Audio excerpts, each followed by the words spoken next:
Everything has a frequency, even our bodies. The body's cells can create and receive energy. This energy is information that functions through sending and receiving specific frequencies. When these natural frequencies become mixed up, so does the body's ability to self-regulate and maintain healthy function. We begin to feel unwell. Maybe we are more tired than usual, or have a change in appetite. We may even become sick. When this occurs, the body's frequency level or vibration must be changed. When we want to listen to a particular radio station, we need to tune into the correct frequency of that station in order to reach it. Our bodies are the same way. We need to tune into the correct frequencies to reach the optimal state of being. What if you had a way to measure your own frequencies and, in turn, could use optimizing frequencies to improve your vibration? The answer is now available in the palm of your hand. The AO Scan technology by Solex sends and receives energy, frequency, vibration, and resonance signals, so you know what is going on inside your body.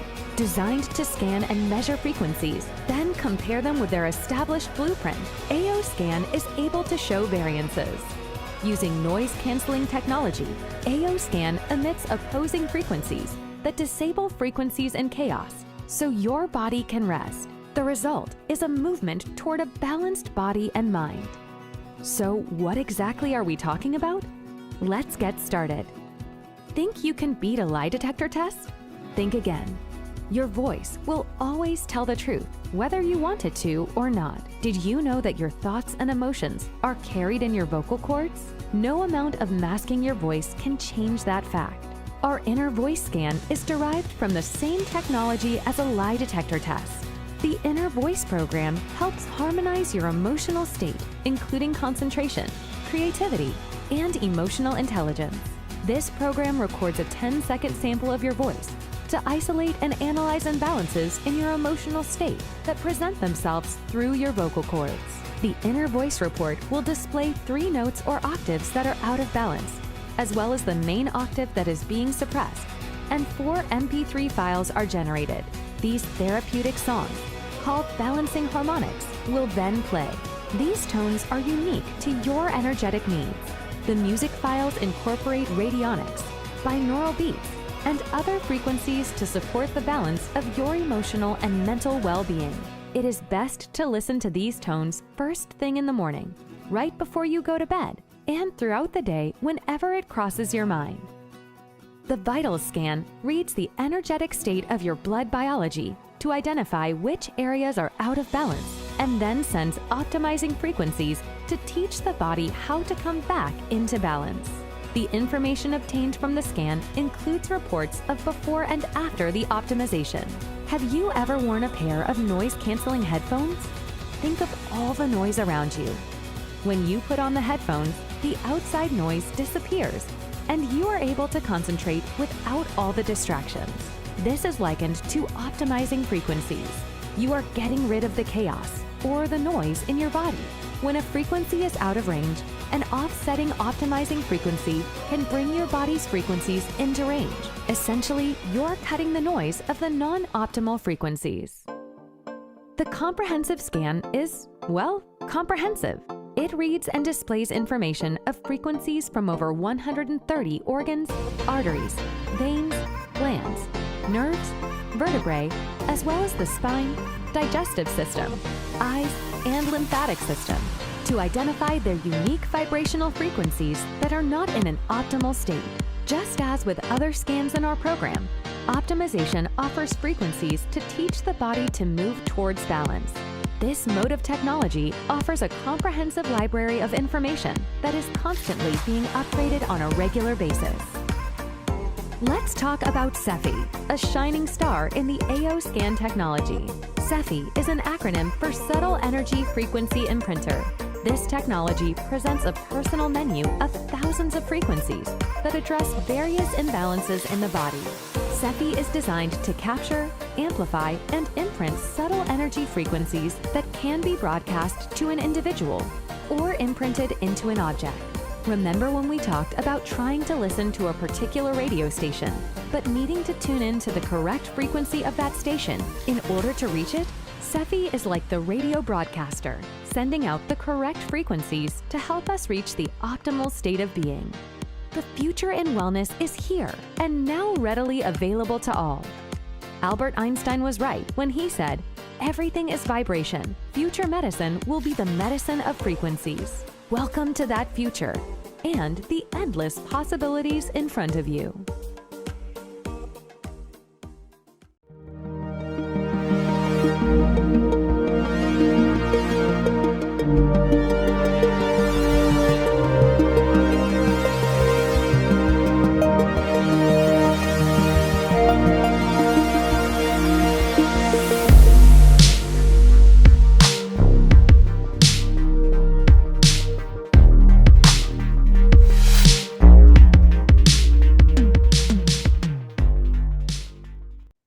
Hello, everyone, and welcome to the Conscious Awakening Network event series. I am your host, Sheila Seppi, and I want to welcome you for being here with us today. Thank you for joining us. Now, the Conscious Awakening Network is a service provider for educational commitment, community consciousness, and also connection.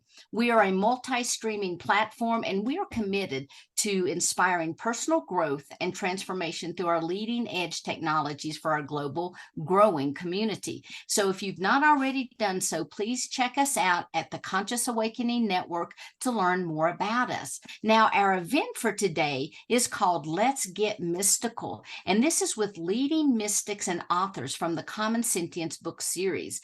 And here to introduce our speakers and the day is Ariel Patricia. But before I bring Ariel up, I want to let you know a little bit about her, because Ariel is the CEO of Sacred Stories Publishing. She is both a sacred storyteller and a visionary businesswoman, and the mystic behind the Common Sentience Book Series, a mystical and uncommon book series, which we're going to be talking about today. Now, Ariel's leadership in the field of publishing, broadcasting, and online learning has put Sacred Stories on the map as a conscious business enterprise with a soul for helping humanity prosper and expanding our spiritual awareness. Please check them out at sacredstories.com. So, Ariel, can you tell us a little bit more about the Common Sentience series? Yeah, absolutely. So first of all, Sheila, so excited to be here. And thank you for seeing the vision of Common Sentience and having this day on it. So Common Sentience, I mean, I could literally hold up the books that have already gone in print. You know, we have 13 books already ready for people to read. But Common Sentience is a vision that I received a couple years ago, and we've been working to really bring it into form. And the beautiful part about Common Sentience, so the reason that I believe Common Sentience is unique and unlike anything that has been done today, is that each book focuses on a specific spiritual topic or phenomenon, and every topic is a way that we can have direct communication with the divine and the divine with us, God, source, universe, in whatever ways. Some of those ways are spirit animals, through nature, through the Akashic records, through shamanism, through mediumship, through the goddess. I mean, they go on and on. And what's really cool about Common Sentience and why I'm so passionate about it is that it's a mystical journey. Each book is a mystical journey unto itself. Within every book, there are 3 parts. Part 1 is wisdom. What is this spiritual phenomenon? What is this experience? What is this all about? It gives you a really incredible foundation, and not just for beginners, but for people who are also studying the subject. What do you need to know? Part 2 are true mystical stories from people from around the world who have experienced this phenomenon, including 2 from the author, to show that this is not a one-off or a special person, that this is our collective experience. And many of us, and I think many more can, once they open up, are having these direct mystical experiences. We're just not talking about it as openly. let's say, as we can. We say that this book series will bring the mystical into the mainstream. Or I say spirituality is the last closet we need to come out of, and we need to be able to be kind of loud and proud about our divine, truly our divine birthrights. But then what continues is part 3 of every book, where the author shares practices, processes, meditations, deeper wisdom for you to deepen your own relationship or your own practice in the phenomenon. So you really have the full journey. You have the wisdom, you have the experience, the story, and then you have practices, processes, and meditations from many different many different esteemed wisdom teachers, obviously one per topic. So like our newest book right now, it's not even out yet. It's in pre-order. But Neale Walsch, who wrote the Conversations with God series, wrote God Talk. Neale, when I told him about the vision and I told him about the series, he got it. He got it. And he said, I'd like to be a part of this. And his new book, God Talk, is phenomenal. And Neale is joining us today as well. So yeah, it's exciting. Awesome. It is exciting and I cannot wait. So if you want to go ahead and introduce our first speaker, we're going to get this show on the road. Yeah, absolutely. So the very first book in our series is called Animals, Personal Tales of Encounters with Spirit Animals. And the spirit animal guy himself, Dr. Stephen Farmer, is here to join us to talk about animals. And he brings you through a pretty cool process as well. So excited to get started.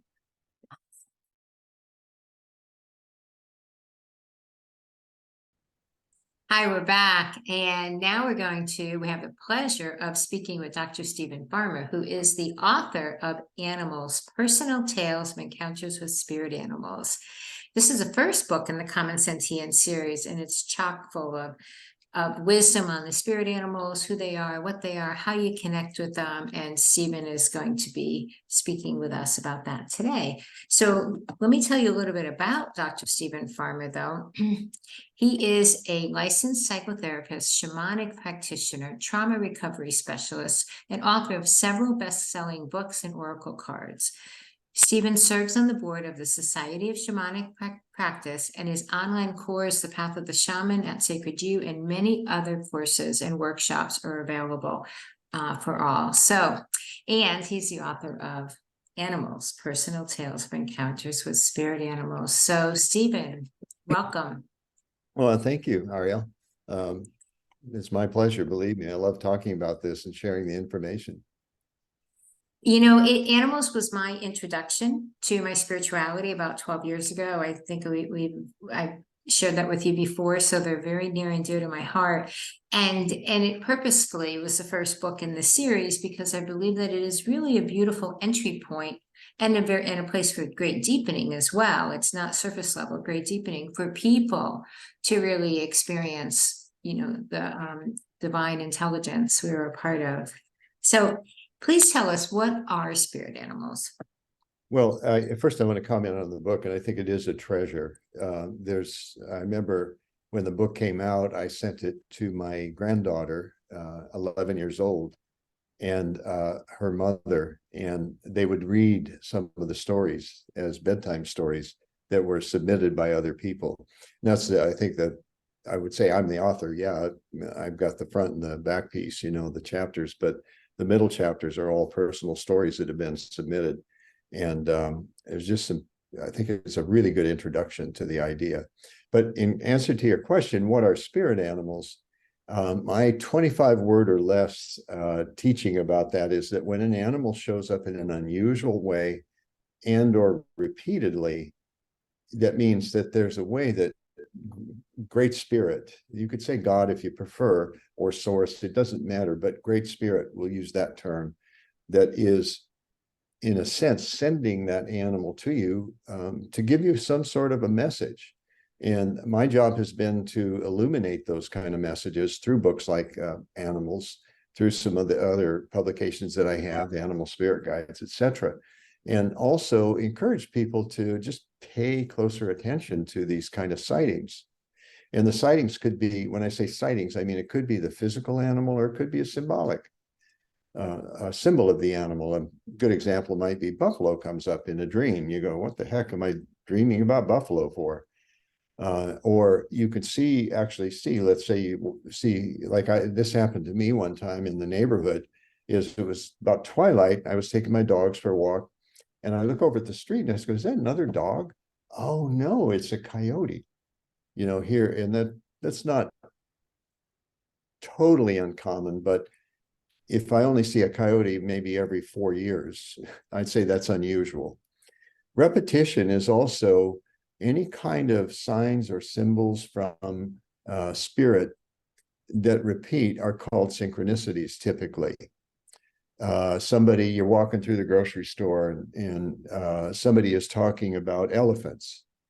You go home, you decide, okay, I'm going to sit back a while and watch a TV. And the show is about elephants. And you go to the supermarket and there's somebody talking about elephants. That's what I mean by repetition. So we look for 2 or 3 in a relatively short space of time. It's another means of how spirit is trying to reach us through these particular beings. It's fascinating and it's not that difficult. And I'm going to give you some tips about how to interpret the message too. But basically that's it, is that you're looking for the unusual. So I would advise, just pay attention.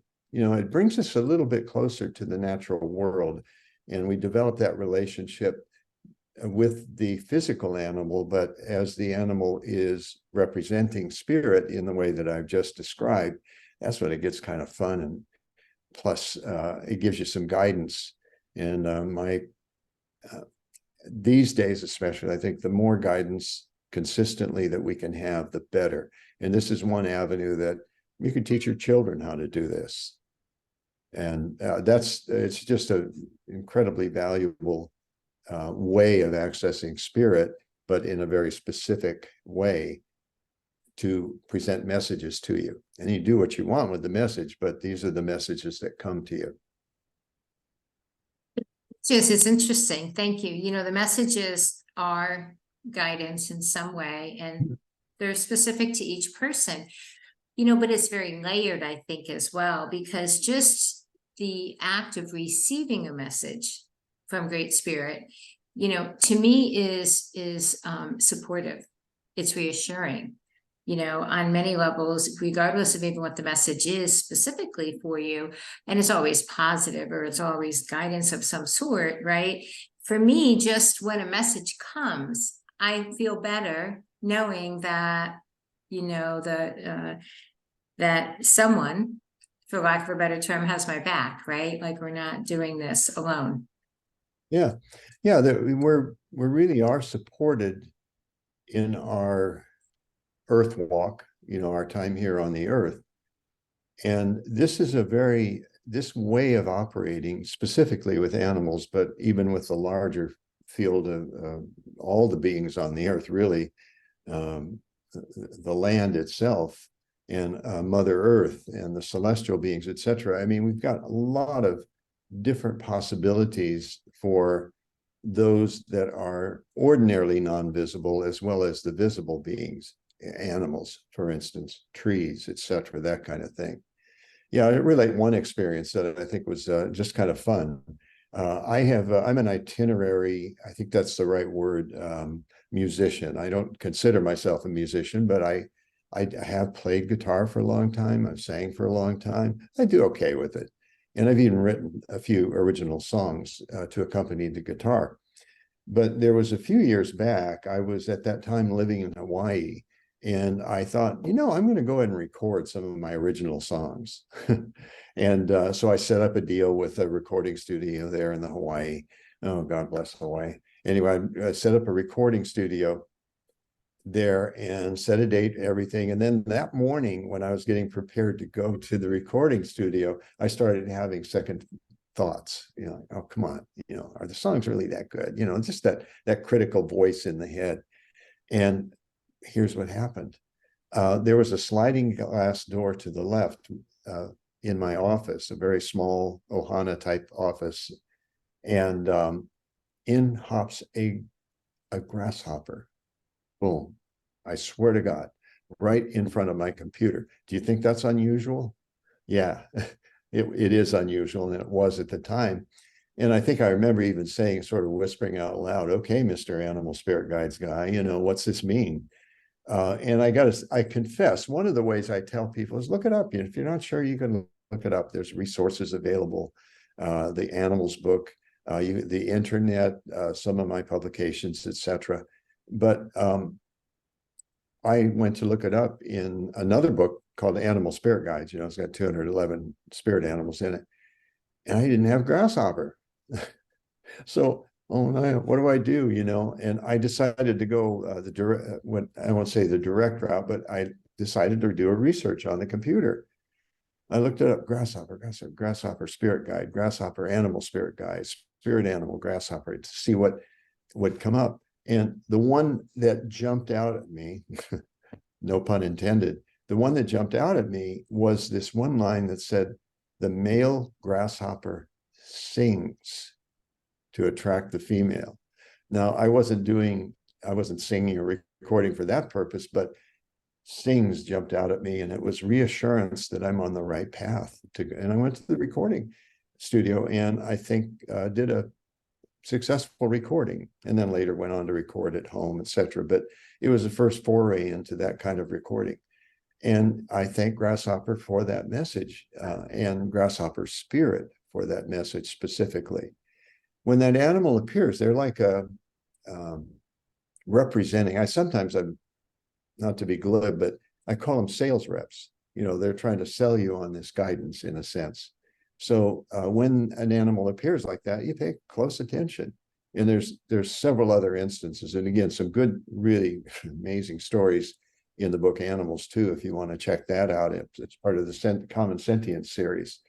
And again, there's the search button on your computer. Punch in, elephant, animal spirit guide, see what shows up. And I usually tell what the books often say is here's the possible meanings. And what I want you to look for when you do this is, if you look it up this way, see which one of maybe this 4 to 6 possible meanings resonates with you. They're really, you can feel it in your body when it clicks, when it's a real hit, like, oh, okay, elephant, overcomer of obstacles. That's what's going on, because what I'm finding with my project, my creative project, is I hit a wall. So I ask elephant, and it's another way to work with them, which we're going to get to a little bit more. But so I asked elephant, and I always pray prayers of thanks. I would say 90% of my prayers are like that. There's some that are like, help me out here, Raven, but most of them are prayers of thanks.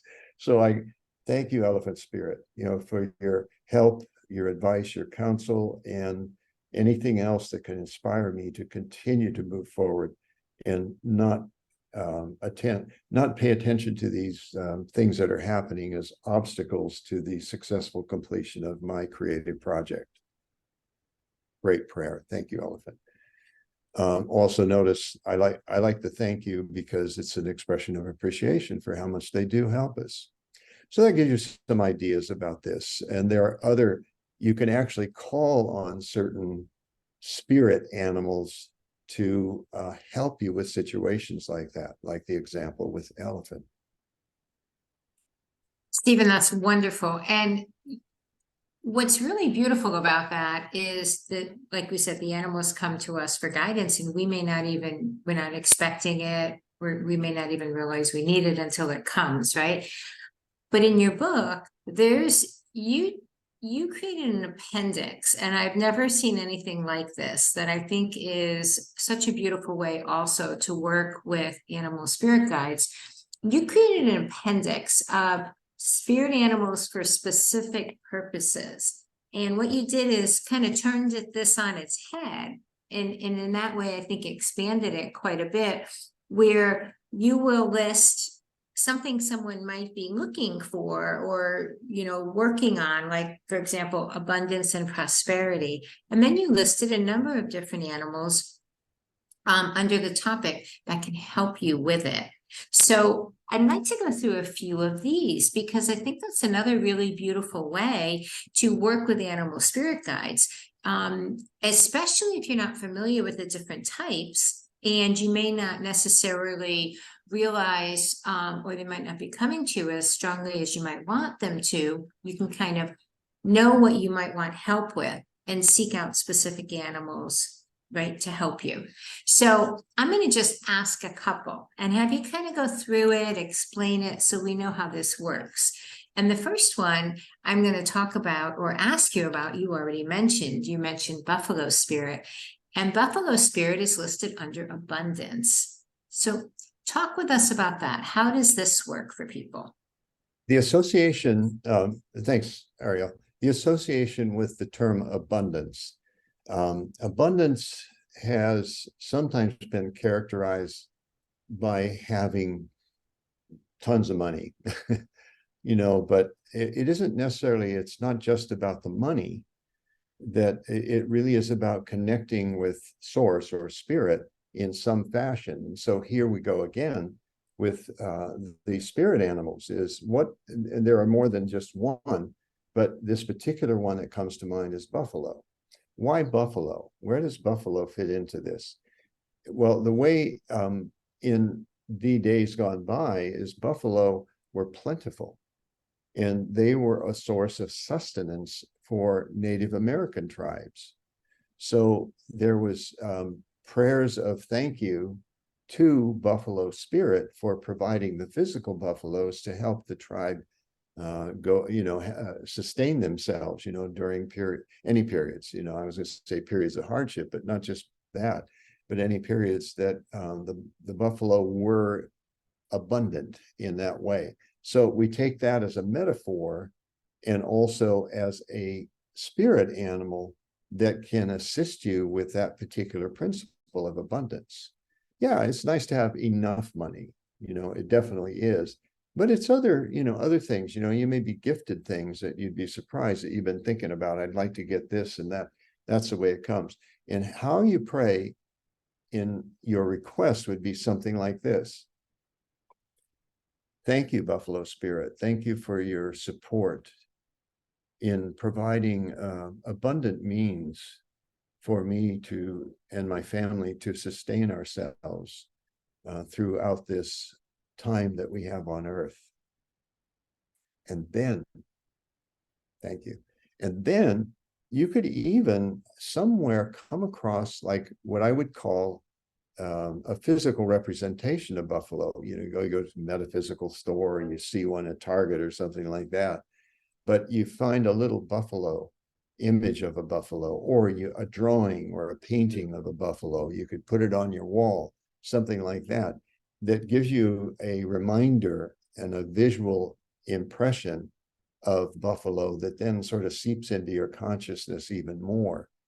And by doing so, then it supports your prayers in that way, so that you now have initiated and developed an actual relationship, not just with the animal, the physical animal, buffalo, but with buffalo spirit.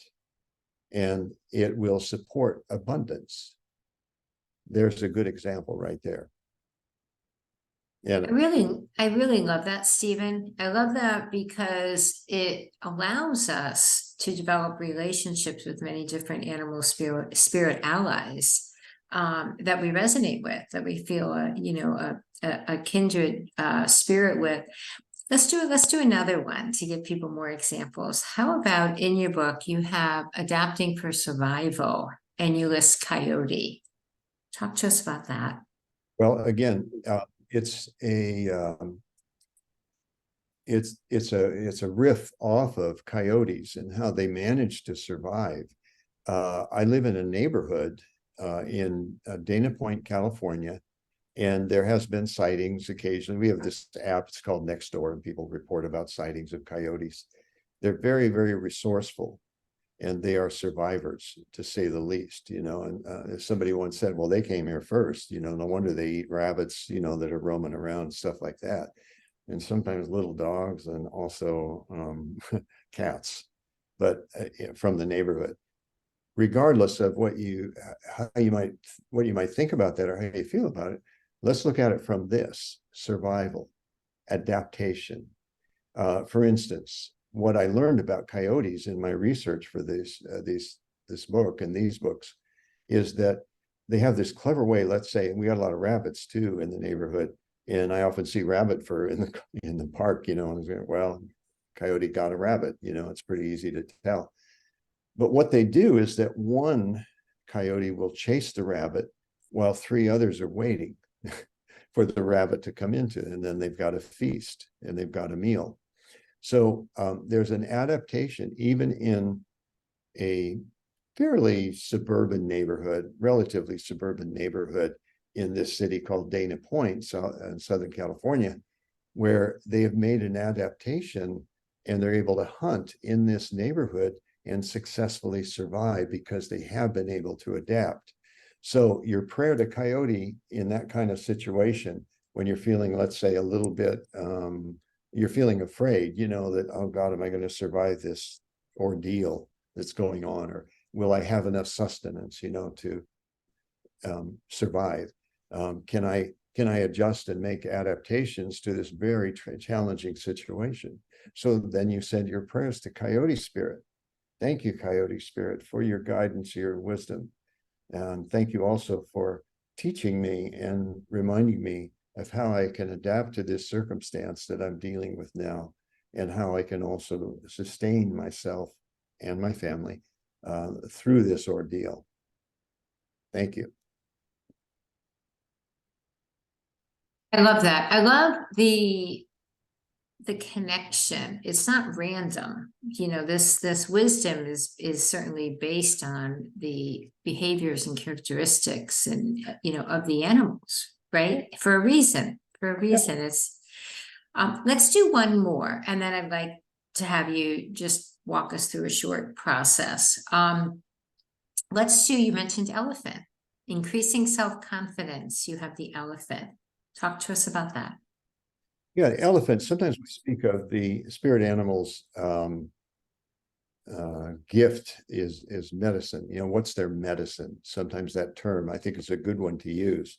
And as I mentioned from the earlier story with elephant, one of the gifts or the medicine is that nobody gets in the way of an elephant that's charging. How would you? It would be silly to do so. I suppose you could, to test out your relationship with elephant and elephant spirit. But in this sense, it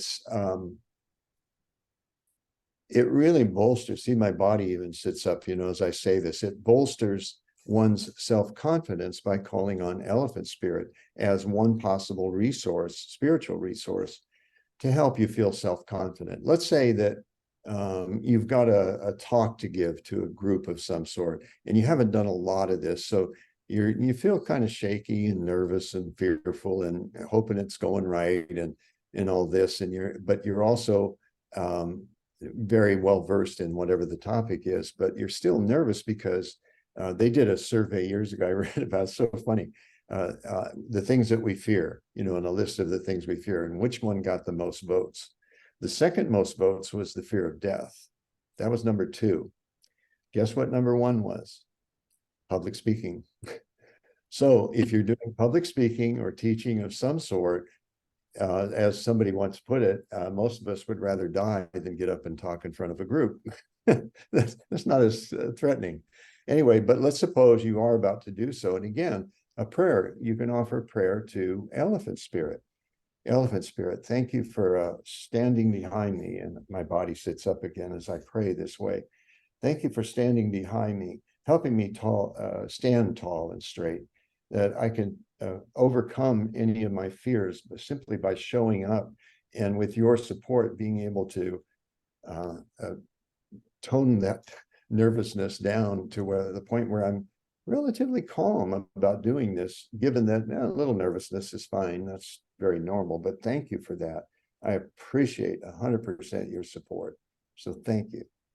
And then you go and give your talk, and you know that elephant spirit has got your back, so to speak. So you can always kind of let that image and that feeling, that sensation drift. And again, I find it so interesting that my body sits up even as I talk about this, because that's a measure of confidence, is to be able to stand tall. So if that's an issue for you in some way, call on elephant. And then elephant was already telling me this without my being consciously aware of it. Sit up straight, sit up tall, not rigid, just full stature is another way to put it. Stand in your full stature, sit in your full stature. Thank you, elephant. I got to say, we have time for one more? Sure, absolutely. Briefly, I'll keep it brief because it's so obvious. You're going through a really big time of change. You know, maybe as a result of a loss or a shift or a movement of some sort to another geographical location. And you realize there's a lot going on internally. You know, there's spiritual stuff that's happening that's really working you. Butterfly. Call on butterfly. That is an amazing process. I read a detailed report of what exactly happens when the worm transitions to a butterfly. But my point for our conversation here is we'll call it transformation, because I believe when you're following a spiritual path and you're doing your best to be congruent with spirit, that you can legitimately call these phases that we go through, sometimes challenging, you know, sometimes there are periods of suffering, that when you emerge, that you really have changed significantly. So you call on butterfly, or dare I say, even snake as a possibility because of the shedding of the skin. There's someone I know that did a ceremony with snake skin. You know, I don't need to go into detail about the ceremony, but as a representation of shedding a former identity. So good stuff. Yeah. You know, when you first mentioned butterfly, what came to me was how graceful they are. And so, you know, how beautifully they can support us through change in a graceful way, right? I'll say this. Yeah, I like that. Yeah. Yeah. So the spirit animal, Stephen, is, you know, you've really kind of given us a process the whole time, because you keep modeling the prayers, or the developing the relationship. You speak about the animal spirit, elephant spirit, buffalo spirit, not just an elephant or a buffalo. So you've been teaching this whole way through regarding the process, but just for real clarity, if somebody wanted to begin or deepen their relationship, breath, right? First, take a breath, kind of lead us through there. How would you lead someone through this? It's pretty simple. What it requires is to relax as much as possible. Understand too that you will perceive spiritual information through your vision and or your hearing, the inner voice, the mind's eye, and I include, it could be all three, but we tend to rely a little bit more on one or the other. And the third would be body, sensory. You saw a spontaneous demonstration of that without, I noticed it when I said it about sitting up, for instance. So here's what we do. I'd like you to all just pause, close your eyes, and I'll guide you through this. Again, it's going to be fairly brief. Take a nice deep full breath. And when you release it, feel your body relax, feel your shoulders relax. Your stomach, if it's tight, feel that relax with each breath. Just continue in a nice rhythmic breathing. Yeah, that's fair. A nice rhythmic way of breathing.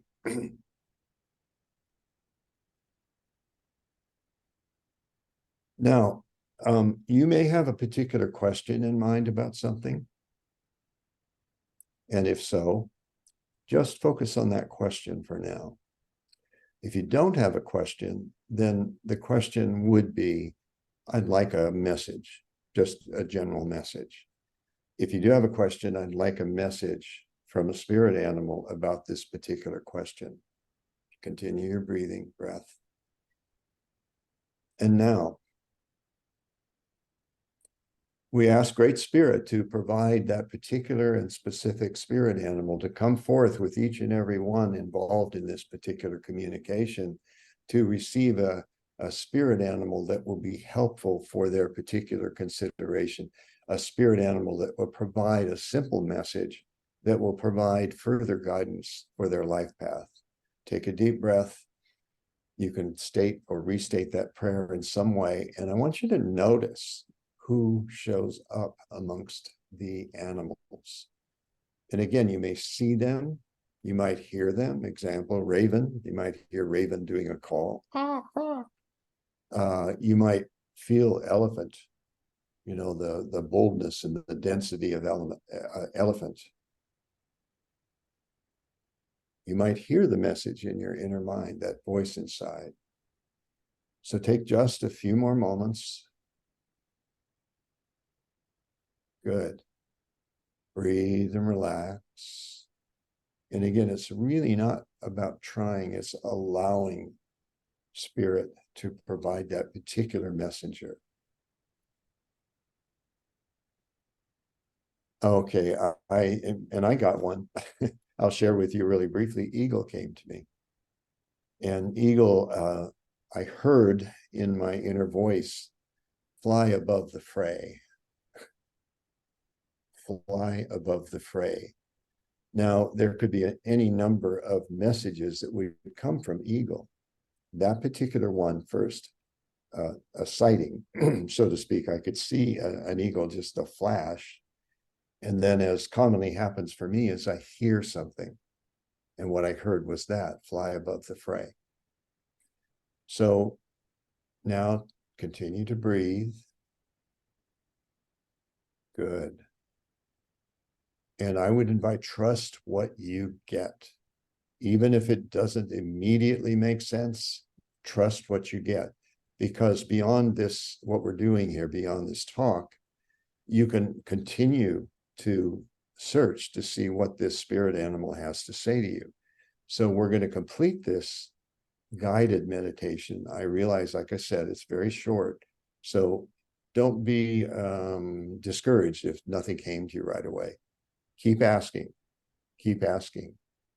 and then trust whatever you get. You might be shown in the physical realm, you know, an answer to your question. You might open your eyes and your eyes are directed to a particular thing in the environment. And perhaps that's part of the answer to your inquiry. So God bless you all for this. And thank you for listening to this. And I trust that it's going to be useful and helpful. Again, check out the Animals book, part of the Common Sentience series. And again, I remind you, that's my little granddaughter and her mom were reading these stories at one time. Children love them. Children love animals. It's quite natural for children to just be attracted to animals. Stephen, thank you so much. That was very powerful. I received a message as well. Would you like me to share who came in? Love to. Very unexpectedly. And I will tell you that when you started, I was thinking of elephant. So I'm thinking like, oh, it's going to be elephant. Like I'm almost like forcing like something there. And but then what happened very unexpectedly was gorilla showed up very, very powerfully, like just right there, like, no, elephant, you know, move aside, because, you know, that's what Ariel was thinking she was supposed to, but I'm the one who has a message for her. So I have some thoughts on that. I got a little bit more information. I'm going to do a little deeper inquiry with gorilla spirit after our call for sure. But thank you. That was unexpected and actually really powerful. So when it's fun, you know, when it's unexpected, it's like your usual mind sort of conjured up elephant because we've been talking about it, like you said, your description of your process. And also that, like I've suggested to everyone who's listening to this, you know, go for a little more information, you know, take it a little bit further beyond the time we've spent together here. And absolutely. Thank you for sharing. Thank you. Thank you. So you've been listening with Dr. Stephen Farmer. He's the author of Animals, Personal Tales of Encounters with Spirit Animals. I encourage you. This book is chock full of so much wisdom. And as Dr. Farmer has said, also true mystical experiences with spirit animals as well. So thank you, Dr. Farmer. Thank you. And God bless everyone who's listening in.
Hi, welcome back.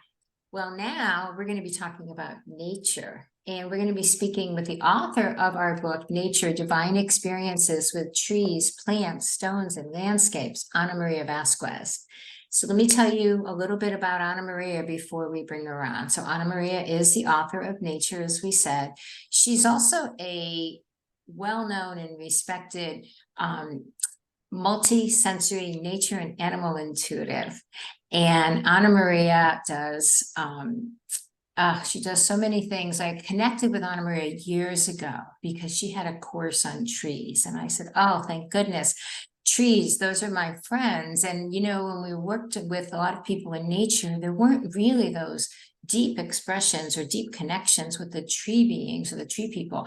And until I met Ana Maria. And then our relationship just continued. So Ana Maria is a multisensory animal and nature intuitive. She also has multiple courses on Sacred You, our online course division. She is the author of Nature. And Ana Maria has a number of courses and programs on her own platform. So you are in for a treat today. So welcome, Ana Maria Vasquez, to Common Sentience Day on CAN. Oh my goodness, I feel like I should have sent you a card, right? Happy Common Sentience Day. What a joy. And the biggest joy, it's not about us being here. It's about us giving voice to this connection that we have with the divine through the natural realm. And that's what lights me up, is how many people, right, say the same thing you do when they find out that I'm a tree talker. Oh my goodness, I love the trees. I'm tree kin too. So for us to be able to have these conversations, not in hushed tones, you know, Right. behind closed doors, but right out here, and then to go experience it for ourselves. Don't just take our word for it. Go and Right. experience it. It's such an honor. Yeah, yeah. And you know, in your book, I have to say, so I'm just gonna I'm gonna do a little blatant promotion here. So, but Nature is the only book in the Common Sentience series that I have a story in, at least to date. And my story, even though the tree beings are my kin, as you say, my story is about the stone people, the stone beings. And I wasn't going to tell my story. And it's a story about this whole vision and conversation that I had with these stone beings in Pots and Pans, England. But the stones wouldn't stop speaking, and they just kept nudging me and nudging me. And I'm like, no, I'm too busy publishing the book. I don't have time to write my story. And they go, and they just wouldn't stop until I wrote my story. So I put my own story in Ana Maria's book, but I think it's a good one. And I'm just, it just lights me up that, you know, that we have books like Common Sentience where our stories, these true experiences that we are all having, we can be loud and proud and really honor the other sentient beings that are here with us. Yeah, the piece that excited me so much about this project was it wasn't just me telling you stuff, right? Like that's important, the how to and all that, but it was more important that we were coming together collectively and sharing these experiences. And I find all the time that people say, oh my gosh, I'm so glad you told that story, because me too, right? That happened to me, or I thought I was crazy, or I didn't have anyone to tell. And we are a people of storytelling. So this is so important. Oh my goodness, my crown chakra is totally vibrating right now. We are these storytelling people. And this is how we're going to remember. This is how we're going to usher in the new world. So this is how we make a difference, being here, these infinite beings embodied in this physical, natural world. Yeah, yeah, absolutely. And so what's really important, and just, you know, we haven't really talked about this much on the show yet, but each one of these books, there's 3 parts, and part 1 is wisdom. So Ana Maria really tells you what is this natural realm and all the parts of it and how they communicate with us and what they're all about. Part 2 are the stories. And then part 3 are the experiences. How do you deepen into this relationship? If you have a resonance with the natural world, well, then what do you do? And we're going to go into those experiences today. I'm going to ask Ana Maria to explain what some of them are, and then she's going to lead us in a practice at the end. But Ana Maria, I want to start with, because you say it all the time, we even have a chapter in the book titled this, say that you say, we are nature. What do you mean by that? Really give us some context for that. Well, it's such a simple concept, right? Like, we are nature. We are really classified as animals on this planet in the biological sense.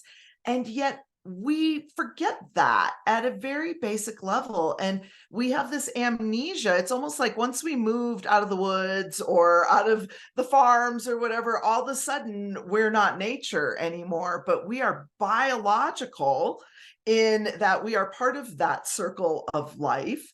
And we also, just like everything in nature, including the trees, not just the animals, but the trees, the rocks, the plants, everything, it receives information that Mother Earth, that Gaia is putting out, the frequencies, the information that she is putting out about the time of year, what's happening, what's the cycle, what's the rhythm. And it's a subtle energy, but it has been measured.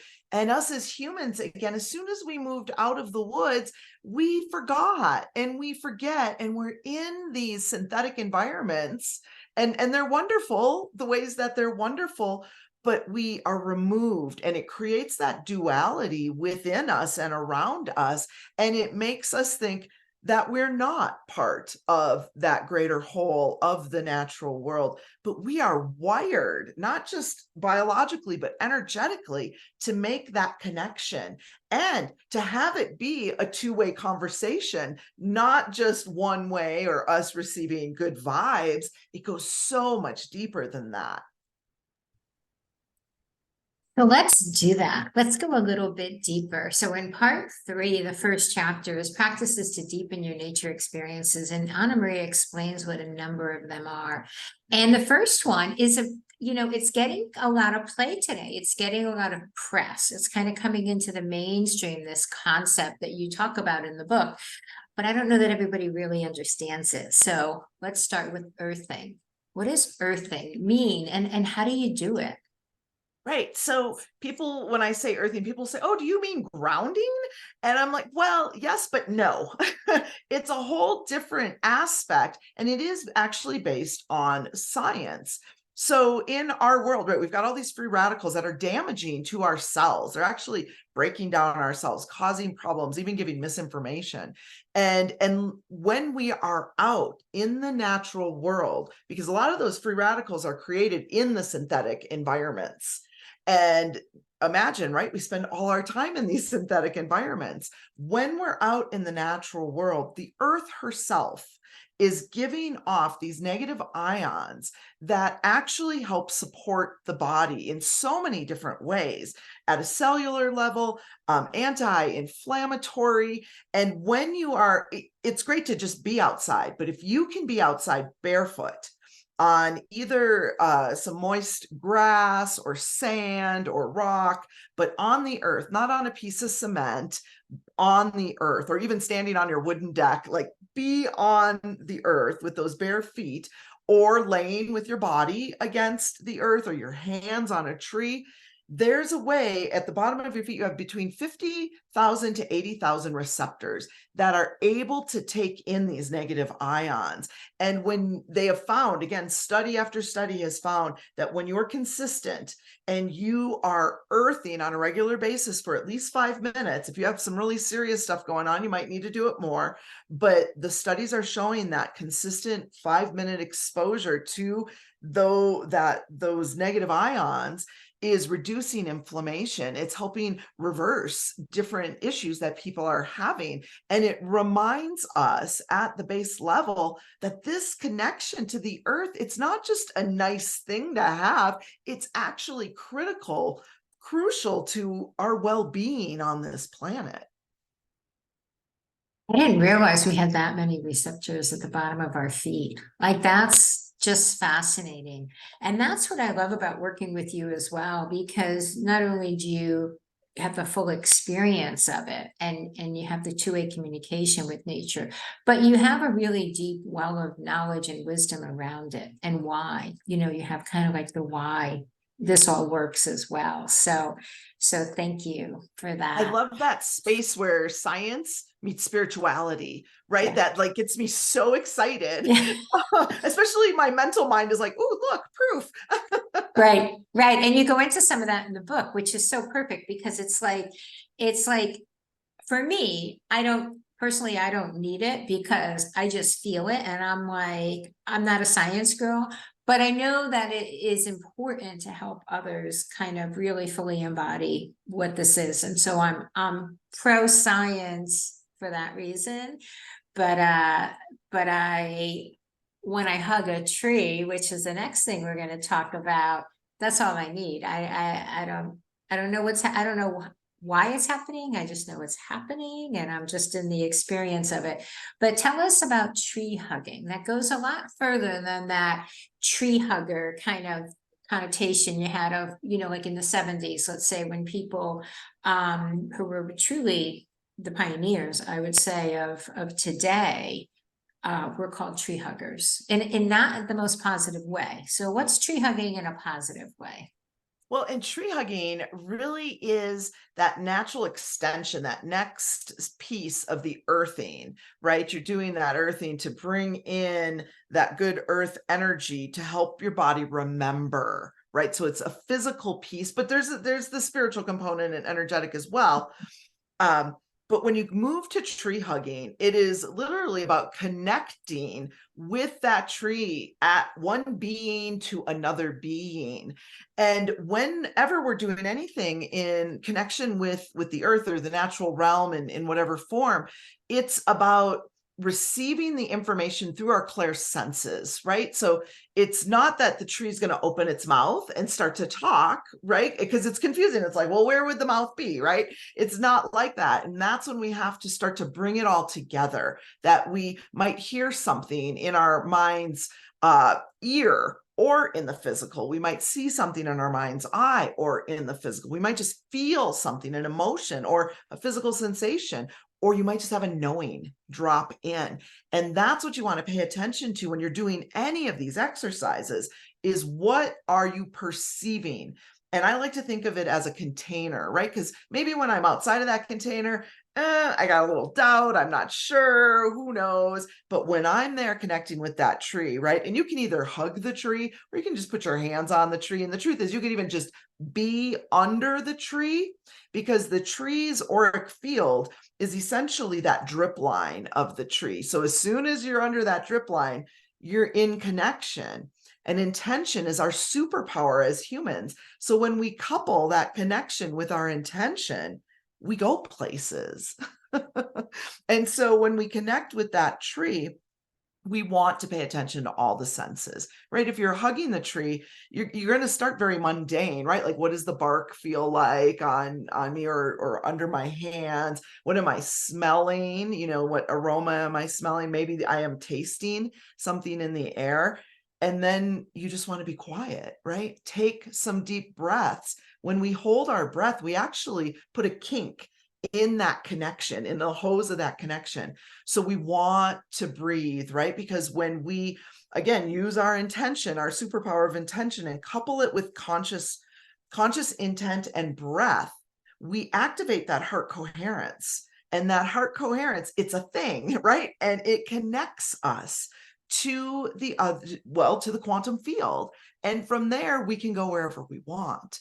So the trees act as an amplifier. I mean, think of them as like a big antenna or a little antenna if you're dealing with a baby tree or a small tree, but they're like an antenna, an amplifier, and they're flowing life force energy.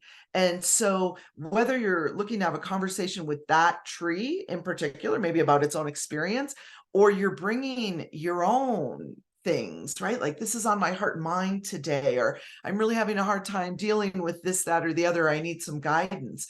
That's the place to go, right? That's what we do. And we start by making that connection by physically coming into contact with the tree. But even before we do that, we always want to ask permission. One of the things the trees have joked about with me, and I don't think it's that much of a joke, is we're really cute. Like, humans are really cute, but we're kind of like toddlers. super cute, but we have no manners, right? We just do whatever we want. We take whatever we want, right? And all of a sudden we're all seeing, oh, I get it. So we want to ask first, right? You may be drawn to a particular tree, but then ask, do you want to interact with me, or is it okay? Or I'm looking for a connection. And then stop, feel. Do you feel? Maybe you'll hear a yes. Maybe, sometimes I'll see a green light. Perhaps you feel lighter. And if you feel lighter, that's a yes. If you feel heavy, like, oh, then it's a no. Your body may even sway. If you sway forward, it's a yes. If you sway backwards, it's a no. And we're not to take it personal, right? There may be a better tree for us to connect with that would be a better match for us. But that process of asking and listening and then making a conscious connection, all of it, I feel like it's this amazing cosmic bait and switch, right? Ooh, pretty trees. I love trees. Oh, there's a bigger meaning behind all of this, and the unity consciousness that it points to, where we're all connected. There is no them. There is no tree. So I love that. So I encourage everyone, to really go out and hug a tree and do what Anna Maria said. Well, first of all, be aware of the drip line as the auric field. So that's really fascinating, because I think what that does is gives us a focus. So is any trees you're seeing now, like imagine their auric field, like it brings us the intention and attention through that, knowing that that's the auric field, and then you're stepping within their auric field, and maybe envision your auric field or growing your auric field as you're connecting with the tree. I'm sure it will be expanding. And thank you for reminding them to ask permission. I don't always, I have to say, I do in conversation with them, but I don't necessarily maybe always remember to begin with asking permission. And that's so important, whether it's trees or the stones. Let's talk about the stones, because, those are my people. In your book, you have stones sitting and gazing. What's that? Oh my, and all of it links off the other one, right? So we talked about the receptors on the bottoms of our feet.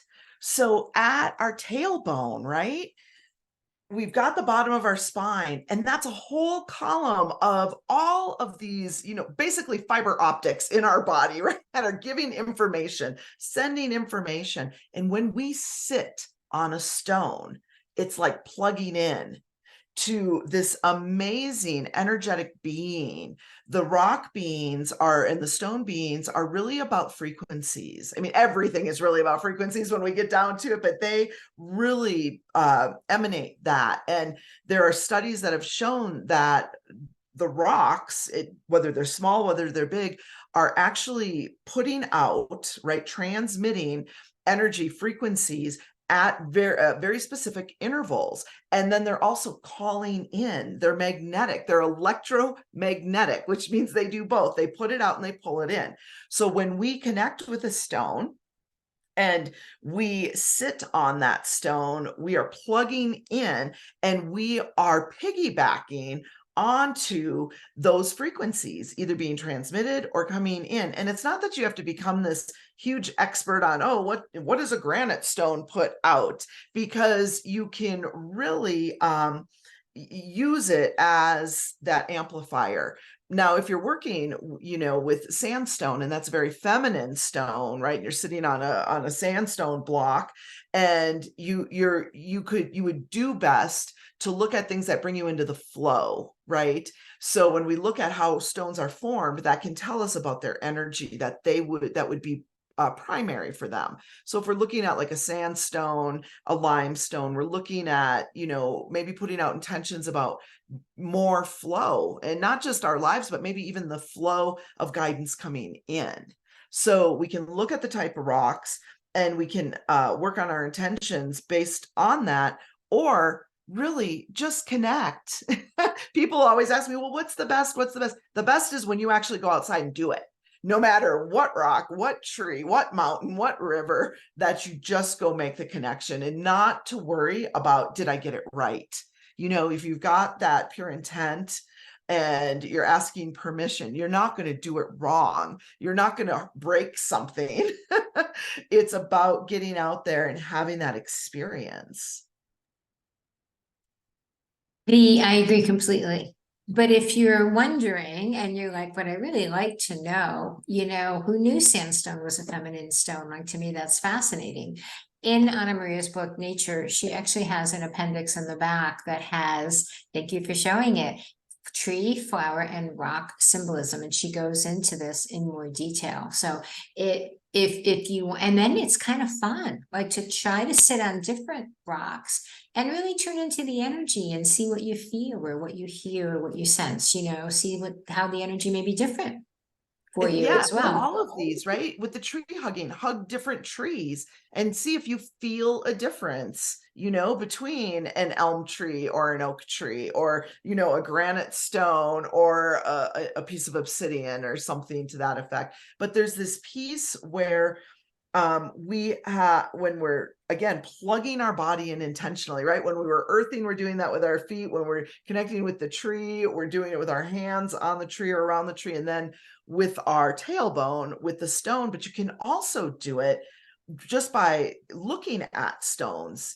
Sometimes I can't get to my sit stones, right? Right. But I have other allies of rock beings that can source me. So if you can focus, just like a soft gaze meditation, looking at the stone, softly holding your intention. We don't want to be like, I want a bike, I want a bike, I want a bike, right? It's not like that.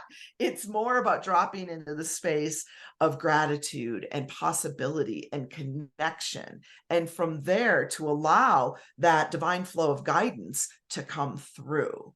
And we're doing it when we connect with another being, right? Whether it's a human, whether it's a rock, whether it's a tree.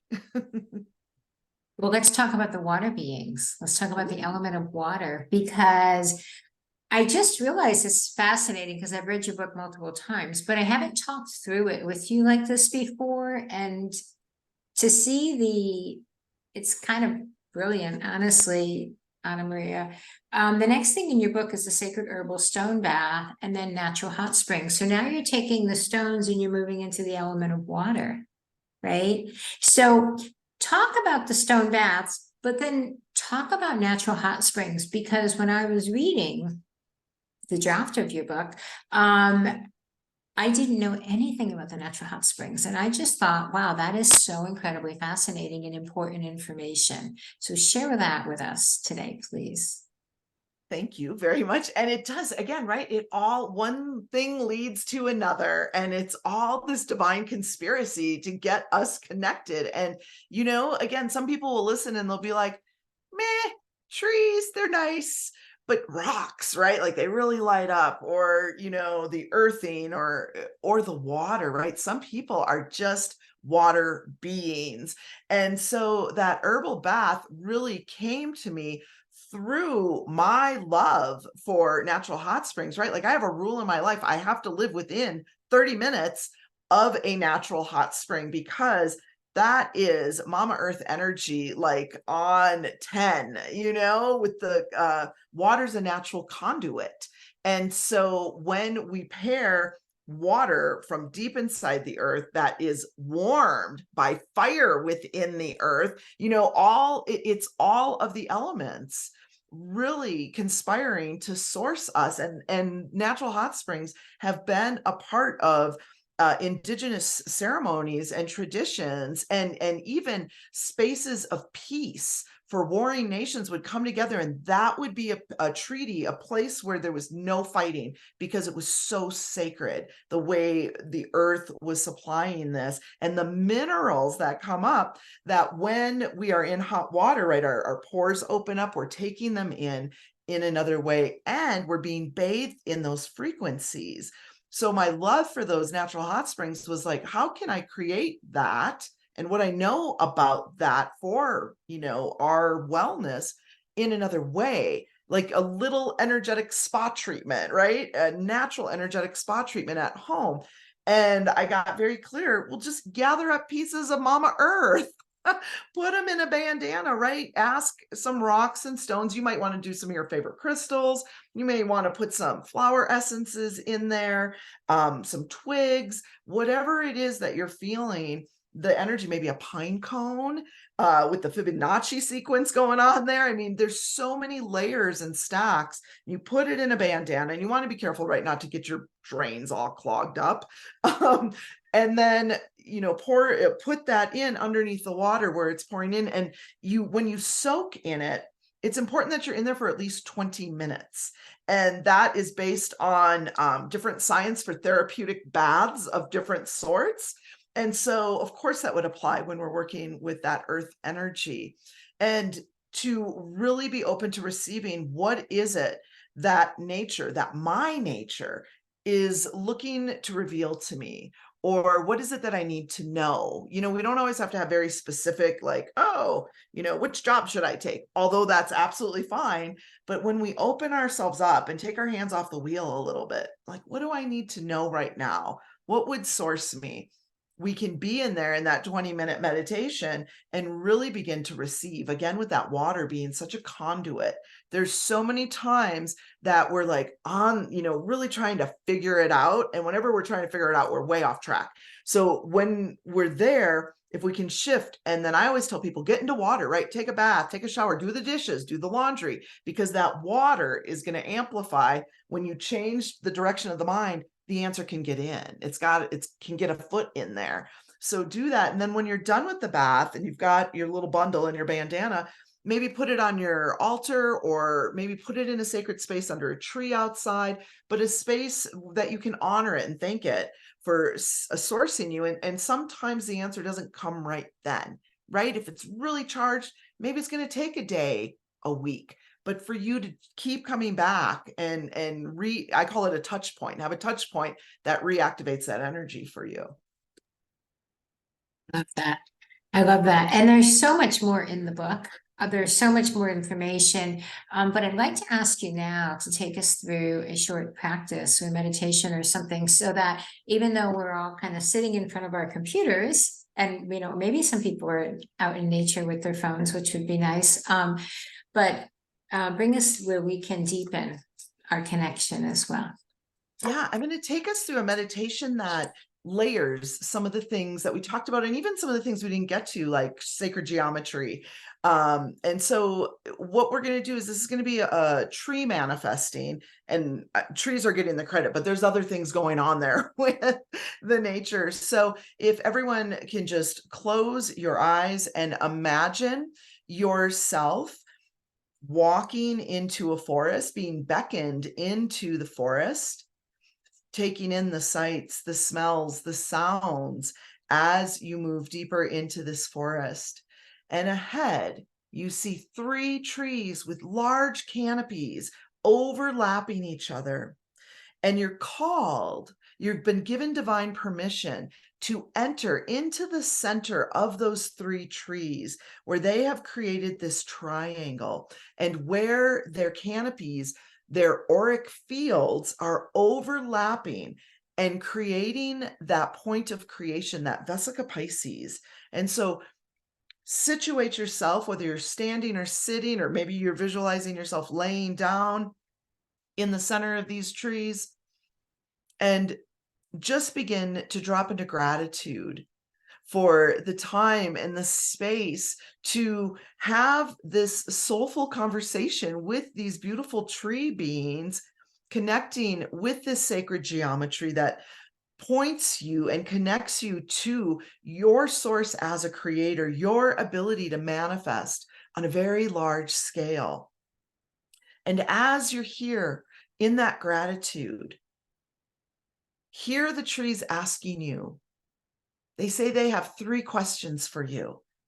The first question is, what's going on for you right now?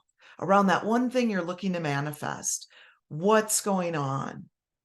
And just let them know honestly, openly, what's going on. Perhaps it's money you're looking to manifest, and you got an NSF notice from the bank.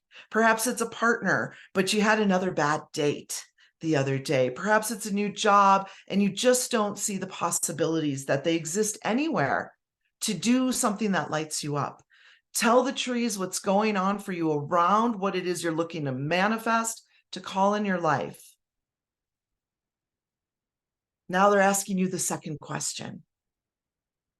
How do you feel about that? How do you feel about what's up, what's going on around what you're looking to manifest? Perhaps you're feeling frustrated or angry or sad or resigned. It's important to feel into that emotion, because emotions are energy in motion, and they give us a roadmap to what is looking for healing in our lives. So when we couple the emotion of what we're feeling with what's showing up in this 3D, it shows us those places where we can bring some compassion, some healing. And now most of us humans, the trees, have watched us for the ages and for eons, and they've seen us as humans roll our problems around in our head and beat the drum of what we don't want instead of what we do want. And so those two pieces of information, what's up and how you feel about it, instead of beating that drum of what's wrong and how bad it is, the trees are asking you the third question that will create the pattern interrupt and put out a new transmission for you around this manifestation. And that question is that your truth? Is what's showing up and how you're feeling, is that your truth? Is that the truth, your highest truth of who you be? And so you can respond to the trees, even though that's what's going on and that's how I feel about it. That is not my truth. That is not my truth. My truth is prosperity. My truth is abundance. My truth is love and partnership and deep, profound connection. And the trees are asking you to beat that drum of prosperity, abundance, connection, love. And when you come back, when your human mind brings you back to those worries, come back to the trees, stand in the center of this sacred geometry and this life force energy and this amplification of your intentions and that which you're releasing, those old stories. Know that you are sourced and you have allies to support you in standing in your brilliance. Thank each of these beautiful trees for everything that they've brought through, and they will continue to percolate through for you as you move forward. And do come back and visit these trees as often as you can to build this relationship with them, with you, and with the truth of who you truly be.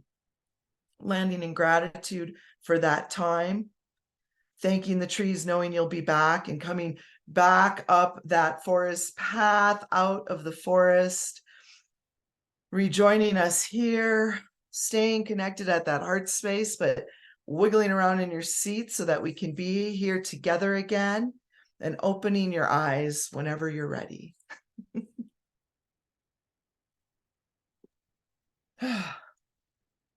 Wow, thank you. Wow, that was beautiful. And I absolutely love the pattern interrupt. You know, talk about the new earth and the new paradigm, the new world we're creating. You know, we need to pattern interrupt. You know, we need to think different thoughts and really speak to our truth, find our truth. And I believe that when we're in deep connection with the natural realm, it is so much more evident for us. It is so much more obvious, you know, and we feel it so much more deeply. Wow. Ana Maria Vasquez. Oh my gosh, this has been an absolute, just a joy. It's always a joy. It's always a joy. Thank you. Would you like to say any last words for our audience? Anything you want to leave them with? That was yeah, well, the book, right? This was such a labor of love and deep, profound connection with the trees. That was like that next piece for me as well in my own learning through them.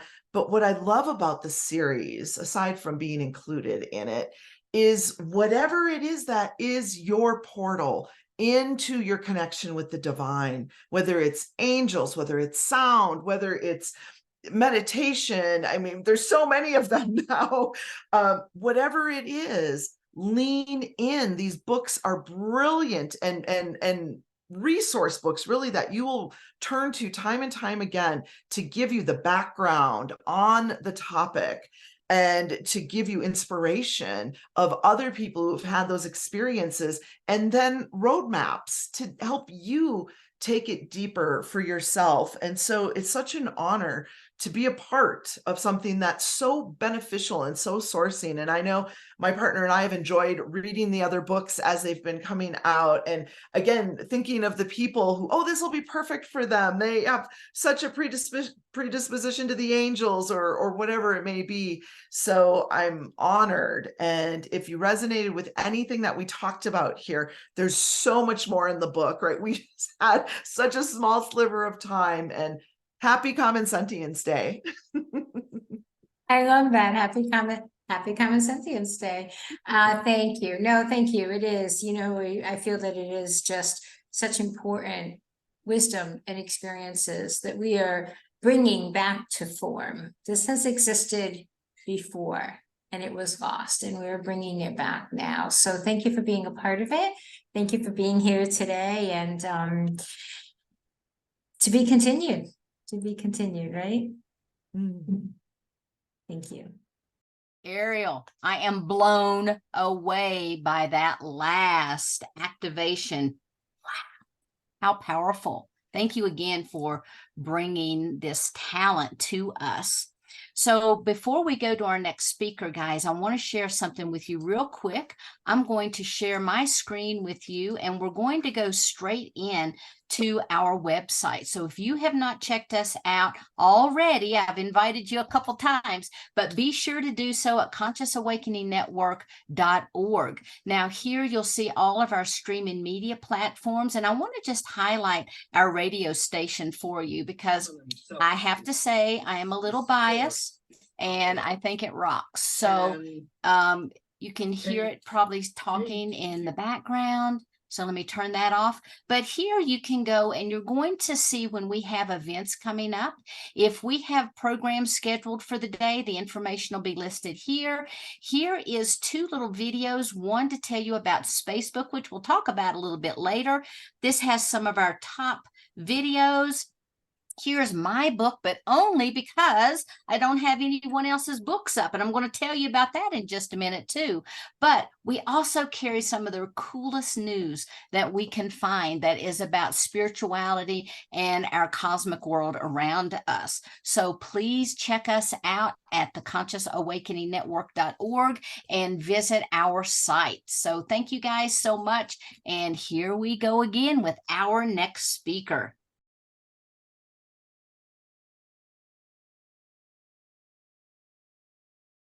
Okay, now we're going to talk about angels. Now, angels are one of my favorite topics. Angels are, with the animals, are how my spiritual journey started.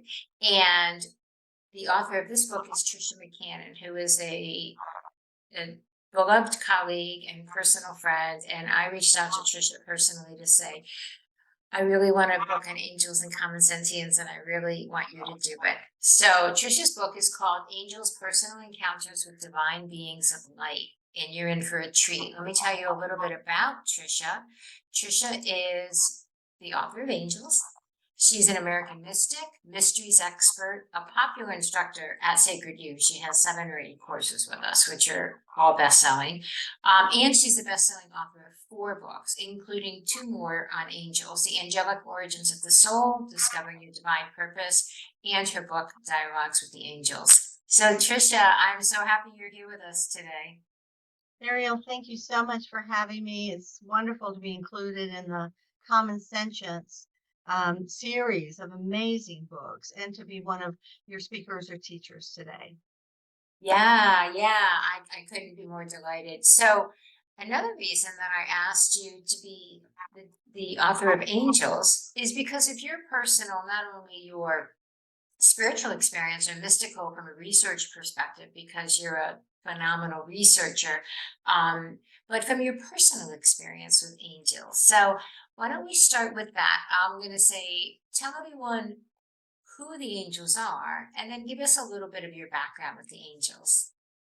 Well, first, of course, angels are beings of light, and they've been spoken about in every religion and culture of the world. And sometimes they appear as humans, sometimes they appear as great winged figures. And as we know, they are really beings of light who have come to uplift humanity. And there are many different kinds. There are messenger angels, there are healing angels, there are angels of wisdom, angels of grace, angels of transition, angels of love, angels that escort the soul through the dark tunnel and meet them on the other side when people pass over, angels that oversee sacred sites and ley lines in the land. There's a lot of variety up there, as you can imagine. And of course, the famous warrior angels like Michael's angels and Raphael's healing angels. Um, since I was a child, I grew up across from a great forest. I spent a lot of time in that forest, and of course, my brain waves went from the chatty little beta brain we all have into deep levels of alpha and theta. And from that place, you can begin to perceive pulling back the veils to the other worlds. And so, an angel appeared to me. First, it was like little divas in the forest, and as I talk about in my book, Dialogues with the Angels, I think humans usually can't see them. And so they told the forest angel, the overlighting angel of that sacred forest, to come and begin to speak to me. And he came and began to teach me about the great chain of being and how the light and sound and love of God are stepped down to create all these different dimensions through the power of vibration to eventually form the physical world where we are now. And of course, that made perfect sense to me. I mean, of course, that there's a spiritual world and that the physical world is an expression or a downline or subset, if you will, of these higher dimensions. And of course, as you know, I'm a clairvoyant. I've read for over 6,000 people around the world. And whenever I do a reading, I always see people's spirit guides. And nobody is ever sent into this world alone. I mean, it's a tough thing. It's like the PhD program to come down to earth. And so they don't send us alone, even though many times we feel alone. We all have at least one angelic guide. We may have other kinds of guides as well, ancestors, totem animals. There are many different things. And you cover a lot of these in the amazing Common Sentience series, as I'm sure you know. But we also will have angels that sometimes will sign up when we get to a particular part of our life. Let's say you're just a normal housewife and you begin to wake up when you're 36 or 37, you become interested in healing, and this gift awakens within you. There are angels that will know your life plan, and they will have agreed that if you of your own free will choose to go down that path, they will then step forward to become guides, whether it's awakening to sacred geometry, awakening to teaching, awakening to music or poetry, or healing, or opening up your writing skills. There's many ways in which we can serve spirit, and there are many wonderful people out there who can be, let us say, channels or agents or chalices of that divine nectar of God if we let ourselves and we move our own personal kind of egoic issues. We heal them or we move them out of the way enough that we can truly listen to spirit and allow that blossoming in our own lives.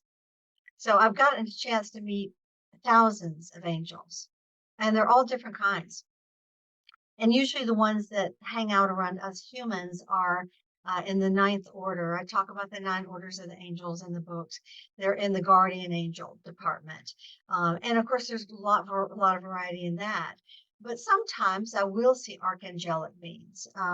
It's rare because archangels usually have other jobs to do. But if the soul has had alignments with archangelics, or they're working at a bigger scale, let's say as you are with the Common Sentience series, now that's the kind of thing that can awaken, affect, and heal tens of thousands, hundreds of thousands of people across the world that become aware of the wisdom that you have your authors share in this incredible series and in the courses that you do on the Sacred You website. So in that case, many times there'll be archangelic energies that will come in to oversee these larger projects that can truly help to move human consciousness forward on the earth.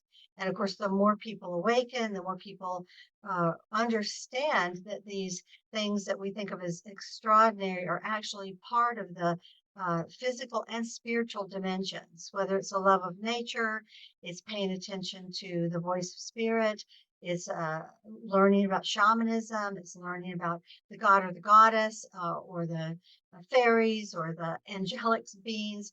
All of this is part of the multidimensional world in which we live.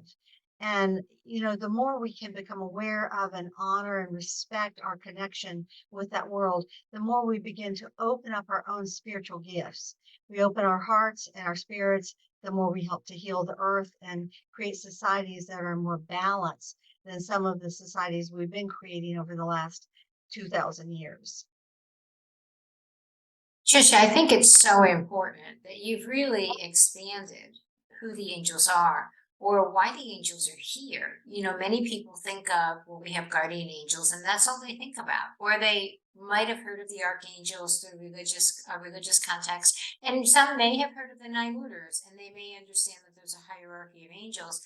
But in your book, you talk about angels among us, and you do go into details around the different types of angels or jobs angels have, if we want to, put it that way. And you mentioned a couple of them. So I'm going to go through them. I'm going to ask you to go into a little more detail so people have a little bit greater understanding when we say, well, there's healing angels.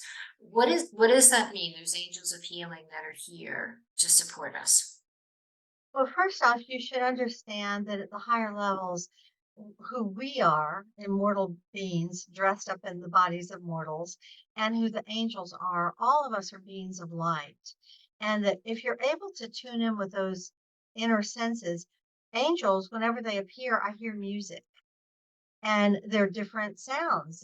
This one's chimes, this one's the strings of like moved across a guitar, or the keys of a piano, or the sound of a flute. They are vibrational beings that first, the three highest principles are love first, sound second, and light third. In the beginning was the word. That's the vibrational sound that goes throughout the universe. And so, of course, they're emanations of that. Now, we're emanations, but we're kind of dumbed down. I hate to put it like that. In our essence, we're, of course, these same divine beings of light, but we've forgotten who we are. We have a physical body, an emotional body, a mental body, a causal body, an astral body. All those bodies are create a level of usefulness down here, but a level of density through which it's more difficult for us to sometimes remember our own divine essence. The angels are aware of their connection with Source constantly. They can manifest a physical body if they need to for a task, but they don't have the same conflicted mental body that's very dualistic that we do. We're always arguing, is it fatter or skinnier, taller or shorter, richer or poorer? They don't have that. They are connected in with a direct knowing, and they're operating out of the soul body, and the soul body can move in 360 degrees in all dimensional levels and realities instantaneously. And we don't. We, astral travel at night in our astral body, which is limited to the physical world. Sometimes we soul travel. Okay. And I actually head up a global meditation group called The Way of Truth. And you can look it up, thewayoftruth.com, that teaches soul travel, which is the ability we all have to shift into these higher states and to leave our body and to begin to have our own direct experiences with masters, with angels, with higher dimensional teachers. And of course, there's some wonderful teachers here on this planet as well. And you never take credit, but you happen to be one of them. And you gathered a whole group of other wonderful teachers for this incredible series. So the angels of healing, do they specifically help heal our physical, mental, spiritual bodies? Tell us a little bit more about. Okay, and can we call on them? Can we interact with them? Angels work through invitation. They never want to intrude on your life. They always want to allow us to have free will. So it really helps if we consciously establish a relationship by inviting them in. And I always tell people, to go into your heart, connect your heart with your third eye, and shoot a beam of light up. And you can think of it as anchoring in the Christ consciousness or the great central sun, or however you want to imagine the light, and pull a column of light down around you.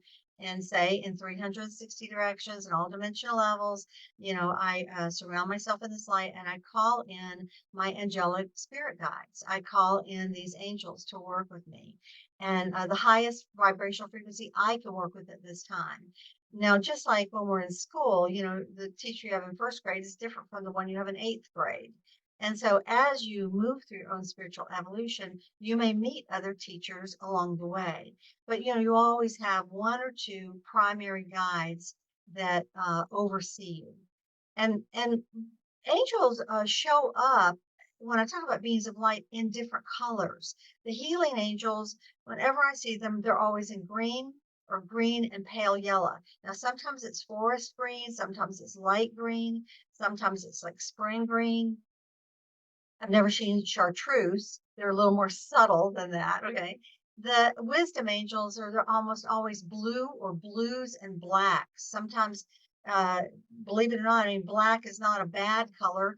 It's the essence of all the colors in one realm, and you could also say it's the essence of the ocean of love and mercy that is the plenum from which everything arises before there was time and space. So black is not a bad color, and white, of course, is also a wonderful color. But messenger angels, a lot of times, like angels of love, many times the vibration is all rose. It's that divine mother energy. Roses, apricots, pinks, that whole beautiful range. Messenger angels, a lot of time it'll be yellows and blues, and it's not Donald Duck yellow. It's soft. It's all very pastel energies. Although some of the energies are deep, they're deep colors, but they're healing. They're very healing. So you have light, you have sound, and of course they can manifest a body. And in this book I wrote many chapters, as you know, and plus there's some 30 stories in the middle of the book from people who have had their own encounters. And there's some wonderful writers in this book. I mean, I got to write the first 4 or 5 chapters and the last 4 or 5, but there's some 30 chapters in here of direct stories of people who had angels come when they least expected them, and it changed their life. And so when you ask about healing, there are a lot of levels of healing. Miraculous things can happen with physical healing, but also the healing of relationships, the healing of family, the healing of children, spiritual healing and emotional healing within the heart. So I love some of the stories in here, and they're just one after the other about like suddenly beings appearing and helping to push a car up a hill, which is pretty hard to do in any circumstances, or a child dying and suddenly an angel appears in the guise of a nurse that no one has ever seen and never sees again, okay, without a name tag, who comes in and gives the child something like a sucker, and the child miraculously heals the next day. So they can take physical manifestations and for short periods of time. And this is, of course, one of the gifts that's been given to them. But working with them in a conscious way where we love them, we honor and respect them, and we invite them to become co-companions and to assist us and help us. They have their own mandates, and their mandates are not to interfere with our free will. So this is why they work through invitation. Let's talk about the warrior angels. You mentioned them briefly, but there's another kind of class of angels called warrior angels. Who are they, and why are they here? What are they for? Well, of course, the classic one that we all hear about is Michael. Those classic Raphael, healer, Michael, the warrior angel, Gabriel, the messenger angel, and Uriel, who's very much sort of a keeper of the laws. There are others like Zadkiel, for example, very much the opener of the ways, and Sandalphon, he's great, and Azrael, who is always known as the angel of death. This is a scary figure. This is a being of great light, like the Yamadutas and the in the Hindu tradition, or the Valkyries, let's say, in the Norse traditions, that lift the souls of the warriors off the battlefield. But Michael's angels, in the lower worlds, and we are in the lower worlds of time and space, there is duality. There's the yin and the yang, the positive, the negative, the black and the white. Well, the yin and the yang, neither the yin or the yang is bad. They're like the two poles of a battery. They're necessary for there to be enough duality for us to have choice. If we ate only hot fudge sundaes all of our life, eventually, we get tired. So we have to have terrible food and wonderful food, terrible choices and wonderful choices, in order to learn our lessons down here and to be able to find out what the effect is of our decisions. And that's the only way we learn. And sometimes we suffer, and that's how we learn our lessons the best. But with the warrior angels, they are the beings of light. They are, let us say, in the third and fourth and fifth dimension. As long as we're in the worlds of duality, there is like a movement of the tides between the light and the dark. Sometimes the light forces are winning, sometimes the dark forces are winning. For example, during the Middle Ages, in the Inquisition, in the name of the church and of beautiful Jesus, the dark forces were winning. Knowledge was stamped out, books were burned, wisdom keepers were murdered, healers were called witches and, hung. The dark was winning. Today, we kind of, there's this, again, a kind of a battle, if you will. There are amazing wisdom and knowledge coming forth into the world. There's incredible healing. There's finally a merger that's beginning between science and mysticism. There's a merger in some circles between traditional medicine and more holistic and naturopathic. There's many advances that we're making. But of course, if greed and power overtake us, then the AI technology doesn't serve us, it runs amok. Okay. And that's definitely something many people are concerned about. If our discoveries in chemistry run amok, then we have bioengineered diseases, or vaccines that are out of balance and make people sick. If our, if our technology doesn't our servant, if it becomes our master, then we forget our connection with spirit. And we try to do everything in the material world. And the material world is important to work in harmony with. But let's just say, some of our ability to dig things out of the land. Well, after a while, we start stripping the minerals, and we wind up burning down the forest, and then the lungs of the planet suffer.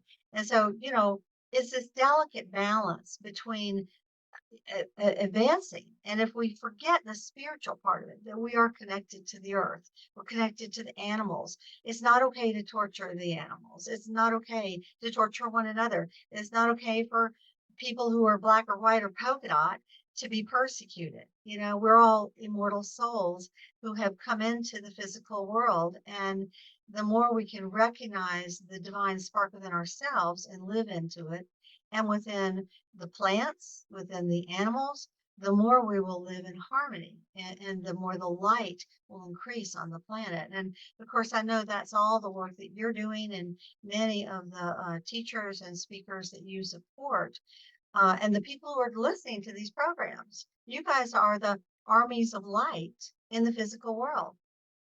You're the ones that are turning the tide in the morphogenic field. And the more of us that can awaken, the more the masses, the momentum or the inertia will begin to awaken the whole world, so that instead of going down the wrong path and blowing ourselves up with nuclear weapons or whatever crazy thing the people that are still working in the shadows are doing, we have a chance to create a new earth, and an earth that can create more harmony, both within and without. But we cannot do that if we forget the realm of spirit. So you mentioned Michael and Gabriel and Sandalphon. You mentioned the archangelic realm. And one of the archangels that you said has been around you this week is Archangel Raphael. And Archangel Raphael is the archangel of healing. And you've also mentioned this world of duality and everything that we're working, to uplift, right? To heal thoughts, words, emotions, behaviors, all of it. I'd like to ask you to kind of close us out with an experience with Archangel Raphael, if you could. It would be my pleasure. I have had a really special guest in my house this week. He's a friend, and he came in to do some healing, personal healing. And the very first session we did, Raphael showed up. And so Raphael's been here the whole week working with the healing work that we've been doing. And so it's an honor to bring him forth to others. He showed up in the session as quite tall. I mean, I would say he's looking about 10 feet tall. He's pretty large, to put it mildly. And of course, he wears this green, this beautiful sort of deeper green, not totally forest green, but it's gradated. It goes from green down to deep forest green. That's what he appears to be wearing. And he deals very much with the healing of the heart. Because it always starts with the heart. The wounds that come to the heart spread out in imbalance and illness with the body. And so I would just like to ask everybody if you would like some healing in your life, whether it's physical healing, emotional healing, healing of relationship, a healing of family, a healing for a friend that is in distress.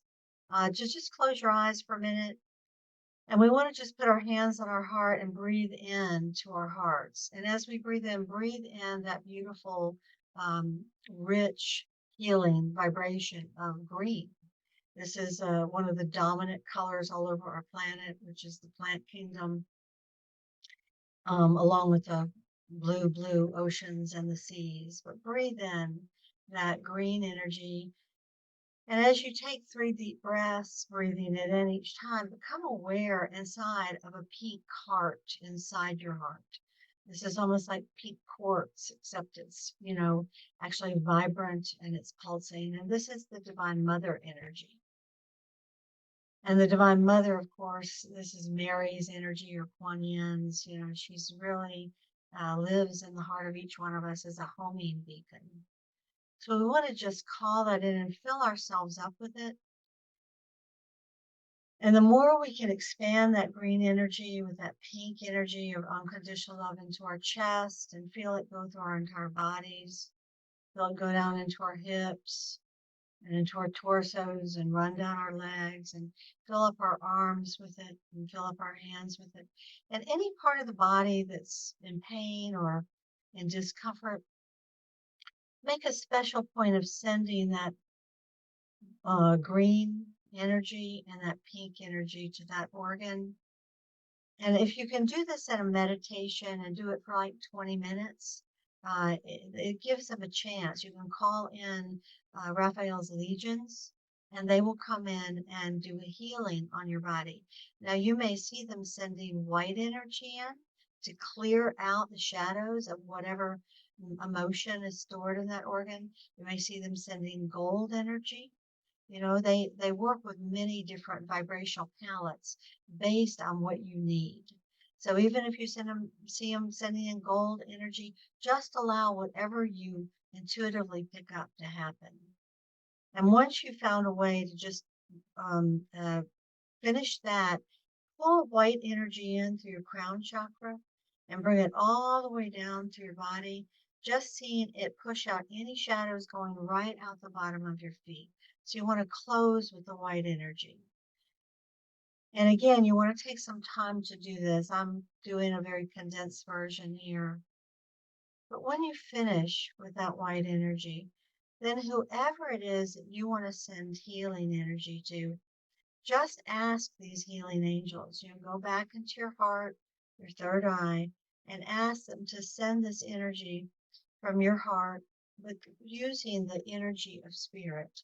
It's your intention, but it is the divine's energy. It's not your personal energy that you're sending. That's very important. The divine knows better than us. Spirit knows better. We are simply those vessels of intention that can send it. So you can just see the white column coming down through your your crown chakra, into your heart, and then just send that out to whoever it is, wherever they are. If you feel like for some reason their personality might be in resistance, like addiction, send it to their higher self and let their higher self downray it to them. That's a really good way to do it. And at the same time you send it to the higher self, call their angels in.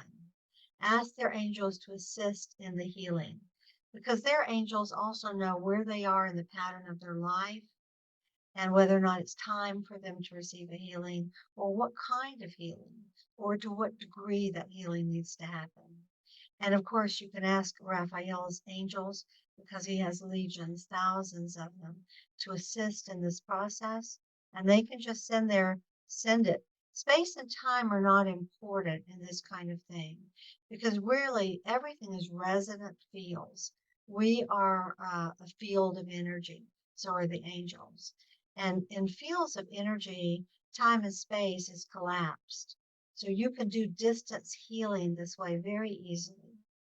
Now, be aware whenever you do healing with someone that sometimes it's a part of their karmic pattern to be sick, because through their being sick, they may learn patience or love, or they may stop being a workaholic and take the time that they need to develop another part of themselves. So we always want to say, my will to thy will. May the highest will and the highest good be done for this person. We may want them to heal right now, instantly, but it may take a journey for them, and that journey can be an evolutionary leap in their consciousness. So just send that out, and let's just say it's an area of the world that you want to send the energy to. Ask for the light to come down from that from the highest levels, and for the angels to send the light down, and just see the light coming down, let's say over this energy field of infinite light that has its own intelligence, to come down, whether it's over a family situation, a relationship. And again, remember that you can work with the higher selves of these individuals. So send the energy to the higher selves to go into their mortal selves, because as we know, down here in the realm of personality, we have a lot of feisty personalities. And sometimes those personalities have so many issues that they get lost in the forest or in the trees and can't see the big picture. But their higher self will help them to receive this energy for the highest good of all. So I know this is very quick, but it gives you a template for something you can work with. Take 20-30 minutes to do it, and call in those angels to assist you with your intention. Tricia, thank you. No, I think, and the nice part about this is people can play it back, or, like you said, take it and do it as many times as they like. So thank you so much. So we've been talking with Tricia McCannon, the author of the Angels book, Personal Encounters with Divine Beings of Light. And it's been a quick conversation. Tricia barely scratched the surface with the wisdom that she shares in the book. And she mentioned the 9 orders of angels. They're in the book. She explains them in great detail. There's a beautiful angel meditation in the book. There's historic accounts of experiences, whole chapter of people throughout history, famous people that have had angelic encounters. So the angels are here, and they're here to help us, to support us, to love us. And as Tricia said, we only need to invite them, to call on them. So I encourage you to call on the angels. I encourage you to pick up a copy of Angels so you have a really beautiful guide for you. And Tricia McCannon, thank you so much for being with us here today. It is such a pleasure always, and blessings to all of you. And when you make that connection with an angel, it can literally change your life. Thank you so much for having me, Ariel.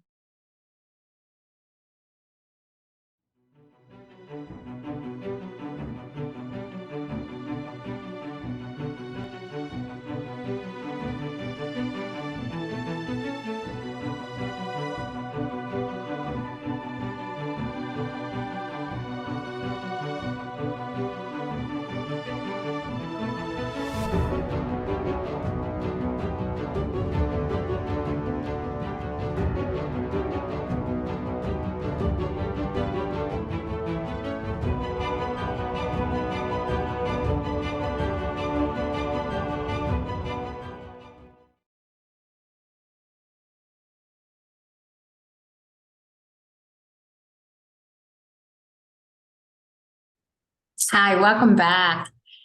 This segment, we have the absolute delight to be talking about ancestors, divine remembrances of lineage, relations, and sacred sites with Mindahi Bastida, the author of the Ancestors book. Let me tell you a little bit about Miss Mindahi, and then we'll bring him on. First of all, I just want you to know that I was absolutely delighted when Mindahi agreed to be the author for Ancestors, because Mindahi brings with him such a deep well of wisdom and knowledge, because he's lived this experience. He hasn't, just studied it. This has been his life.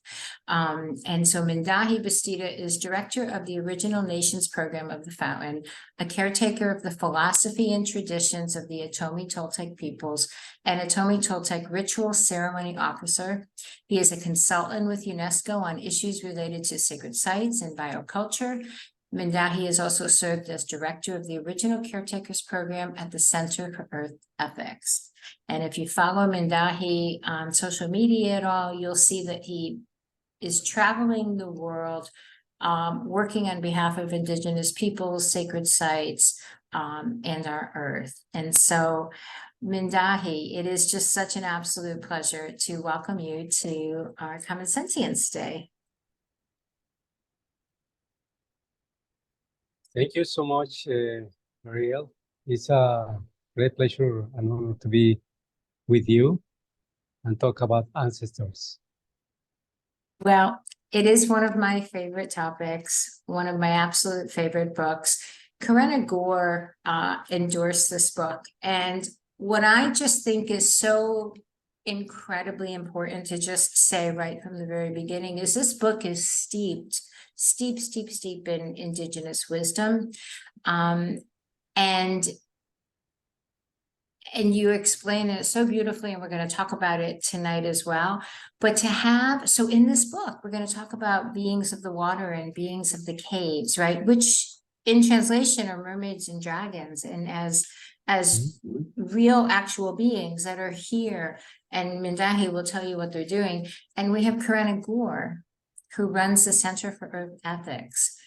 Talk about two different worlds. We're talking about a very mainstream world and a very indigenous world of wisdom coming together and understanding each other and honoring each other. I mean, there's something really deep and profound and beautiful about that. Wouldn't you say, Mindahi? Yes, I want to share that talking about ancestors is also talking about the future, because we need to acknowledge the past. Of course, we cannot live in the past, but we can honor the past so we know who we are. And then we are becoming ancestors ourselves. So that's the reason when we foresee the future, we also think about who we are, what we are delivering to the future generations of the future.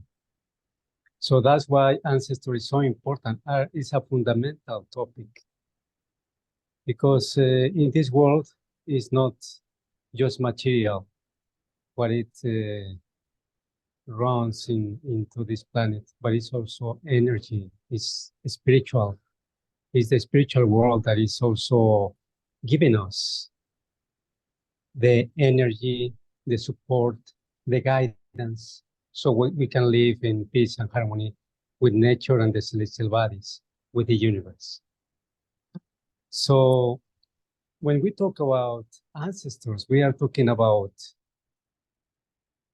who we are, how we relate to the natural and to the spiritual world.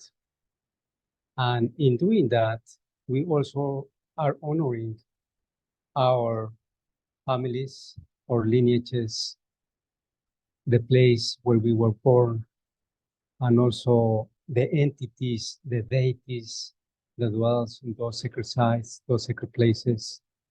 But also we talk about the mountains, the rivers, the shores, the Cansamarias, and all those sacred places that give us this personality. And the personality that we hold is not individual, it's a collective personality. So that's why we talk about ancestors as a collective being, a collective way of being in this world. So that's the importance of this fundamental topic. Then we can know why we are here in this world. What is the common mission as human beings with other, or in front, or in relationship, sacred relationship with other species, other beings, other entities, other spirits. Actually, they are watching us. They are guiding us. If we listen, if we speak, and we put intention, and we do research as well, because sometimes we have forgotten those linkages. We have forgotten that we come from a special lineage. That's the importance of the ancestors. You say in your book that the humans are the youngest of the ancestors. Can you speak to that a little bit? Because I think that is a little mind expanding for many people to think that humans are the youngest. Yes, and actually we think that humans are some people think that we are the most intelligent species in this world, but we are not. We are the youngest. And we must behave and be humble around that. Because before the human species was born or was present in this world, many other species were already here. Many other mountains and rivers and aquifers, and the ice was already here. The seas, the continental masses, and the beauty of many landscapes were already here. But of course, we are here and as the youngest species, and we need to remember that we are the synthesis, the produce of all these biocultural relationships. As we as social beings, we are not the only ones who are social beings. We find many other species that are social. Actually, when we talk about the we, is in a collective way, is because we are interrelated with other species, and we call them our relatives. And for us, in some places, the mountains are the spiritual authorities because they are here, they were here, and they have also the entities and the deities that dwells in those sacred sites, those sacred places. For many cultures, especially the original nations and peoples, ancestral and collective cultures, we think that the top of the mountains are sacred because they are close to the universe. They are, special places where we have a better touch with the universe. So that's why some rituals, some ceremonies are taking place in those places because they are special. And in many places, in many cultures, like in the Mesoamerican culture or the Andes or the ancestral Africa, the top of the mountains are always venerated. And there are pilgrimages to acknowledge those places because they are the ones who give us also the personality and also the guidance and also the sacred touch. Because if we are born in a certain places, because we are also those places. That's why we say sometimes we are the rivers. We are the sea. We are the caves. We are the trees. We are those other animals that are around us. That's the collective way of thinking. So when we talk about ancestors, we are talking about this sacred connection. So ancestors is not just the family lineage. Ancestors are also the ones who were before us. And we say they are watching us is because they really are watching us. If we ask in a beautiful way and we carry out ceremonies and call for support, we receive guidance. And we can live in peace, in harmony with other beings. So then we say we are not the owners of this land. Or when you say in some places my property or this other, it's not like that. We are caretakers, caregivers of the land, because the land was before us, and the land can stay without us, but we cannot stay without the land. We cannot stay without Father Sky. That's the reason we call Father Sky, because it's before us. And that's why we call Mother Earth, because she's nurturing us. She is giving us so much. And with that love that is expanding, everywhere. The love that is given us is so beautiful. And that's why when we talk about Mother Earth as a mother, because she was before us, before the presence of humans. And that's beautiful. She is our ancestor and father, son, grandmother, moon, because this planet also got family. So we cannot exist without other beings. And that's why we think that we came to this planet, to this beautiful Mother Earth, to take care about life, not to take over. That's why we don't take more than we need. And we appreciate our ancestors as a family, as a bigger family, because we are honoring their presence. And their presence is not just in the past. Their presence is still here and will be here. So this is a mystery, because it comes from the past. We are here in the present, but it also transcends to the future. And the beauty of that is that we live in between. As I said before, we cannot live in the past, nor in the future, but we can honor the past so we can foresee the future. That's the guidance that we are receiving. That's the mystery that we are living in. It's really so beautiful, and it's really so like, of course, when you think about it, of course we have to be part of the land, we have to be part of the sky, we have to be part of the sea, the idea that we're separate beings living on something and not as part of something. It's almost silly to think that that's what we think, because do you know what I'm saying? Like when you explain it and when you really just feel into it, it's of course we are. How could we be anything but a part of everything?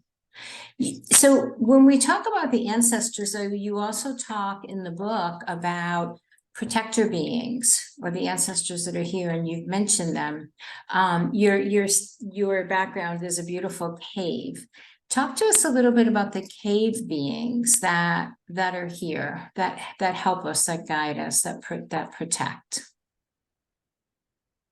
Yes, especially in the caves that they represent the underworld, there are beings that are caretakers of sacred sites, where the most beautiful crystals and also minerals are emanating this special energy, so life can flourish. And those caves are also residents where these entities and deities dwell. So in some special caves, the presence of the serpents, the feather serpents, or the rainbow serpent, is very important because they are the ones who are taking care about these underworlds and how they are emanating. They are giving us this special energy so life can flourish.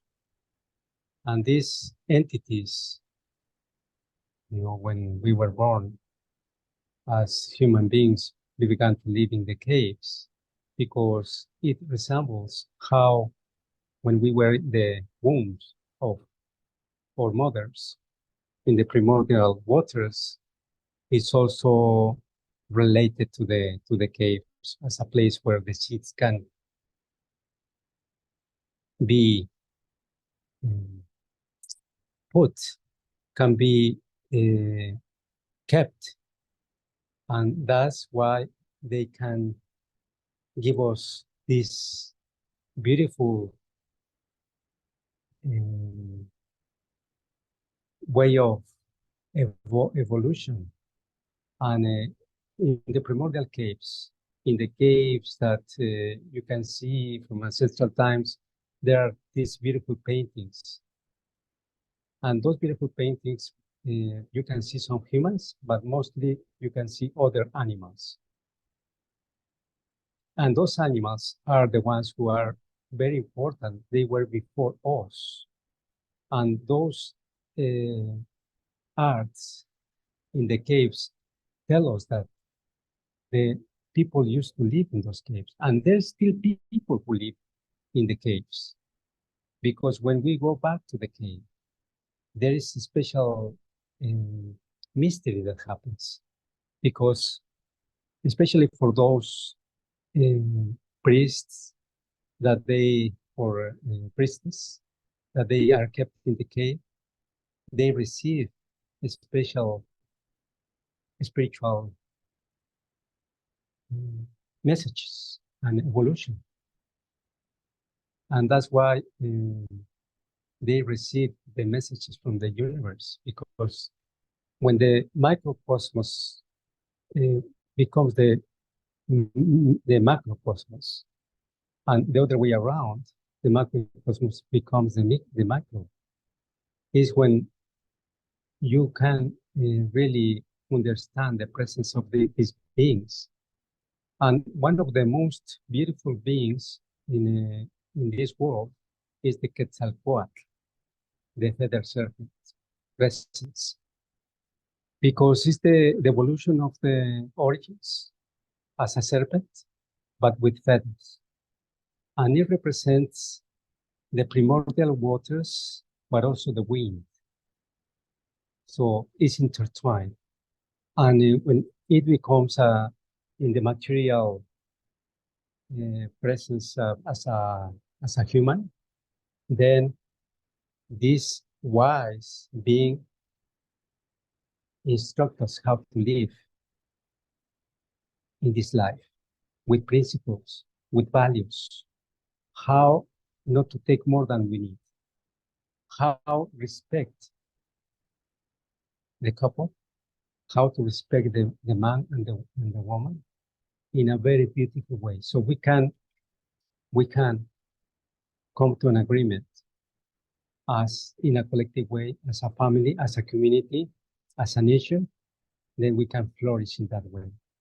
But that's the beauty of acknowledging those beings, because those beings are always there, but sometimes there are certain times that they come out to support us and to help us when we have lost the path. So they remind us how to come back to this balance and to this beautiful way of living in gratitude with what gave us life. So, and the same happens in the waters, the primordial waters. We have seen how the mermaid, we call it Atlanchani. In other places, they have different names. But that's the presence of these beings that are let's say, the caretakers of the sacred sites, that they are for example, the mother of the waters. And And these mermaids are the mothers of the beings that dwells in all of those wetlands or the sea or the water bodies. And if we want to go out for fishing, if we want to go to ask for a special thing, we need to ask permission. Actually, it's one of the main teachings for everyone, for everybody.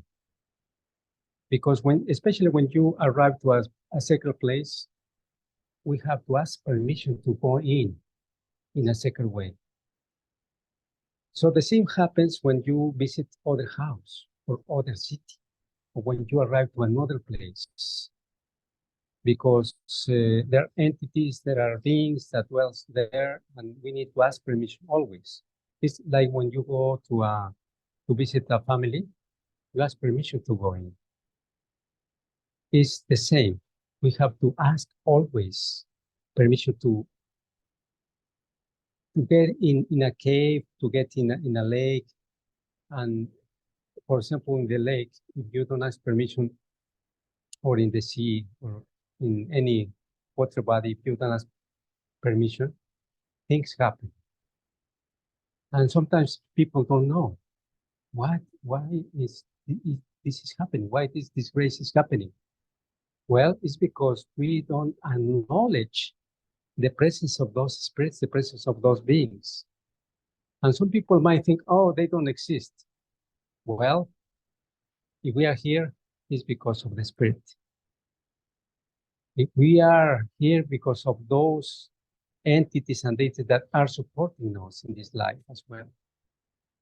So that's why those entities and deities are very important. As the feather serpent during the day or in this evolution, there is also entities that are present in the underworld, like this Tezcatlipoca is the presence of this light being during the night. And we have to acknowledge, because the beauty of the night is so big, it's so profound, that we relate this beauty with the women,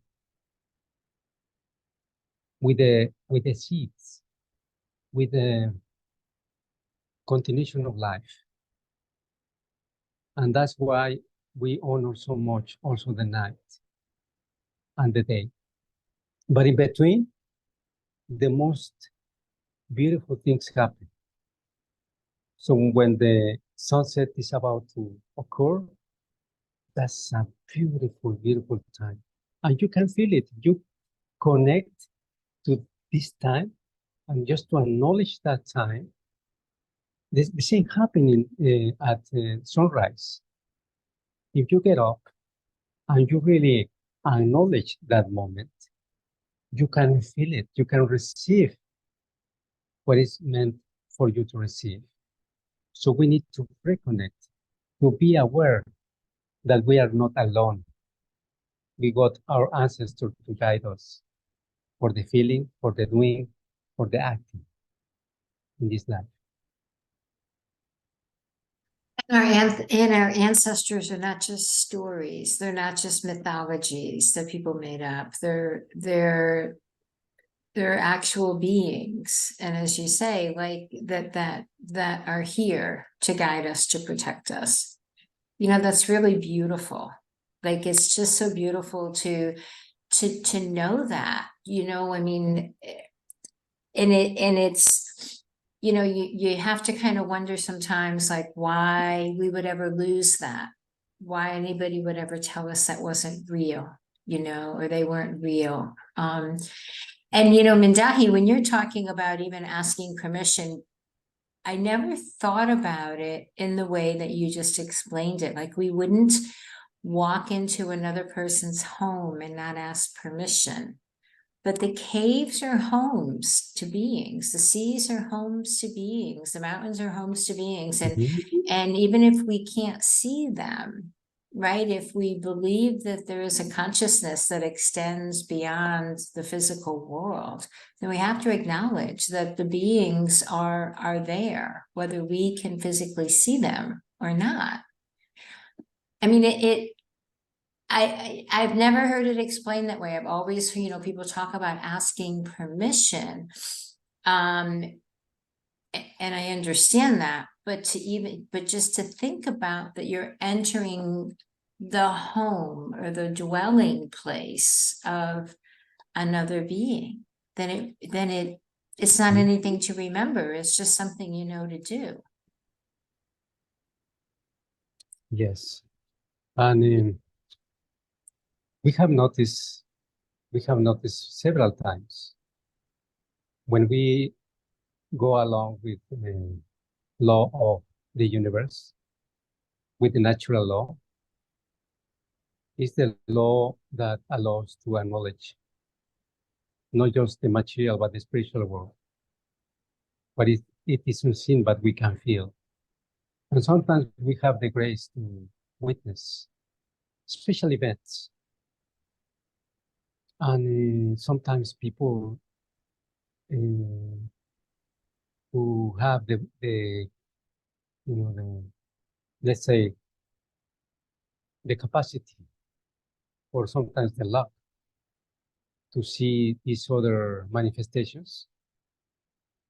And there's no need for rationalize or to give an explanation, a rational explanation around this, what is called phenomena. So supernatural phenomena is just an extension of the natural, because it exists. Thanks to this extension of the natural, we are here. Because you can imagine how we were born. What is the miracle that we are here in this world, this time and space? Let's not take it for granted. It's for a reason. And it's for us to find out why we were born, why we are in this sacred relationship with other beings, and how we can support each other. Now, this is the time to support each other, because in rational thinking, of course, there exists the individual, but beyond that rational thought, the individual cannot exist without others. The individual cannot exist without this planet. The individual cannot exist without the four sacred elements of life. If the water was lacking in this world, we wouldn't be here. Just like that. The same with the other elements, the fire, the wind, the earth, because we are the synthesis and the reflection of those sacred elements. That's the reason we say we are the wind, we are the fire, we are the soil, and we are all what exists in the world and in the universe. And we are this, that's why we are saying we are the synthesis and the expression of our ancestors. So we can transcend in that way. And the waters. So Mindahi, asking permission is important. So to develop a relationship or a connection, a deepening connection with our ancestors, asking permission is certainly important. In your book, Ancestors, you have a whole section on reciprocity, on offerings and payments with the ancestors or to the ancestors. Mm-hmm.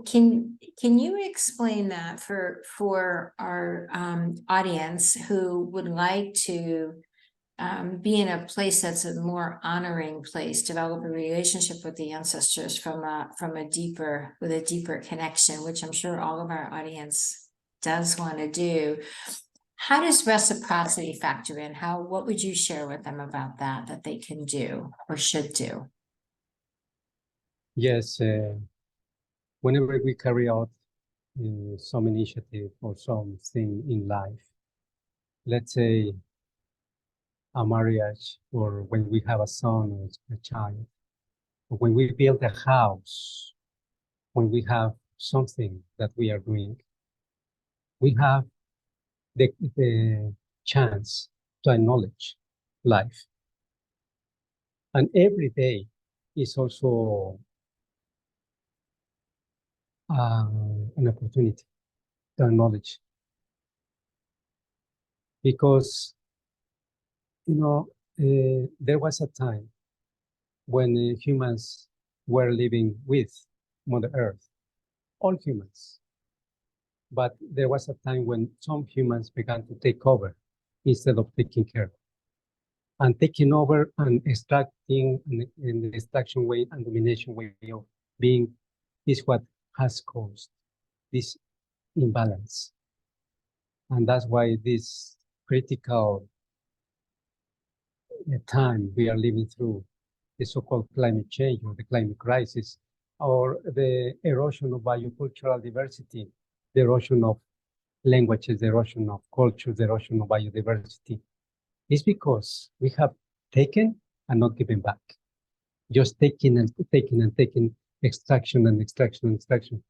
And that happens not just among humans, but in other senses. So meaning that when we take more than we need, or we just take and take and take, and we don't give back, and we forget about carrying out ceremonies and giving back to those places that give us so much. So, in other words, what we are saying is that we live in constant reciprocity. From the original nations and peoples' perspective or way of living, the good living, is that we always give thanks. And when we talk about offerings and payments, we are talking about almost the same thing, because we need to acknowledge the place, because the place is giving us so much, and we need to acknowledge those deities, those entities, those minerals, those plants, those animals that are giving us life. So we need to reciprocate with them, to live in reciprocity, to give back. For the beginning, acknowledgement.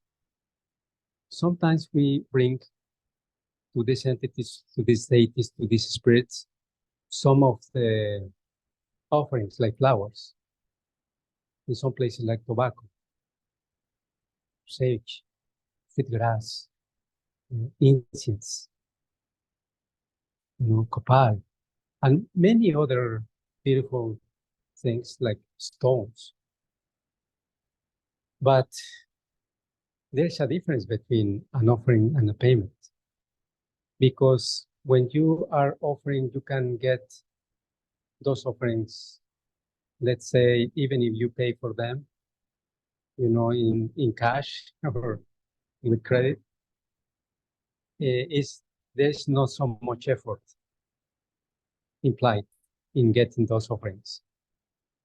But when we carry out payments, for example, the bread that you're offering to the cave beings or to the people who are around, and they are there for a celebration, and you are giving them the bread you prepared, and you collected all the ingredients, and you took care about even the wheat, then that's a payment.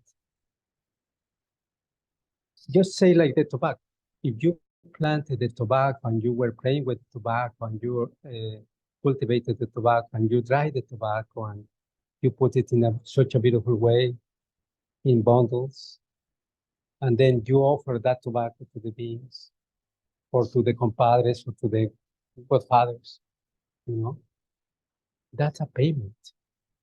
But it's not a payment like like when you go to the bank. This is a spiritual payment, which is deeper and profound, because then you are acknowledging those beings and those spirits in a way that they welcome you in a very, very profound and beautiful way. So then things or this harmony can be present. I'm just going to say one example. You know, there was a man in my community, still alive, and this man has been sharing with me and sharing his wisdom. And he's a traditional healer. He's a very, very, very powerful man that received his powers from the light, from the Great Spirit, from God. So he's a traditional healer for the community, and many people come to see him. So I was noticing by the entrance of my community, there was so much noise, so much accidents. And I even heard one of my friends was hit by somebody. And one of my uncles had an accident, a bicycle accident, when he was going out from the community. And he almost died. So I went to see this wise man, this traditional healer, and I told him, what is going on here in this place? And he told me, you know, I'm going to explain to you just in a very, it's very complex, but I'm going to explain to you in a very simple way. There were from long time ago, from millennia, these two beings, these deities, and that they had been there for a lot of time, but people forgot about them. There is nobody who is carrying out ceremony or acknowledging them. So I told him, what can we do? And he said, I'm taking care about it. And I gave to him thanks. And I was supporting him in a very humble way, but he was doing the work. And then the same happened when I was living in New York, by Harlem. I began to see so much, many accidents, and even the police was present day and night, because even there was so much noise. And then I said, I'm going to do as this mentor told me to do. I went to the place and I prayed, and I talked with those beings. I never saw them, but I felt that there was something. And I said, I don't have any more but this tobacco and this prayer from you. And you know what happened? Harmony came back. Harmony came back as in my community. That's an experience that I can share with you for real.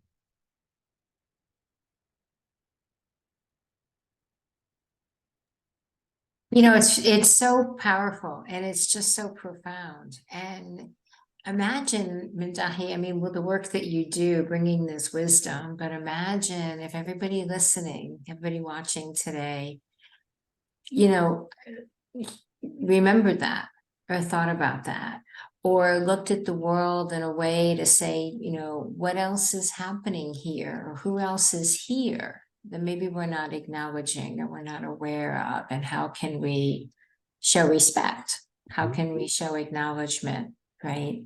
How can we live in relationship with the spiritual world and the physical world that we're part of? It's so important, and it's such deep wisdom. And I just want to hold up your book again, Ancestors, Divine Remembrances of Lineage, Relations, and Sacred Sites, because there is so much important wisdom in here that in our modern day, many people honor the indigenous cultures, and we thank the indigenous cultures because we know that they are on the front lines of the climate crisis. We know that they're protecting the lands. We know that their ancient their ways are important and have great meaning, but we might not necessarily know much about it or really understand or be able to connect in a way if we're not of that lineage, that human lineage. And you've brought so much of that wisdom into this book in a very practical way, and have practices and knowledge for people to be able to deepen the relationship, to not only understand it, but then to connect more deeply. So such an important book that you've written, Mindahi, and I'm just so grateful, and so grateful that you're here with us today to share. Thank you, Ariel. Thank you for having me and sharing these thoughts, but also my feelings, also my actions. It's for the human species because we love. And the love can transcend and can change the crisis to the harmony. And we can flourish as a human species in this world, in interrelationship with other relatives. So we have a world where we can live in unity, in the diversity. Absolutely. Absolutely. I just want to say, I want everyone to realize that Mindahi works tirelessly on our behalf, on behalf of this world. He travels constantly. And so everyone can know that there's people like you, Mindahi, that are really on the front lines of trying to help this world, save this world and save the beautiful places and the peoples and our ancestors. And I invite everyone to do your part, It's important to know that there are beings like Mindahi here doing the work, and we're very grateful for you. And he can use some help. He can definitely use some help, and even in your own communities, or in your own families, or to understand the wisdom, to know, to walk more gently, to ask permission, to acknowledge the ancestors, to take care of the land and the beings. So that's the invitation. That's the invitation from us today. So. And start with the book. Ancestors is a perfect place to start. So, Mindahi, thank you so very much again for being with us. Thank you. Thank you to you and the audience.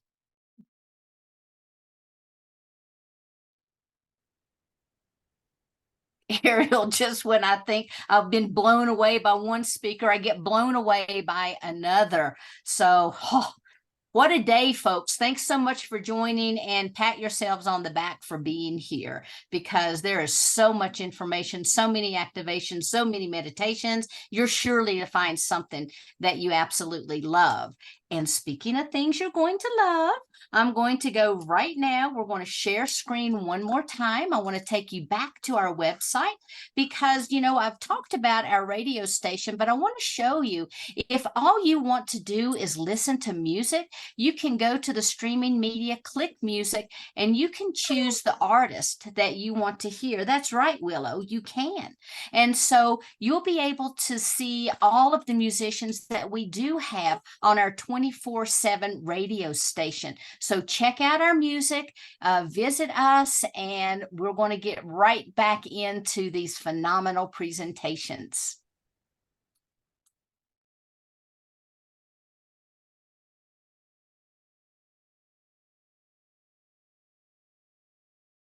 Welcome back. You are in for another phenomenal segment because we're going to be talking shamanism and a shaman's noble death with Oscar Miro-Quesada. So let me tell you a little bit about Oscar. Oscar is an earth-honoring ceremonial author and a respected shamanic practitioner. He is the founder of the Heart of the Healer Shamanic Mystery School and originator of Pachacuti Mesa tradition, cross-cultural shamanism. And he is a soul brother for sure. So welcome, Oscar Miro-Quesada. Napakuyaiki suyakunin runakunap. Tiayukui sonkopa ukupi. Greetings, soul of the people. Welcome into my heart, especially you, my beloved sister Ariel. Thank you for the opportunity to hold space and dance together in beauty and shamanic healing in service to our 7 generations. That said, I offer you some Palo Santo, some aromatic cleansing smoke for everybody who has joined us today to harmonize and enter into a unified field of consciousness expansive shamanic vision. It's an honor to be with you again, my good sister. Thank you. Thank you, Oscar. I'm delighted and excited for our segment. So as I held up your book, Shamanism, Personal Quests of Communion with Nature and Creation, today what we're going to talk about, or what you're going to share with us, is going to be about a shaman's noble death. So can you explain that? Explain what a noble death is, please.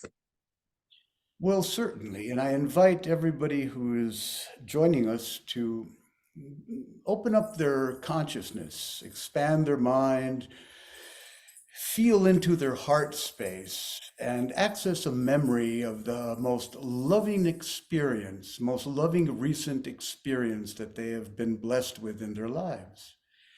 And to use that feeling, that emotion of unadulterated, unlimited, loving presence as a portal, as a passageway and a bridge into understanding what a noble death is.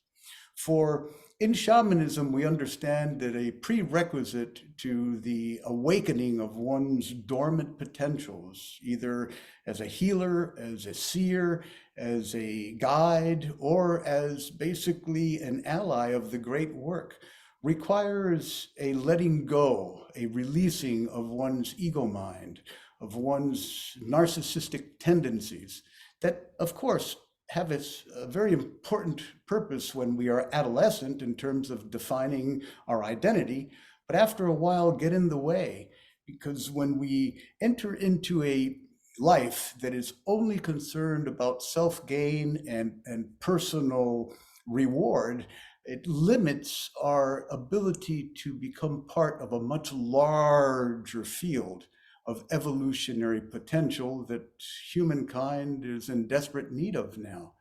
In other words, when we just live for ourselves, we forget that ourself is much more than our individual identity. It is a child of creation's dreaming as a whole. And in shamanism, being a hollow bone requires a death of that which is no longer necessary, that which is obsolete in our lives. Those attachments, those yearnings for recognition, for approval, for control, all of those cravings need to be looked at for what they are. And through shamanic apprenticeship and initiatory processes, we are gradually introduced to moments in which we denied love either to ourselves or to others or to the world at large. And we realize where we constrict ourselves and lack compassion.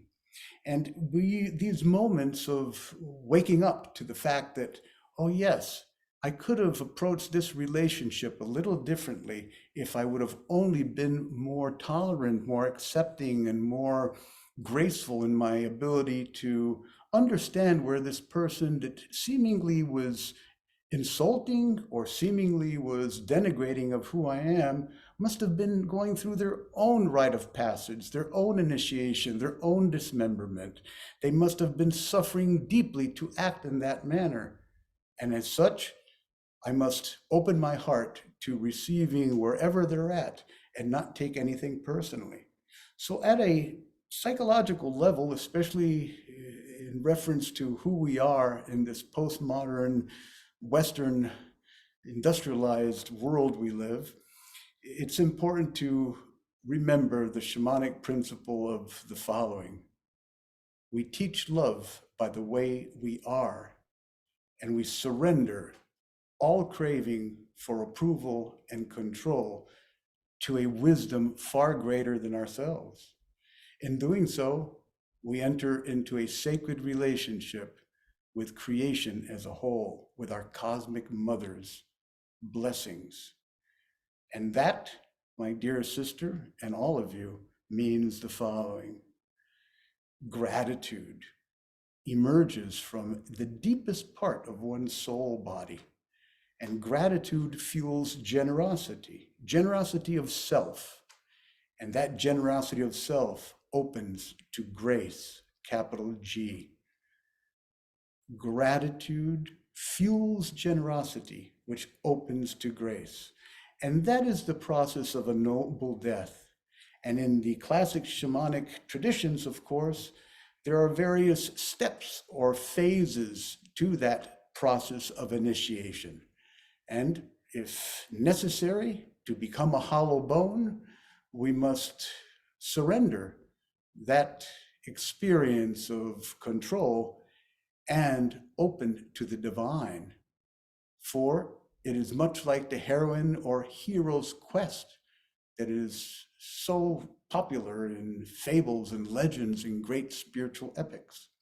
That cyclical birth and death and rebirth process that involves such deep transformational experiences of personal renewal and unlimited self-discovery. And it all begins with waking up. So the first step in a noble death is realize that you're sleepwalking, that life is living you instead of you living life. And that when you wake up to that fact, that you are just an automaton, you are on automatic rather than on self-reflective living, things change very quickly. And usually that elicits an initiatory crisis, a breakdown that is meant to result in a breakthrough. And although you try to return to the comfort of being a sleepwalker, it is impossible once you wake up, as you well know.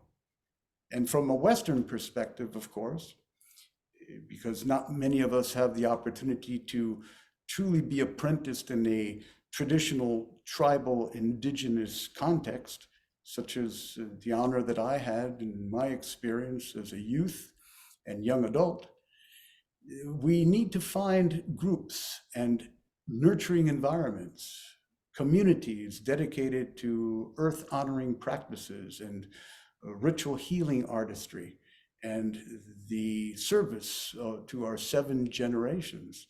And remember that this is a process of profound ego annihilation, of radical identity dissolution, and a complete letting go of one's attachment to socially conditioned sense of self.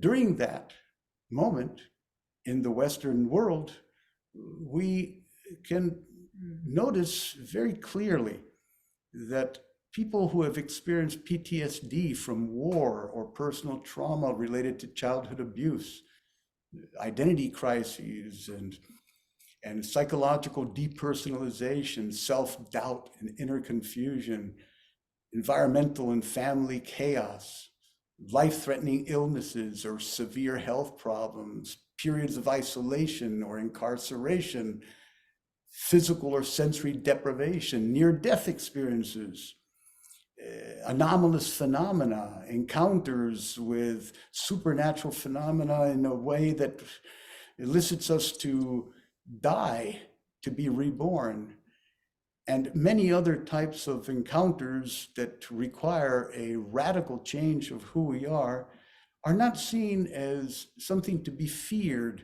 or resisted, but as allies in our own evolution, as necessary components to the recalibration of who we are as empty, hollow vessels for the divine to move through us. And once we integrate that understanding, then the apprenticeship process begins. And there's inner and outer apprenticeship, as you well know, my good sister Ariel. You yourself haven't been through this type of wake-up call, this noble death. And teachers come in many ways during your apprenticeship process. They can come in the form of animals that show up unexpectedly in your life. They can come in the form of encounters with unseen beings from very ascended, elevated regions of Empyrean reality, of celestial abodes, angels and the like. They can come through visionary encounters with ancestral shamanic masters of the great work. And they can come also through seen and outer world experiences by finding an appropriate physical teacher, learning ceremony, ritual, and healing techniques, understanding the mythology and cosmology supportive of that particular shamanic path that you've been destined to walk, and immersing yourself in that type of study and apprenticeship results in profoundly meaningful personal realization that you are much more than just this three-dimensional physical entity, this temporarily Gaian passerby that is exploring this world that often seems extremely foreign to your true nature, to your true spiritual light. So therefore, these forms of apprenticeship have been part and parcel of our human earthwalk since the first seeding of consciousness on this planet. For we are the ones we've been waiting for. And shamanism, with its widespread appeal now, for it encourages people from all walks of life and ideological persuasions and cultural backgrounds to unite together and realize that we're all just holding hands, accompanying us together on the walk back home to the light. And that's what we call the return and reintegration. And at that point, our life becomes both a calling and the actualization of pure, unadulterated, selfless service to the well-being of our entire planetary ecosystem and beyond to the stars.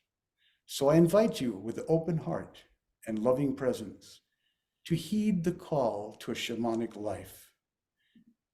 A noble death allows us to be immortal in being, beyond form, fearlessly free to be all worlds, times, and places that summon me. In a nutshell, that's what a noble death is, my good sister. Thank you, Oscar. Thank you. As you were explaining it, what I was thinking and feeling is, so many people have what they consider their dark night of the soul, or they have a life crisis and they don't understand what's happening, or they don't have the tools or the wisdom, foundational wisdom to support them. But having a shamanic practice or an understanding of a shamanic practice and what's happening is the foundational wisdom someone can stand upon. Would you agree? Certainly. It's with any spiritual discipline that is both vocation and avocation, we have to realize that a map is necessary to explore heretofore unexplored territories of our psyche, of our mind. And there's nothing better than a shamanic cosmology or cosmovision, because it doesn't require belief. It is all based on experience, right? And so the tools that we are provided with are hands-on practices in which, by placing some tobacco with very sacred intention at the base of a tree relative, or by singing a medicine song to the starlight above in that cosmic canopy that is our heavenly home, results in an amplification of our consciousness beyond all religion, beyond all belief, beyond all necessary adherence to a particular path other than your own heart's knowing that you are the source of all that is. So in a sense, shamanism is our primordial way of being. It originated with our human impulse to care for something equal or more than we would care for ourselves. And it's that simple. So when you have a traditional, trustworthy foundation of shamanic lineage to apprentice in, you can be guaranteed that for millennia, whatever you're learning is still relevant and vital because it worked. And what works, if you work it, will work even more, as they say in recovery. And as you well know, I'm all in the process of recovery right now. Oh, absolutely. Absolutely. So 2 points that I want to just dig into a little deeper. And one of them is the concept of a hollow bone, becoming a hollow bone. And you had mentioned that was the beginning of, of the process of the noble death. Just explain that just a little bit more. Is that the idea that we need to release everything that isn't our essence in order to allow room for the new or the next step? Like, speak to that, because it's actually a beautiful term. Yes. If it can be in a death process, becoming a hollow bone is actually, I think, a beautiful expression. The hollow bone notion is shared by shamanic tribal peoples across the world. And it involves the recognition that to allow the divine, to allow Great Spirit to use you as an instrument, you must be empty. You must let go of your attachment to an identification of yourself as Oscar or as Ariel, as a publisher or as a shamanic healer, and allow yourself to be used as the arms, the heart, the legs, the body of the cosmos, of the entire ineffability of the great originating mystery who we are. So the best way I could express this would be to invite everybody to close their eyes, bring your awareness to your breath, please. Allow your breath to be effortless and natural through the nose, at your own tempo, your own pace. Relaxing your shoulders, your arms, your body as a whole, just letting go. And bringing your awareness to your crown, to the top portion of your head.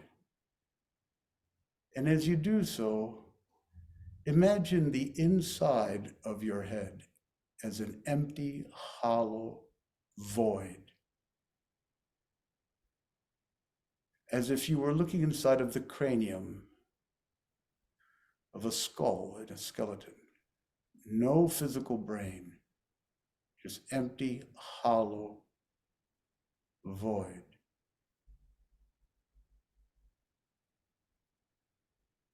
That is yearning to be illumined, to be filled with the most exquisite, elevating visions of your true nature as light. So within that empty, hollow, dark space, you see a flickering flame that increasingly grows in its radiance, filling your higher mind, your spiritual consciousness with vision, with beauty, and with healing light.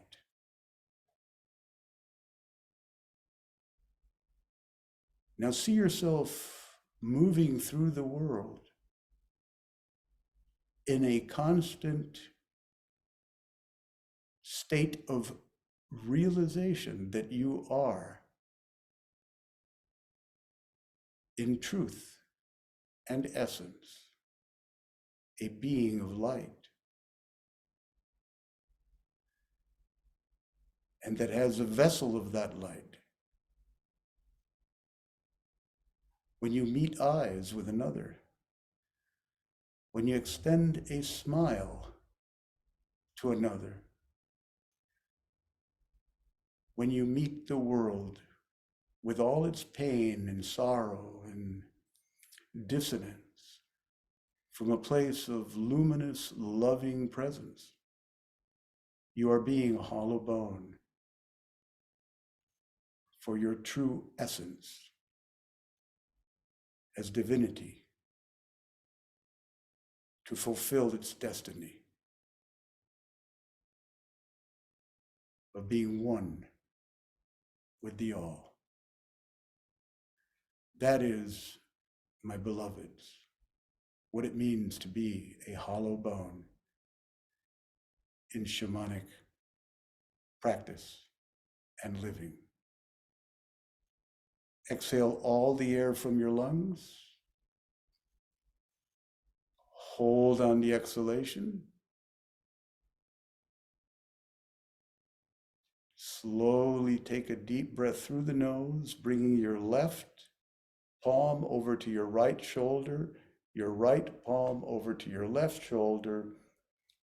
Retain the breath, hold, crystallizing this experience in every fiber of your being, and in Aini, in sacred reciprocity with the source of this experience, blow forth, release your breath into the heavens. 1, 2, 3.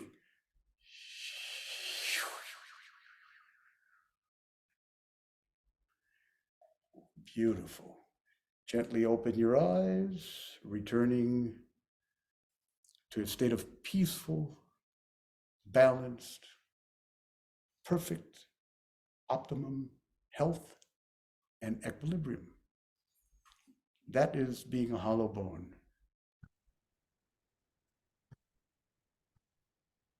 That was beautiful. That was beautiful. Thank you so much.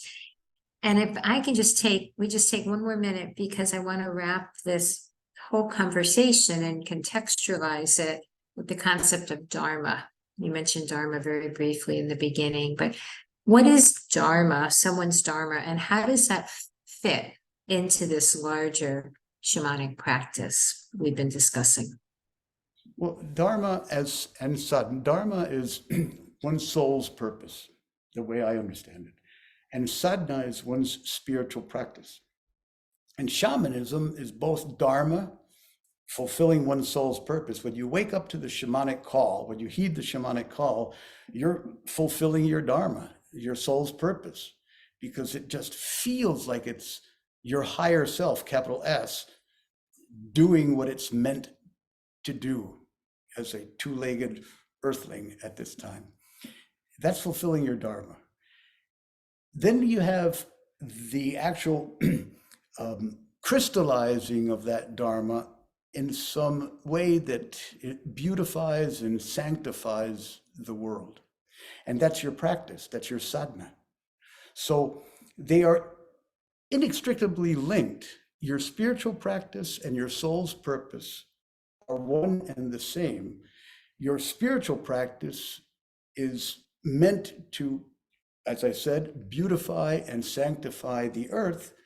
And your soul's dharma is meant to uplift your soul's potentiality to rise above, and with every incarnation, attain a much more refined, expansive level of realized divinity. And therefore, the next time you choose to come in, as bodhisattvas do, and many of you hearing these teachings, of course, have already realized that you're on the way to doing that. When you come back in by choice, then your presence, your medicine presence, your shamanic beauty is just amplified exponentially. So there's a progression that takes place. There's an evolution that takes place when you realize that, yes, my soul is meant to wake up fully and be a healing, loving light in whatever bardo, whatever realm of consciousness that creator, creatrix has chosen to bring me back to be of service as a catalyst of blissful healing, transformation in the lives of others. And my practice is to teach love by the way I live. That's the way I understand it. Oscar Miro-Quesada, thank you so incredibly for this segment. I want to remind everyone that Oscar's book, Shamanism, Personal Quests of Communion with Nature and Creation, this wisdom, and so much more, including many different ceremonial practices, are included in this book. So Oscar is the author of Shamanism. And Oscar, thank you very, very much for today. Always an honor and much love, my good sister. Thank you.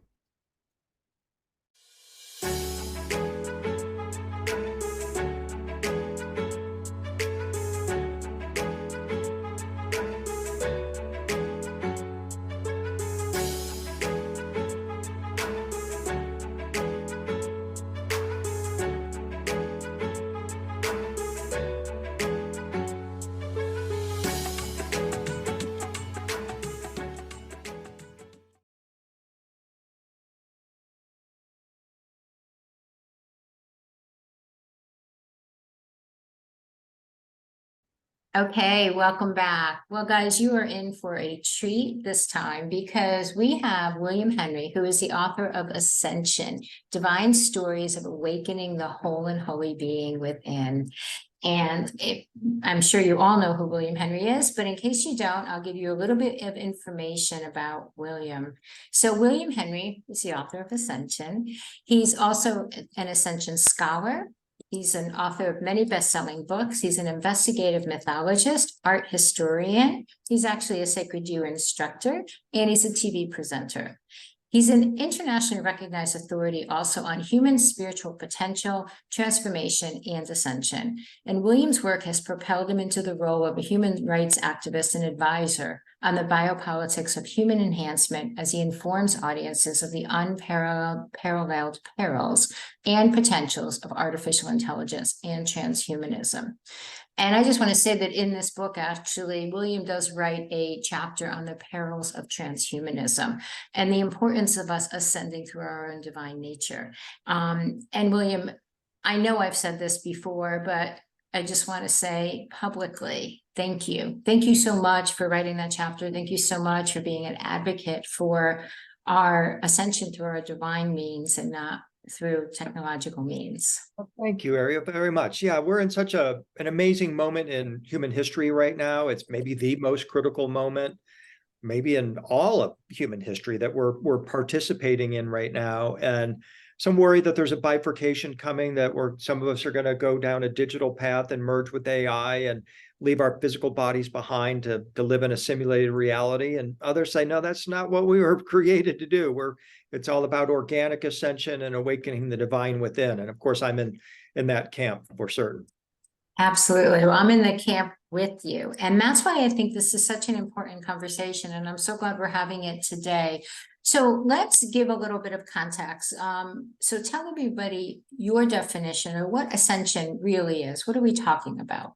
Well, I can say to right off the bat what ascension is really not, in my view, and it's not a one-time event. It is not something that one or two or maybe a handful of humans ever achieved. It's an ongoing process that is at the heart of all the world's religious and spiritual traditions. It's the ultimate esoteric secret. And what it has to do with is transformation. Spiritual term is transfiguration, a change in form. It's a process whereby, similarly to the way a caterpillar morphs into a butterfly, our body morphs into a higher light body form. And that is the ultimate ascension, is our transformation into a being of light and angelic type of existence. But the ascension process is very much an earthly process. It's something we do while we're living in the body, utilizing its secret aspects, what it was designed to do. And the aim in our earthly life is to become more whole, more holy, more complete.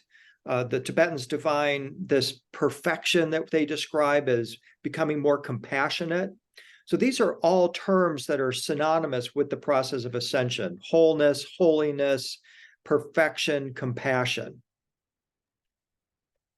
And what's so incredible about your book is, one, that you really explain that in a way that not only helps us understand, but has us see that it's attainable for everyone. That this isn't this where one day somebody's just going to wake up and turn into a crystalline light body and leave the planet. That's not really what ascension is and what we're talking about, right? But it is work. It is a process. It is an evolution of consciousness. Right? It is. This is why I think it appeals to many spiritual questers as well, because they recognize you can't just open your mouth and let the roast duck fly in. That's faith, really. And there's nothing wrong with faith. But as James, the brother of Jesus, said, faith without works is dead. And the work is always about becoming more whole and more holy. So many people kind of understand that or intuit that or come to that recognition once they get on their spiritual path that, hey, this isn't going to just happen to me. That's called rapture in the Christian tradition, which is a spontaneous event, and it might well be possible, could well happen. But others of us recognize that our ascension is really a path, that there's work to be done, spiritual work to be done, even alchemical work within us. And again, that's appealing because it gives us a sense of perhaps control over our own destiny. We can commit to this path and start making new steps, making new decisions, taking different actions than in the past that ultimately lead to this greater place of awareness or a higher frequency, if you will. And I think that is really certainly what appealed to me and what also appeals to many people on this path. It appeals to me. And what appeals to me also in your book, which I think it can't be understated, and I'm so happy that we're going to talk about it today, is you have an entire ascension timeline from Sumeria literally to modern day. And you discuss many figures throughout history who have been on their ascension path and who have achieved their light body or their rainbow light body. And you talk about that in great detail. We're going to talk about 4 figures today, and I'm gonna mention them and then ask you to share. And the first one is probably everybody can guess, probably one of the most famous figures in history to ascend that we believe is Jesus. Can you talk a bit about Jesus, please? Yeah. Again, when people think about ascension, they think it's strictly a Christian concept. After the resurrection, several of these men clad in white linen garments gathered together, and Jesus ascended in a cloud with a promise to return and at the second coming. And that is the concept of ascension in many people's minds. And as you mentioned, one reason I wrote the book is to point out that ascension was a spiritual topic and a discipline thousands of years before Jesus and the Essene mystics that brought him to the world came along. as you mentioned, going back to ancient Samaria from the very beginning, the oldest human creation stories, the oldest human story, in fact, is about Inanna's ascension. And the Sumerian stories make very clear that perhaps there was a tinkering of our DNA or a tweaking of our DNA by otherworldly beings. They are also explicit that this had to do with ascension. The Egyptians said the same thing, that our body was perfected by the gods to make it a more conducive vehicle for the ascension of the soul. So for several thousand years before the Christian movement came along, we had humans that had been ascending. Ezekiel, Enoch come to mind in the Old Testament, Inanna, as I mentioned, in the Sumerian tradition. The Egyptians tell stories of multiple mortal humans who ascended, who attained saintlyhood, or even what we would think of as angelification, human transformation into an angel. So that when Jesus came along, there was a framework for this. There was an understanding about this in the mystery schools of Egypt, of Iran, of Iraq, of elsewhere, especially in the Middle Eastern world, but also all around the world. Otherwise, people wouldn't have understood the whole concept. And so when Jesus demonstrates this, he is demonstrating this vast ancient knowledge and putting into the equation the acknowledgement that everyone can do this. And this, in fact, is the foundation of the Essene mystical order out of which Jesus emerged. The Dead Sea Scrolls are emphatic that they believe that humans could transform into angels while living. And that is hugely controversial to some in Orthodox or traditional religious circles. Are like, oh, no, that's not possible. But it is, according to the mystery schools. So what I wanted to bring forward was not only that timeline, but also examples of sometimes mortal, ordinary human beings who attained their ascension. And Jesus is not considered to be an ordinary human being, but he is, of course, the primary person that people think of when they think of the concept of ascension. But a mortal human, whom we consider to be mortal, who did ascend, is the Mother Mary. And she is considered the first Christian to ascend. She's immediately followed by Mary Magdalene, who was clearly also a mortal human being. She ascended from a cave in southern France. And so what we started to see, especially with the Christian movement, was a long period of understanding that ascension was possible, and then an acceleration with Christianity that it's for everybody, that this is possible for all of us. And even Mary Magdalene, who is presented as such a lowly figure in the traditional Christian world, she's a prostitute and these kinds of things. In the esoteric world, she's upheld as, or the mystical world, she's upheld as an exemplar. She became the chief apostle of Jesus. She was the one who he came to with his advanced knowledge of navigating the afterlife in the ascended world. And so she's a real prime person for us to whose story we must look into and understand for if we're on the ascension path. It's fascinating because people don't know this, and they don't really think of really other than Jesus, like you said. So you go back all the way to Sumeria, yeah, and you really point this very specific timeline out. And then now we're in the Christian era, and somebody you speak about in the book, which is fascinating, and I didn't know this at all, who also ascended, is Saint Francis of Assisi. Can you speak to that? Yes. So let's just take a moment first to acknowledge that on our timeline, we're starting in ancient Samaria 3,000 years before the time of Jesus. Then we come to Jesus, and then Francis of Assisi is a 13th century figure. So now we've crossed over 6,000 years of human history where we're talking about the exact same thing in these various mystery schools or mystical schools. Francis lives in Italy. He's raised by wealthy parents, but he gets a calling to rebuild the church. And he realizes it isn't the dilapidated church that he's praying in. It's actually a painting of the crucifix that calls him to rebuild the church. Turns out it's the Catholic Church that he's referring to, and that St. Francis is charged with rebuilding. Well, he goes down to southern France and also to Egypt. And in both places, he makes contact with groups of or organizations of people who are on the ascension path. In France, he meets the Cathars, the pure ones, as they called themselves, the good Christians. They claimed that they were reincarnations of the Essenes, and they were on the path of ascension as laid out in the book of Isaiah, which describes the soul's journey through 7 halls or holes in space until it reaches the throne of God. And he's tremendously inspired by these teachings, as he is by what he learns in Egypt.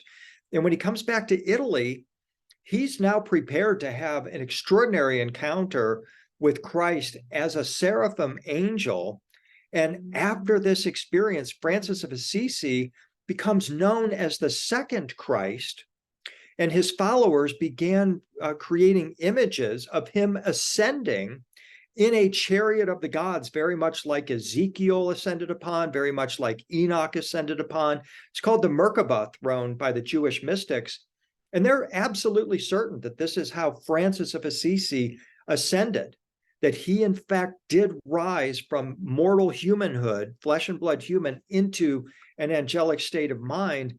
That's the 13th century. And the Franciscan order that develops after him doesn't focus on his ascension, but it's still one of the most spiritually potent Christian orders of the modern era.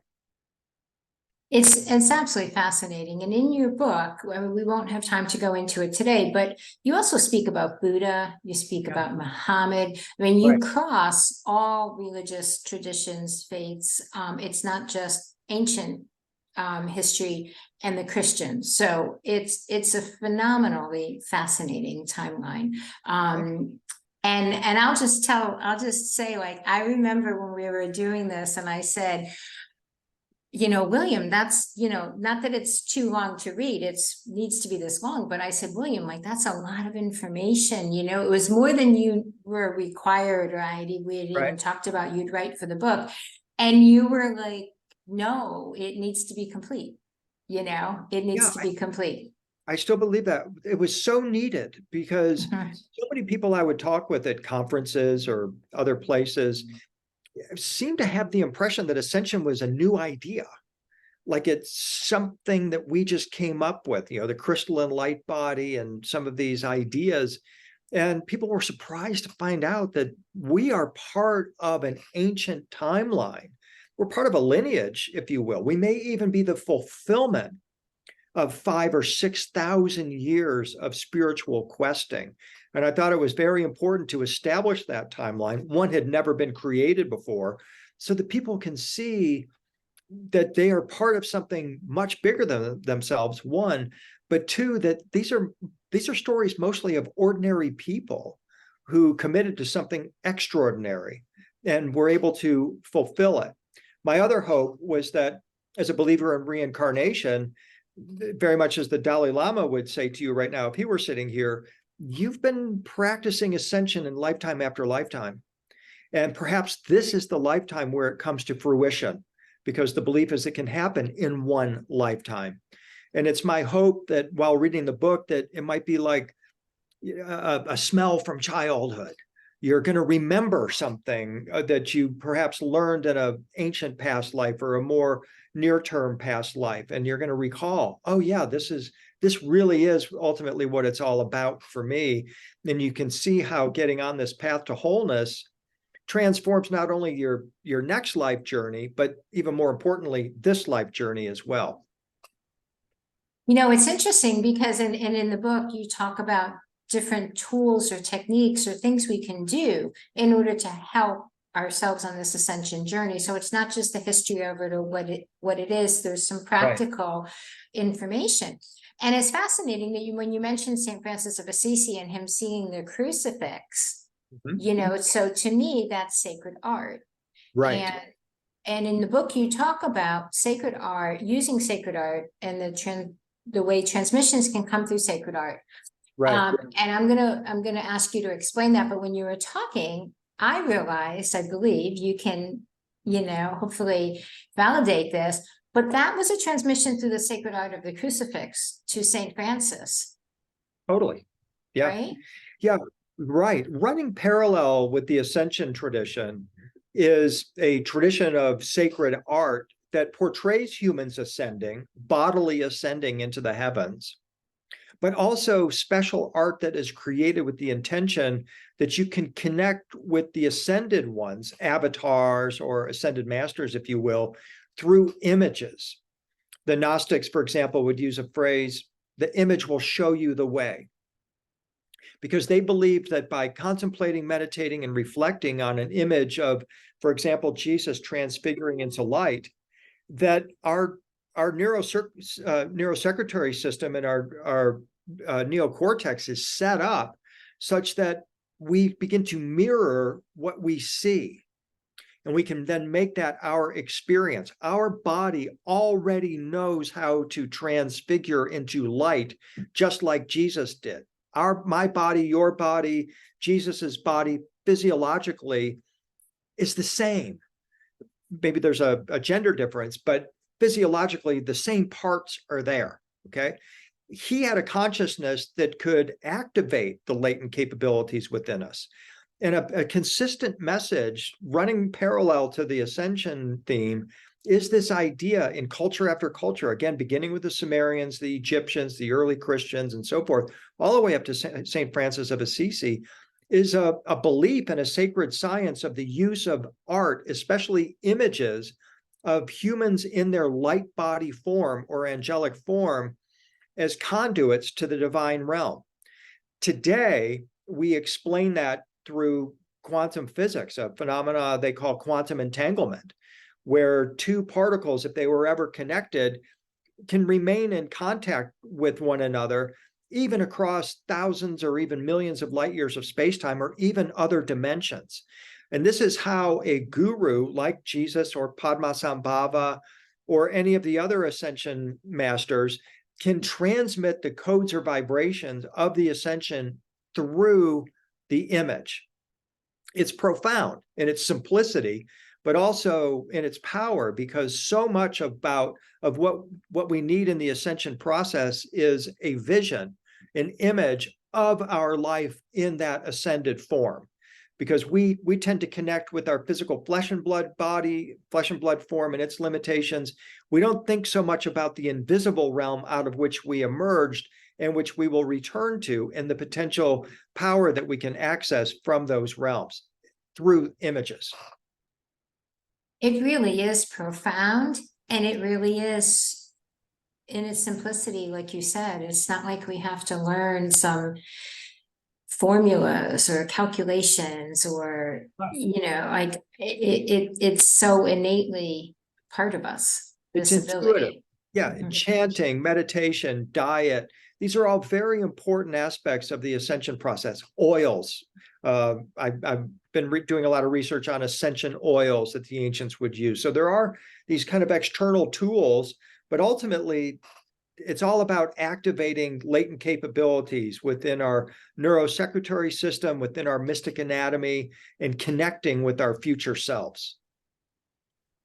I think I've said fascinating, like, I don't know, 5 or 6 times in this conversation already, but it is fascinating. And I just want to say Ascension, Divine Stories of Awakening the Whole and Holy Being Within by William Henry is a phenomenal book. And you have all of this and so much more. William goes into such depth. And again, a shout out to the chapter on the perils of transhumanism, because, as William has just showed us, this is we could almost say our innate birthright, this ascension process through our own divine abilities. So why would we want to do it any other way, right? Why? Exactly. I mean, sometimes I feel like, not to be disrespectful, it's like I'm not the butterfly, but it's like a butterfly talking to a bunch of caterpillars, and they're like saying, "You'll never get me up in one of those things," right? And you have to overcome, and that's what we're all doing now. And I think the butterflies are on their way to show us exactly how to do it as well. And that's why it's important to have the framework, to have the conceptual understanding, the timeline, start to be able to put it all together. Absolutely. Absolutely. And William Henry, a big thank you to you for writing the book and for sharing this wisdom. Thank you so much for being with us today on our Common Sentience Day on the Conscious Awakening Network. Thank you, everyone. Thank you for watching. Ariel, you just keep bringing them on. Oh, and Willow just about fell off the desk. So I'm going to bring him up too. He's so excited. He just can't help himself here. But folks, what I want to do is to remind you, check out these books. If you're loving and enjoying these speakers, you can take this to a much, much deeper level by going to sacredstories.com. Check out the Common Sentient Book Series, purchase your books, and really take your time and ingest the messages that each one of these speakers has today. But right now, I want to take you back over to our website.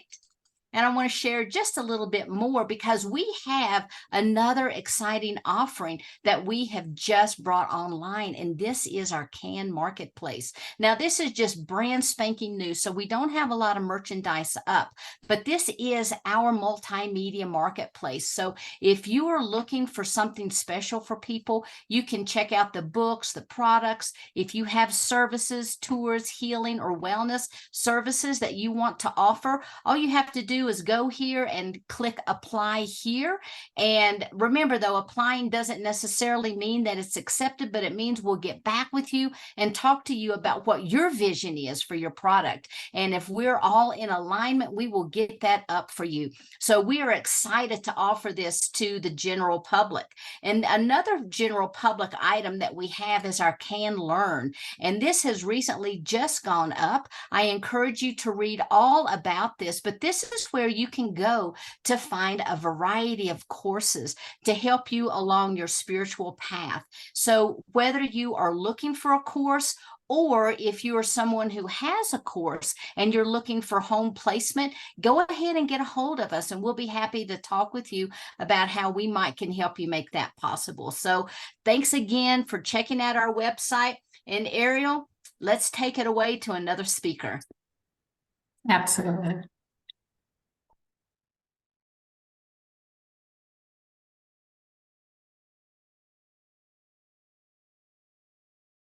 Hi, welcome back. So this segment, we're going to be talking about signs, and we're going to be speaking with Simran, the author of the book Signs. And Simran's book is Signs, Sacred Encounters with Pathways, Turning Points, and Divine Guideposts.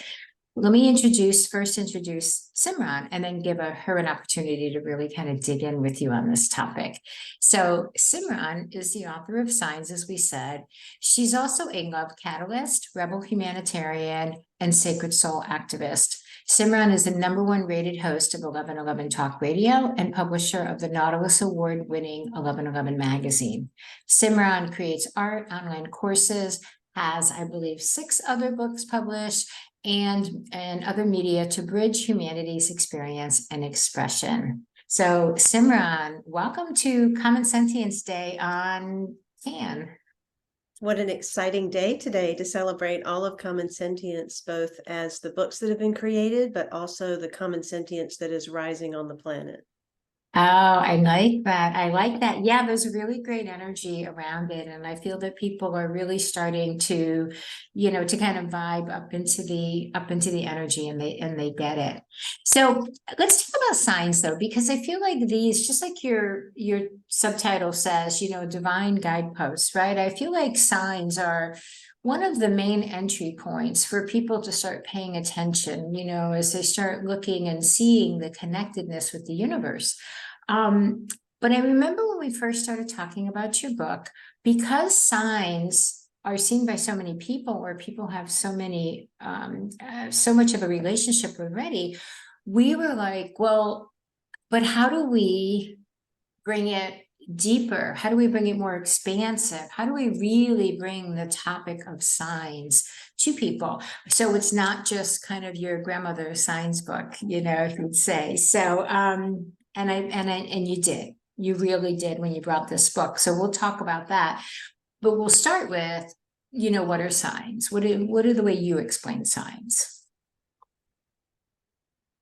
I love this topic because signs really are a personal growth path in and of themselves. And just as you said, Ariel, people, when they are starting to open up or in that midst of challenge and really asking for help, the first things they start to receive are signs. And these are both ordinary and extraordinary.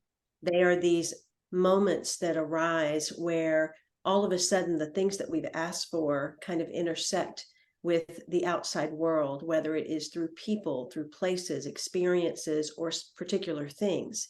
And they cause us to pause in a way that we start to wonder, is that a sign? So it starts to develop what I used to call conversations with the universe. It starts to develop this interaction and this burgeoning trust with life outside of us. And we live in a time right now where so many people are feeling anxiety or fear, that to be able to tap into the outer world in a way to know that it is supportive is really, really powerful. So signs begin appearing as we begin opening, and it becomes this dialogue both on the inner and the outer that allows us to personally grow and expand and start to reconnect to a lost part of ourselves, which is also the greater universe. And the book, we talk about them being sacred encounters because that's exactly what they are.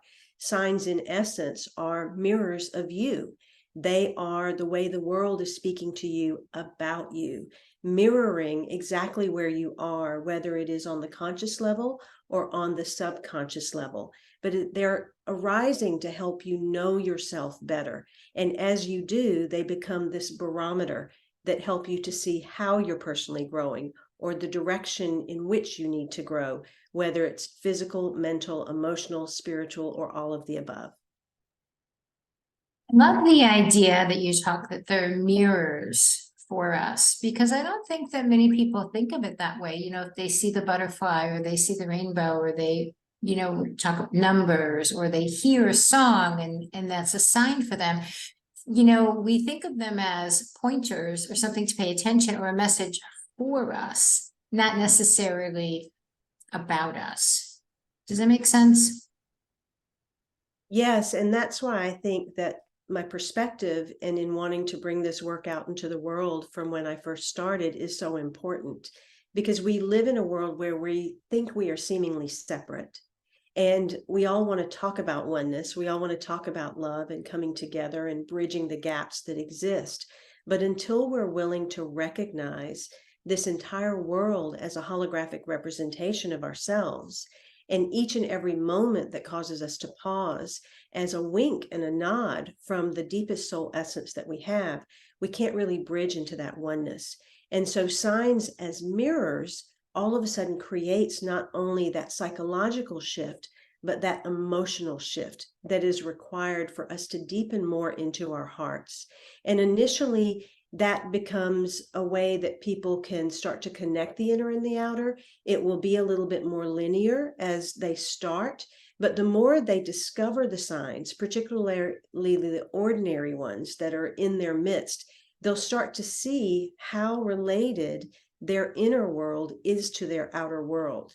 And then they will begin to recognize that these are, in fact, mirrors, that every person, every place, everything, every circumstance, every experience is really here to show them more of themselves.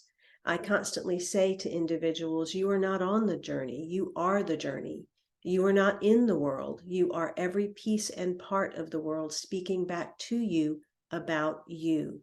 And that's really what the signs are about. And once you begin to realize that, you then stumble onto the greater idea that these are not individual signs, but in fact are actually connected and stringed together as dots, as conversations, as long paragraphs that actually guide you forward in your own personal growth and soul direction. So let's continue that thought. Let's continue that connection. I mean, even in the subtitle, it says pathways, turning points, divine guideposts. Those are your words. You know, you suggested the subtitle and I was like, I love it. Even without knowing at the time, you know, until we really deepened into your work, that you were really talking about this larger connection across time. So let's talk about that. Yes, so individually, each sign is a sacred encounter, but these sacred encounters appear in a variety of ways. And through this book, I was able to expound on my earlier work of Conversations with the Universe, because I discovered how we actually do connect these dots and they become these greater ways of moving. And it's through this book, Signs, that I actually expound upon the different types. So as we begin, we look at the pathways. Generally, the signs start appearing when something hits our life and we are either in a state of confusion or at a choice point where we have to make a conscious decision. And we will find ourselves looking at something where it will lead us down a different path than we were before. So those pathways shift us. And the pathways can be anything like all of a sudden constantly seeing a set of numbers that you've not seen before and allowing that to be inside of you and create a pause, just like 1111 did for me, which then sends you down a different path of exploration or growth or understanding.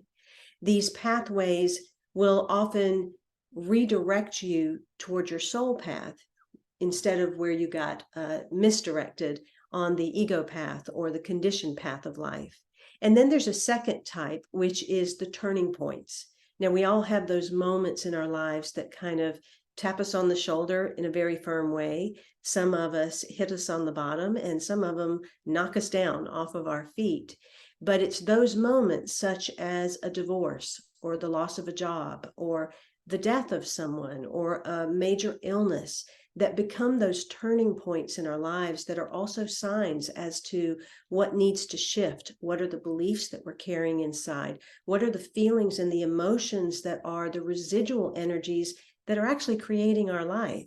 And so those turning points become major points of direction that then shift. So those are truly sacred encounters. And then the third type that I talk about in the book are divine guideposts. And these are the sacred confirmations. These are those miraculous synchronistic moments or the times when we feel the other world speaking to us in a very powerful way. And that may be an angel encounter, or it may be the encounter of a loved one through feathers. There are all types of ways that these happen. It can even be as simple as you having a deep understanding of consciousness or an awareness that comes through, and then all of a sudden you pick up that exact book that fully lays out the journey or the experience you've just had so that it can confirm to you that you're on the right path. So these three ways allow you to understand how signs are directing you. And then if you take these three as they show up and you're the type to keep a journal of your signs, you'll actually see a storyline, a mythology of yourself that starts to unfold. And that mythology serves two purposes. It helps you to understand the wisdom that you are here to garner and to share with the world. And it also helps you to understand the patterns and the cycles and the rhythms with which your life will continue to unfold. And that becomes a very beautiful communion in which you can deepen devotion. Have you ever looked back, or have you ever had a current sign and then understood something that happened in the past that maybe you didn't even realize was a sign, and then you recognize later that it was, and you understand it because of something that happens now? I think that if any individual really looks at their lives and thinks about something that has repeatedly appeared, they will find that to be true. And within the book Signs, I actually string together a series of stories to illustrate just that fact. And I think the greatest way that it was illustrated throughout the book was regarding a burgundy Jeep, because that was something that was very symbolic to a particular person in a particular time in my life. But then it would cyclically reappear at certain times of change in my life. And that illustrated not only places that were residual that needed to be dug into, because as we do our personal growth, it's not we finish it right away once we have an awareness. We are a composite of many times and spaces and years that have gone by.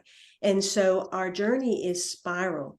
We will both heighten in the spiral as well as deepen as an involute in the spiral. So the higher we rise in vibration, the deeper we must go. And that means we more deeply uncover a story as we go along. And that's what this Jeep represented for me, because it would appear about every 7 years.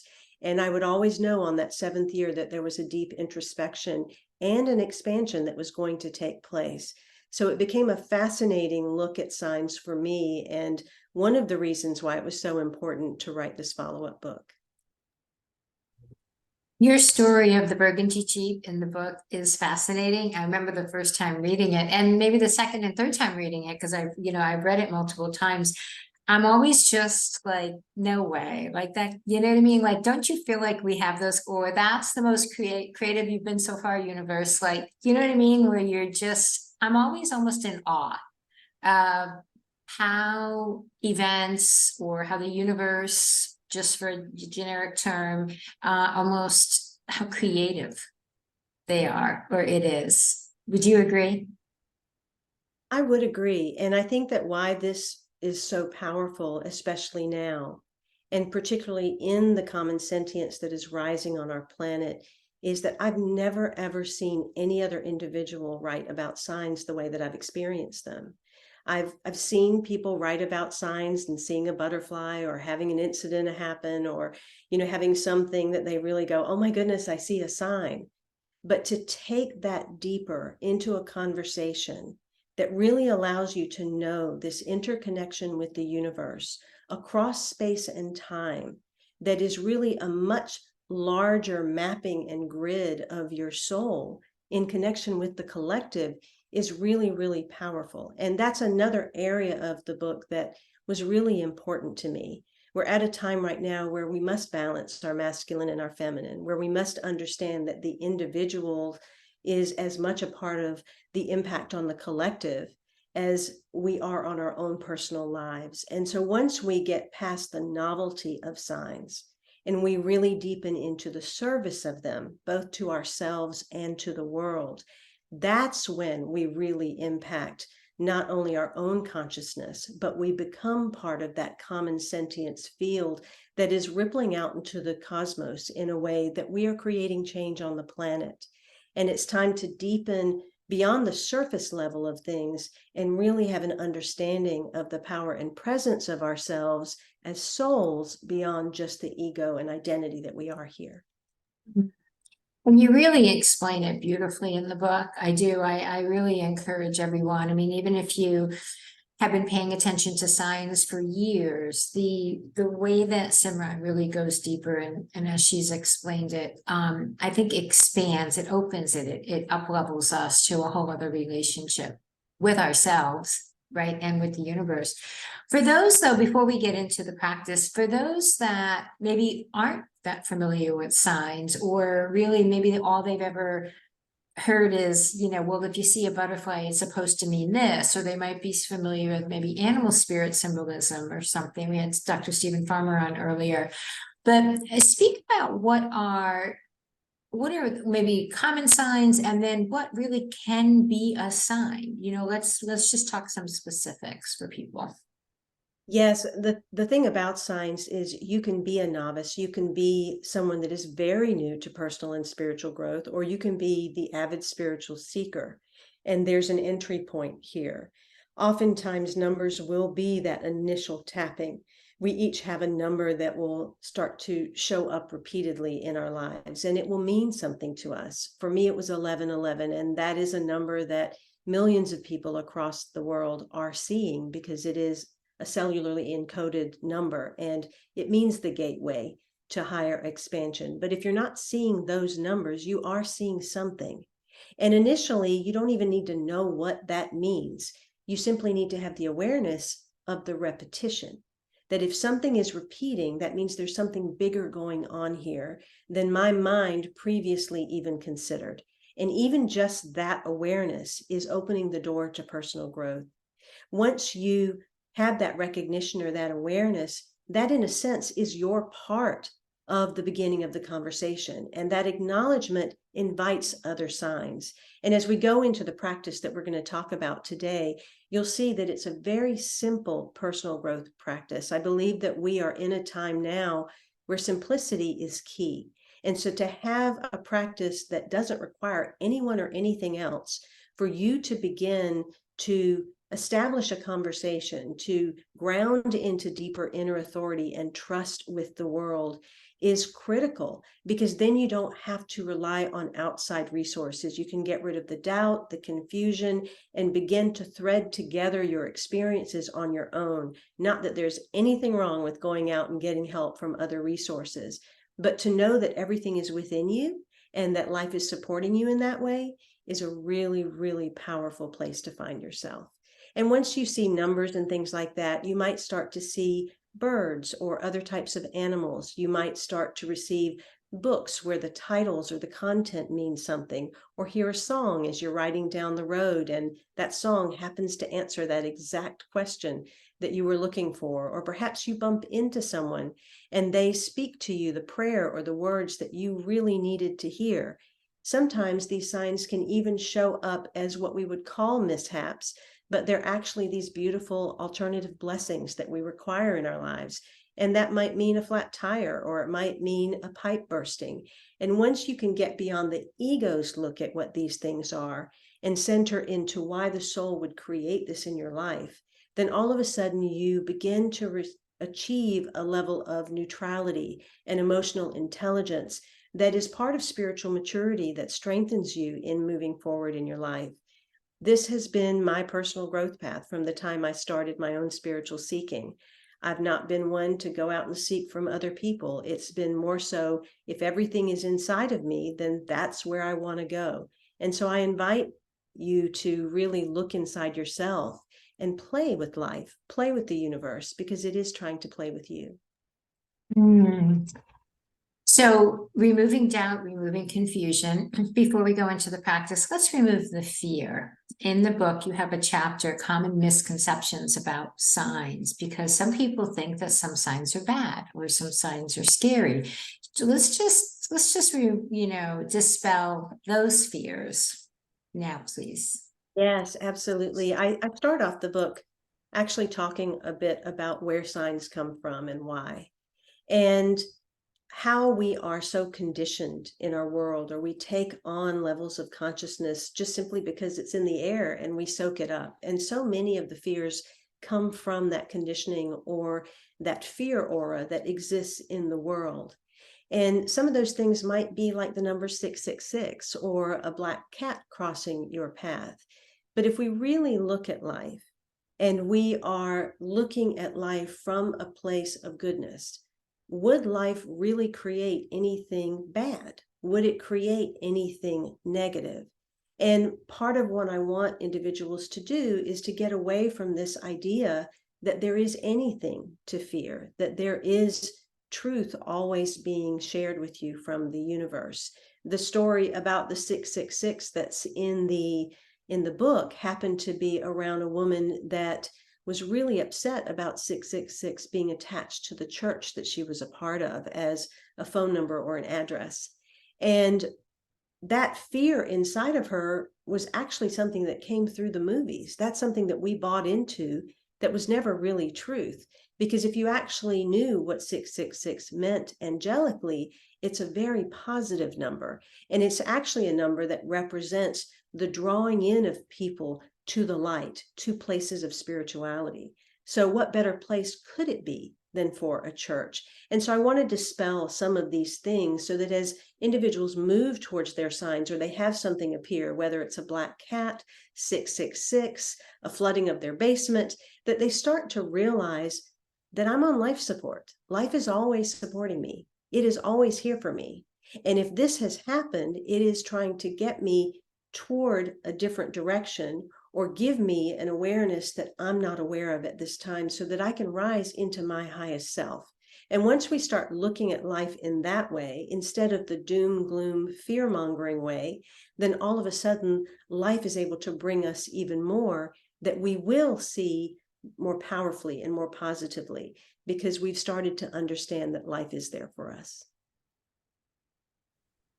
I love that. Thank you for dispelling that fear, because I hear it a lot too. I have people asking me, or they get scared, and then it impacts or inhibits their ability to really deepen and go further, in their inquiry.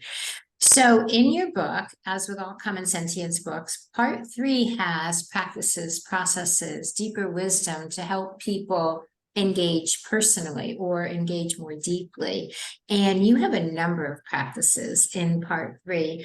But the one that I was, wanting to do today, which I think is perfectly aligned with our conversation, is the one that's titled Staying in the Inquiry on page 209. So I'd like to ask you to lead us through that, if you would, please.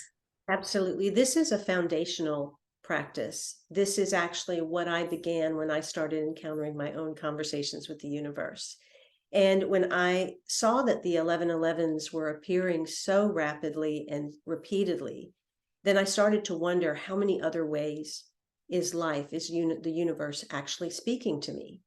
And whether it was the universe dropping these questions into me or just my own curiosity, they have served in a really powerful way. So this is a beautiful foundation for you to begin exploring your conversation, to begin tapping into the sacred encounters and understanding if they are pathways, if they're turning points, if they're divine guideposts, and what they're leading you to.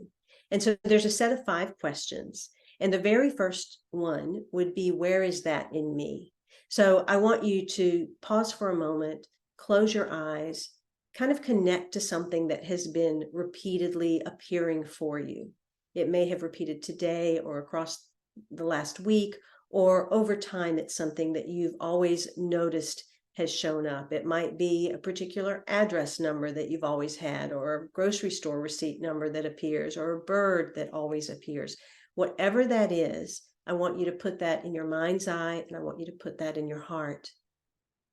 And then ask yourself the question, where is that in me? And right away, you're going to get certain descriptives or adjectives as to how you would, I'm going to use the word judge or view that. And so let's say it is a cardinal, and it's a really bright red cardinal that you had. So when you see that thing, it's going to have a certain descriptive to it. So take whatever it is that's in your heart and ask, where is that in me? The next question that you're going to ask is, what is that showing me about me? So whatever that person, place, thing, or experience is, if you were to look at it as a mirror, what is the reflection of this showing you about you? And with each of these questions, you want to breathe deeply, fully into your body so that you release energy in the process. That helps to bring forward the awareness and will start to strengthen your intuition. And now with that image very strongly held in your heart with love, continue to grow the love and the gratitude for that appearing there. Ask it, what is this calling forth from within me? Every sign is calling forth something from within us. It's inviting us to something. And just take the first thought or image that comes to mind, because whatever you were thinking about when this particular thing appeared is exactly what your subconscious, what the universe is guiding you to. And the fourth question you want to ask is, what gifts, skills, or talents is this mirroring to me? Or what gifts, skills, or talents is this calling forth from within me? Sometimes the sign that appears repeatedly will come at a time when we're thinking about taking a leap or going a different direction or doing something that our heart has always desired, but we are afraid. And so in this moment, if that's the sign that has repeatedly appeared, then there might be certain gifts, skills, and talents that have to be cultivated that are part of your soul path. What gifts, skills, or talents is that mirroring to me? And the fifth question is either, what is the universe saying to me? Or what is the universe asking me to do next? Because your part of the conversation is inspired action. And that it means taking some sort of step forward so that you can receive the next conversation. So every time you get that moment where you have found a sign that is appearing to you, the 5 questions are, Where is that in me? What is that showing me about me? What is this calling forth from within me? What gifts, skills, and talents is this mirroring to me? And what is the universe inviting me to do next?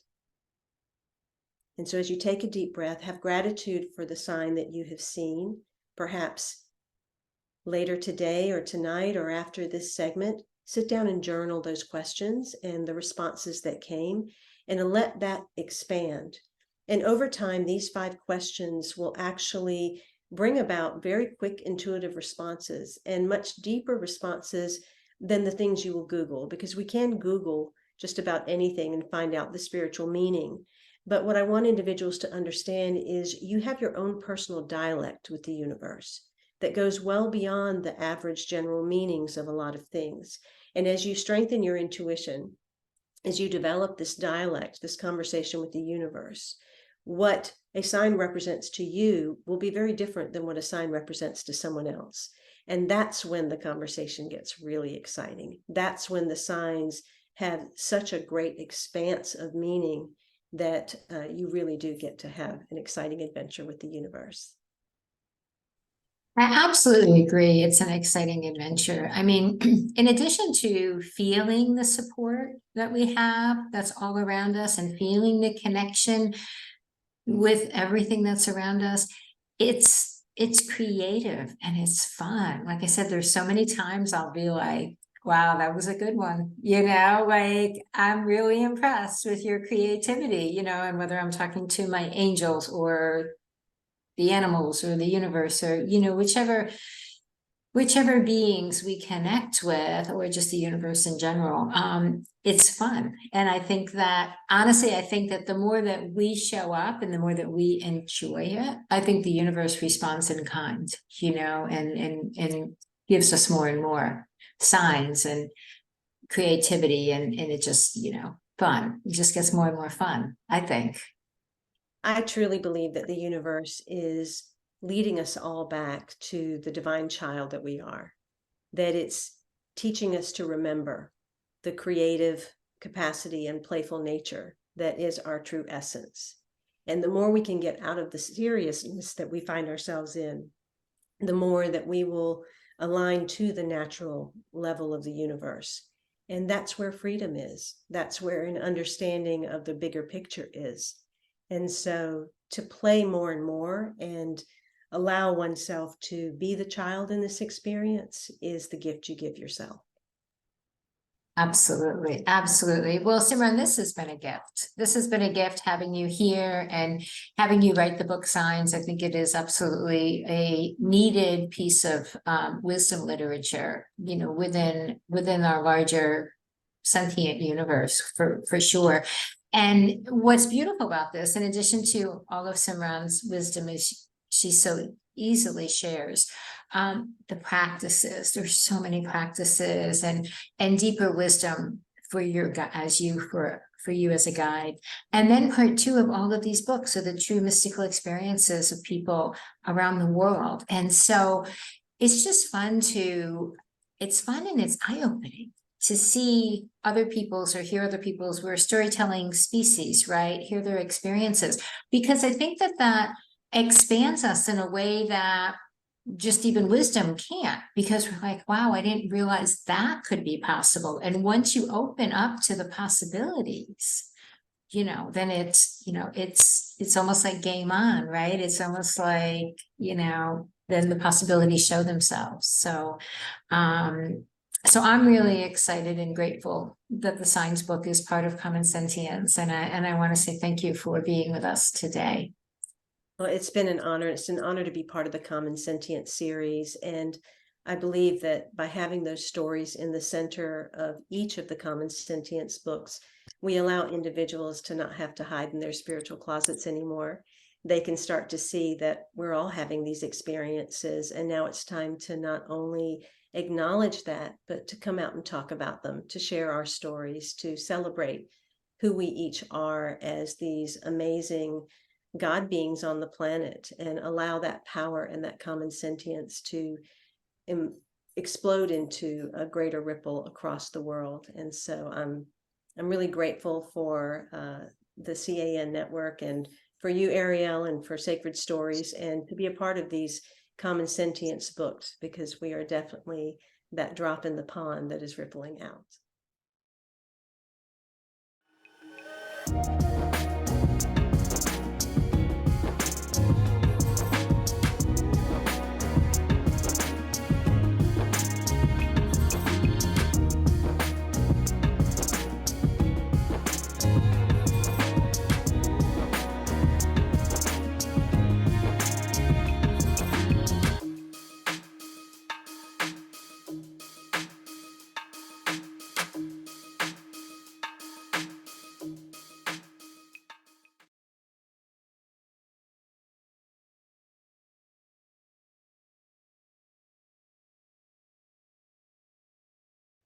Hi, welcome back. This segment, we're going to be speaking with Lisa Barnett, and we're going to be talking about the Akasha. Lisa's new book, Akasha, Spiritual Experiences of Accessing the Infinite Intelligence of Our Souls. And you're in for another treat, because Lisa Barnett we're going to be talking all about the galactic Akashic records, in addition to our regular Earth Akashic records. So, but before we do that, let me tell you a little bit about Lisa Barnett. So Lisa, as we say, is the author of Akasha. She's also the best-selling author of another book called Your Soul Has a Plan. She's the founder of the Akashic Knowing School of Wisdom, where Lisa specializes in teaching you to access personal soul wisdom and guidance to transform your life, working directly with your soul's plan and your Akashic record keepers.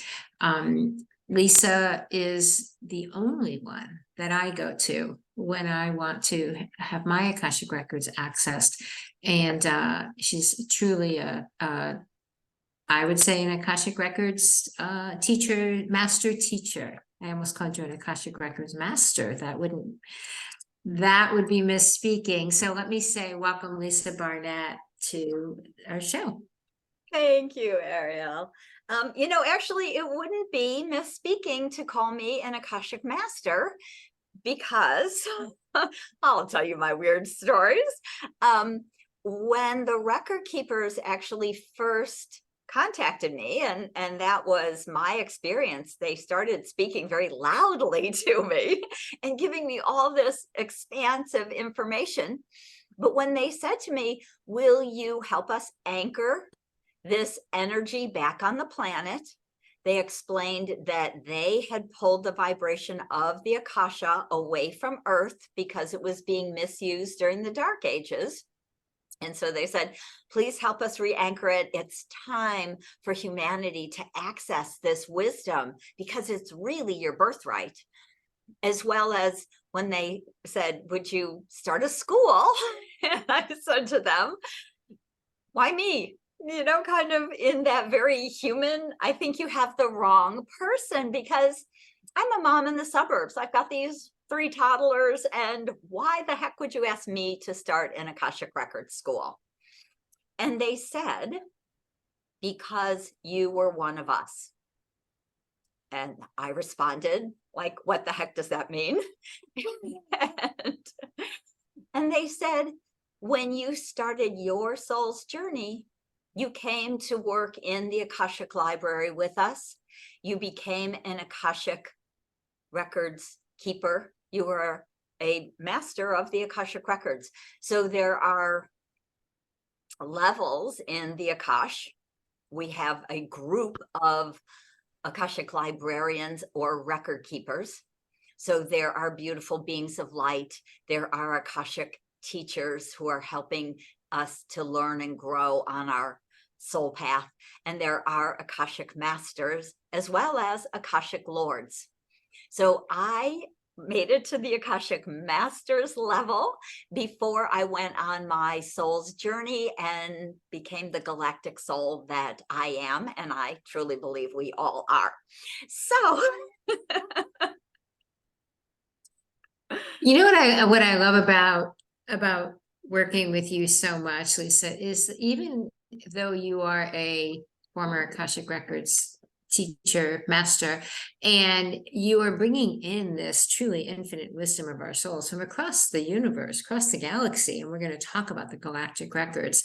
You're also very, very grounded. You're also very real, you know, and you're so easy to talk with, and the way that you explain everything is in a way that is so easy to understand.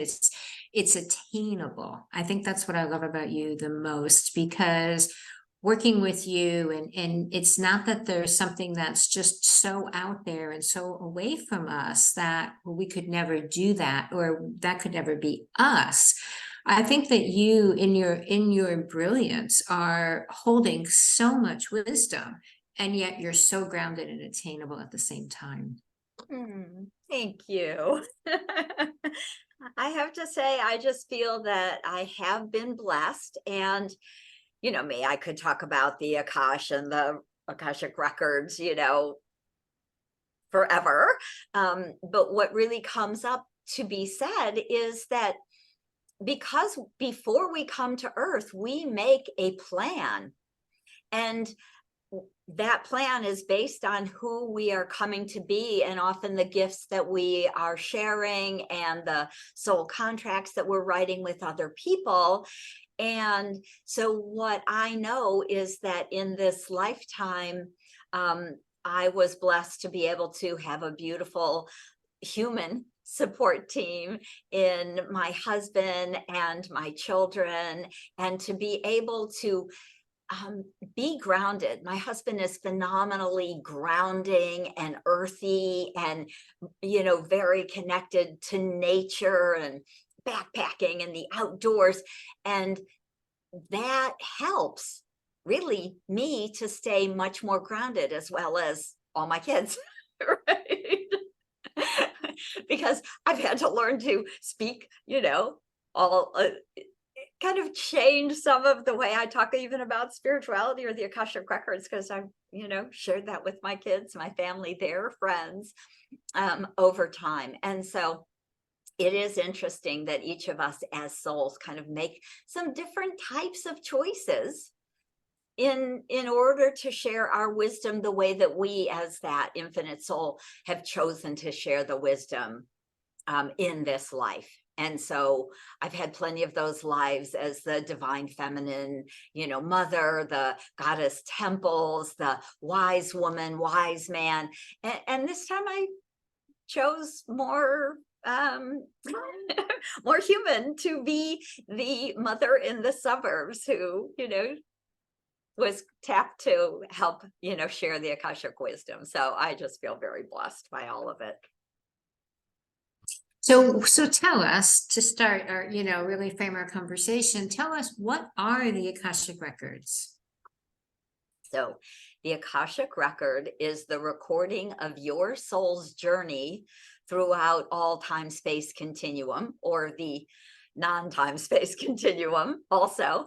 And so from the moment you individuate from source, your soul goes on a journey, and everything is always recorded in this energy that we refer to as the Akasha. So if you imagined that you had a video camera that was part of your head or your brain, or you wore a GoPro every day, and every night you uploaded that video to the cloud, and you could always go back and see, oh, what was I like 10 years ago, or 30 years ago, or as a baby? What kind of experiences were, you know, did I have as a teenager? And then, of course, you could go back, oh, what about other lifetimes? What about past lives? And so all of that information is stored energetically in the Akasha for you, actually for you to access, to have that library which supports you in each life. So it's very interesting, because the Akashic records, or access into the Akasha, had been relatively available to humanity for a very long time, until the Dark Ages, until around 1000, you know, AD. And then we started to misuse the information for our own just for our own personal good, right? To win a war, to find someone's gold or their jewels or whatever it might have been. So the vibration was pulled away from Earth, and most of us as humans forgot about it.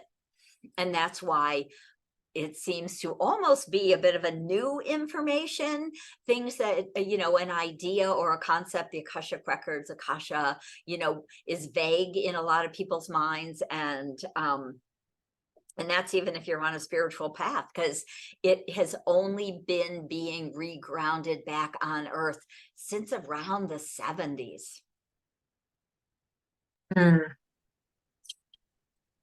So the Akashic records that most people refer to, and the past lives that most people refer to, have to do with our lives here on Earth, primarily. But there's a lot of questions and there's a lot of information about our cosmic origins. The term star seeds is used a lot. Talk about a little bit about your understanding of what a star seed is and whether or not you believe that we, or some of us, are star seeds here today. So for me, the fascinating thing about the Akashic Records and being star seeds is that, you're right. Most of us kind of think about past lives and sometimes were we someone famous or something like that. But the information and the wisdom that is stored in the Akasha is really for our soul growth and support of the gifts and talents that we have really honed over so many lifetimes. So when the Akashic Record Keepers asked me to start a school, and I said, again, why me? And they said, because you're very galactic and you can access those galactic records, which have not really been available on the planet. Really hardly at all, because if you're thinking about the fact that the vibration was pulled away from Earth during the Dark Ages, really before that, I don't think people were thinking a whole lot about, well, maybe a little bit, but, I don't think we were chatting about being star seeds at that point. So it's kind of interesting that when they said that to me all those years ago, it triggered my desire actually to start to access those galactic records.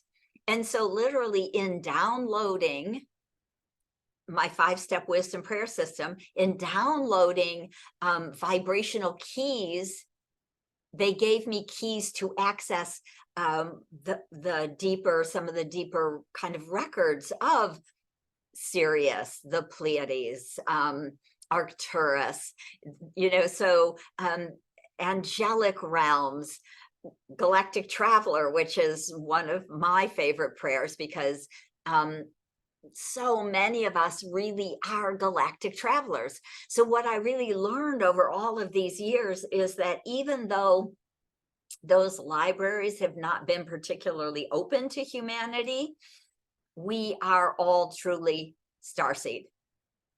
I have never, in the 10,000 readings I've done, met someone who is only from Earth.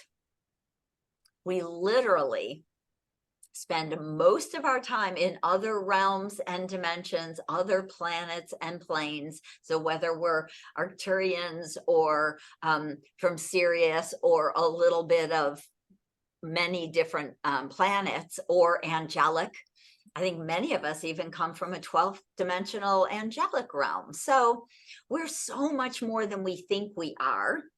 And what I'm finding is that it's becoming easier and easier for people to start to access that information as well as all of their, hundreds and hundreds of past lives here on Earth. So I find that not only are we all starseeds, so it's kind of cool to know, and it's interesting to find out, oh, maybe where have I predominantly lived or what few planets, and then we are starting to be able to ask questions like, are there gifts and talents from a galactic lifetime that I'm actually bringing back to Earth now? So some of that information is really opening up, which I just love, because the record keepers are saying that many of the children who are being born, now kind of in the last 10, maybe even 20 years and forward, are very pure galactic souls. Many of them have not been human. They're coming in with those gifts and talents to help us save the earth, literally, to bring in new kind of new inventions so that we can really feed humanity, so that we can change the whole, what we've damaged on our planet around heat, around weather, around lack of water, all of the above. And so they are going to really be coming to help us to transform and to create this new earth. And so I'm excited to start to see these really galactic children.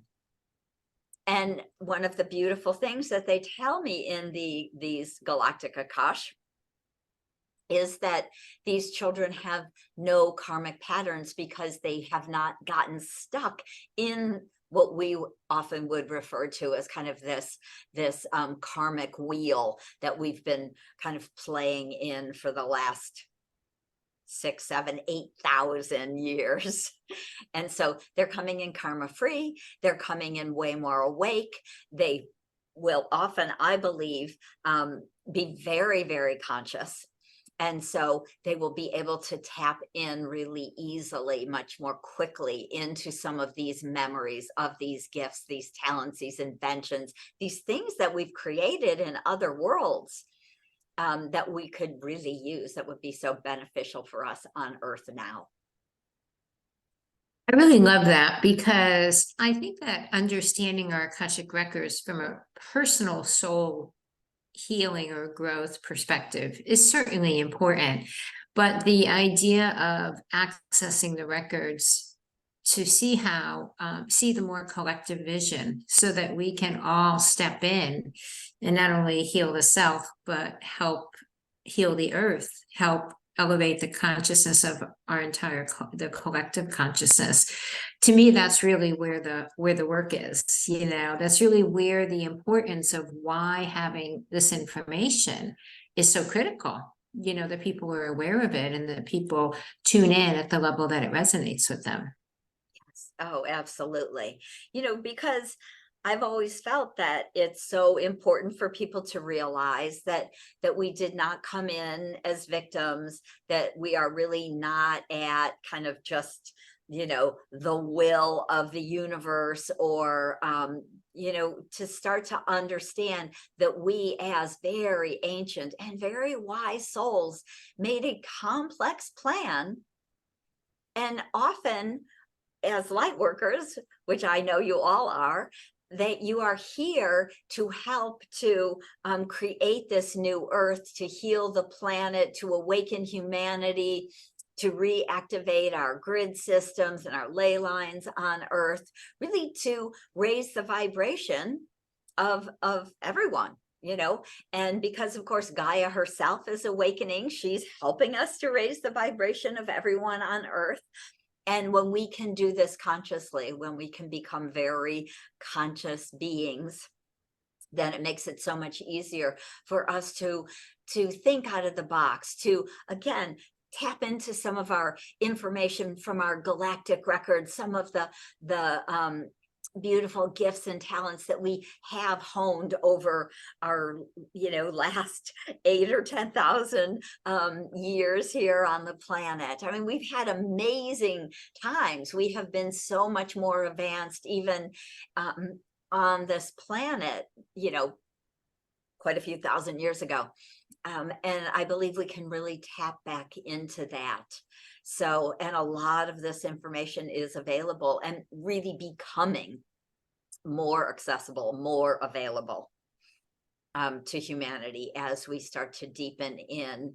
And of course, with the consciousness, with the intention to help humanity, to be here as light workers in service to our world and creating this beautiful new earth that we really are here to create. And so stepping into the power of the fact that you truly are creator beings, and we have the energy, we have the ability, but we truly need to own that, right? To allow ourselves to empower ourselves. And to me, one of the greatest ways to step into our own soul empowerment is to access our own Akasha, to know who we've been and what we've done, so that we can really pull that into, you know, your body in this moment, right here and now. Remember, be that remembrance. So share that creativity. So before we get into the processes, because you are going to share 2 processes with us, but before we get into that, just from the galactic perspective, I have 2 questions. And the first one will be born out of my own experience, but I mean, I talk about a galactic traveler. I've had experiences, visions or trance experiences where I see myself traveling on different planets and, you know, different parts of the universe. And I'm very aware that not only my whole self is not here, there's aspects of myself, but I'm other places at the exact same time. I'm doing other things simultaneously to being here right now, speaking with you. But I was told, again, just, you know, through my own direct receiving, that I needed to just be on Earth, and I needed to stop trying to remember or being out there in the universe, because my energy needed to be here. We're like, focus, focus on what you're doing. So I get, my question is, do you find that to be fairly common? And would you agree that even though it's important that we have an understanding that we are these larger galactic beings, that our work is here at the moment? Yes, absolutely. Because this aspect of your soul, this conscious aspect of you who is embodied at this moment, all those other aspects have their own lives and they're doing their own thing, and they're all perfect without us checking in on them, right? And there are times where we can energetically embody or integrate some of that information or wisdom. And it's all about what we are doing in the profound work we are stepping into on Earth right now, right? So in that bigger sense, no one has ever really done this sort of ascension process embodied as a human before on Earth, right? So we are choosing, we came here really excited, we really are choosing to do this, to help our bodies to kind of lighten up, right? To transform into a more crystalline based physicality, which I'm not really sure how this is happening, but I know energetically, I see a lot of people who are giving up different kinds of foods that no longer work with a lighter, kind of more crystalline based energy, a higher vibe energy, right? So often we're giving up different sorts of things, whether it's gluten or dairy or whatever, all different things like that. And so we are here in this profound process.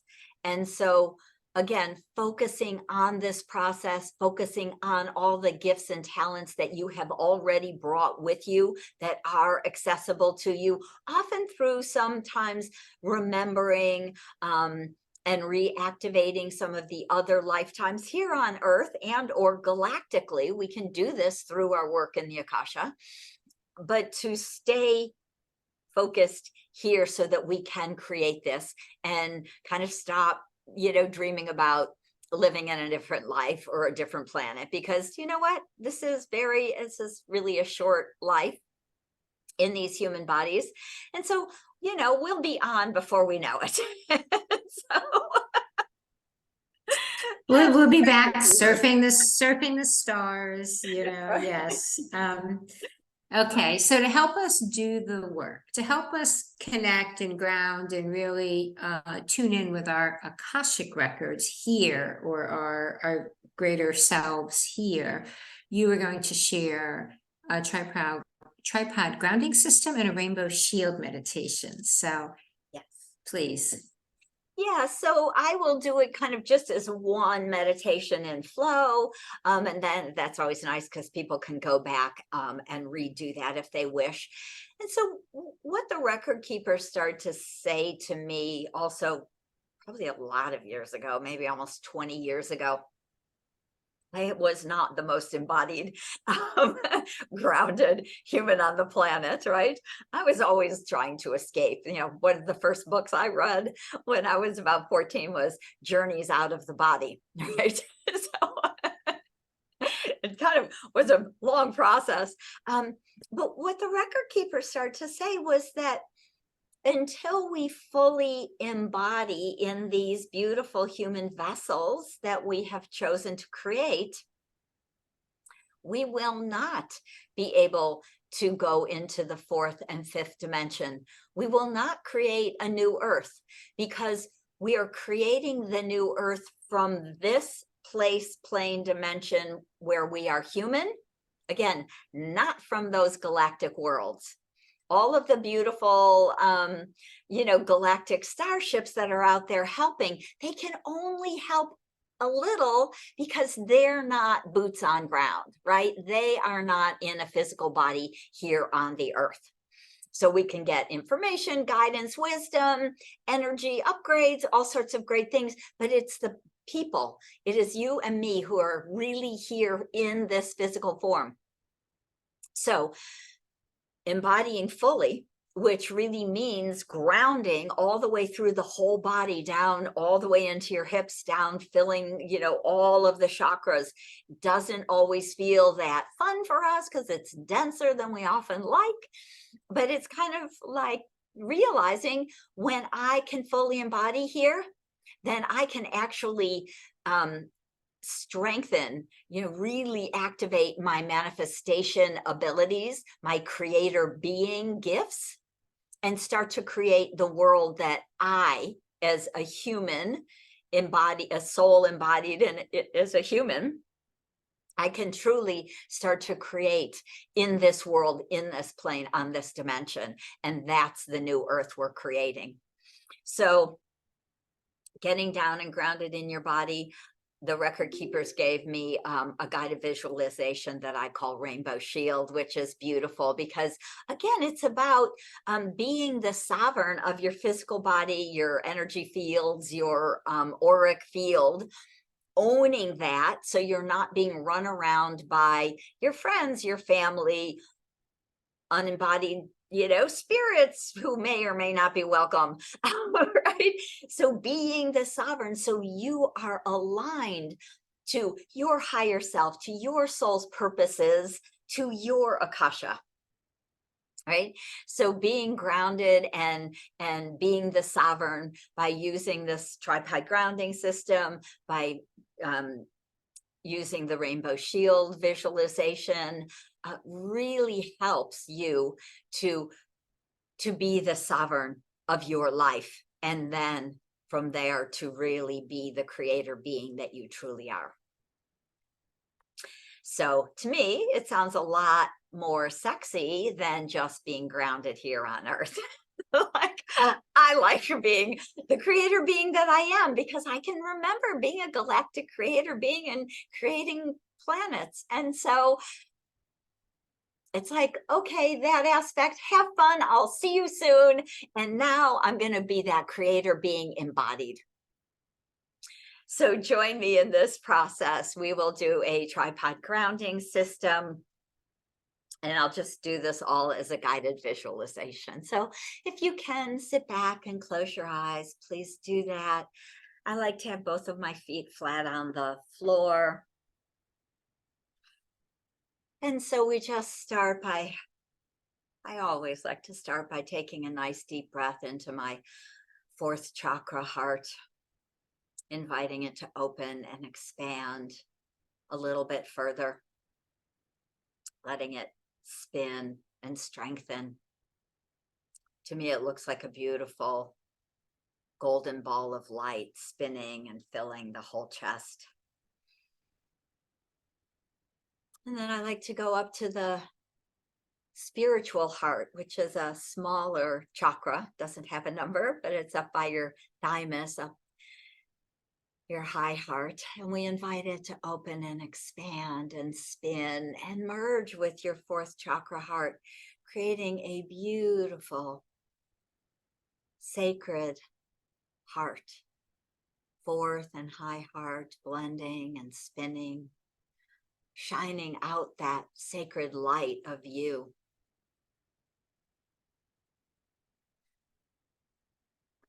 And now we'll invite some of the aspects of our soul that have not wanted to be grounded or very fully embodied in this life yet. And so I often kind of see it like a bit of a kite, almost like I have a kite or a balloon that tends to fly above my head, all of that soul energy that only likes to come down to my heart. But now I'm just going to invite that aspect of the soul to come down more fully into this body in this very moment. And you just might notice, feel it kind of sliding down into your crown chakra, and start to feel, notice this soul energy really integrating down as it comes down into your head and your neck. And we invite it to come as it integrates across your shoulders and your upper torso, feeling that warmth, that beautiful vibration of you, fully embodying as your soul slips further into the body, filling the center of the torso, the fourth, the third, the second chakras, and all the way across. So your soul is literally integrating with all of your physicality and your organs. And continue slipping down into your hips and your lower abdomen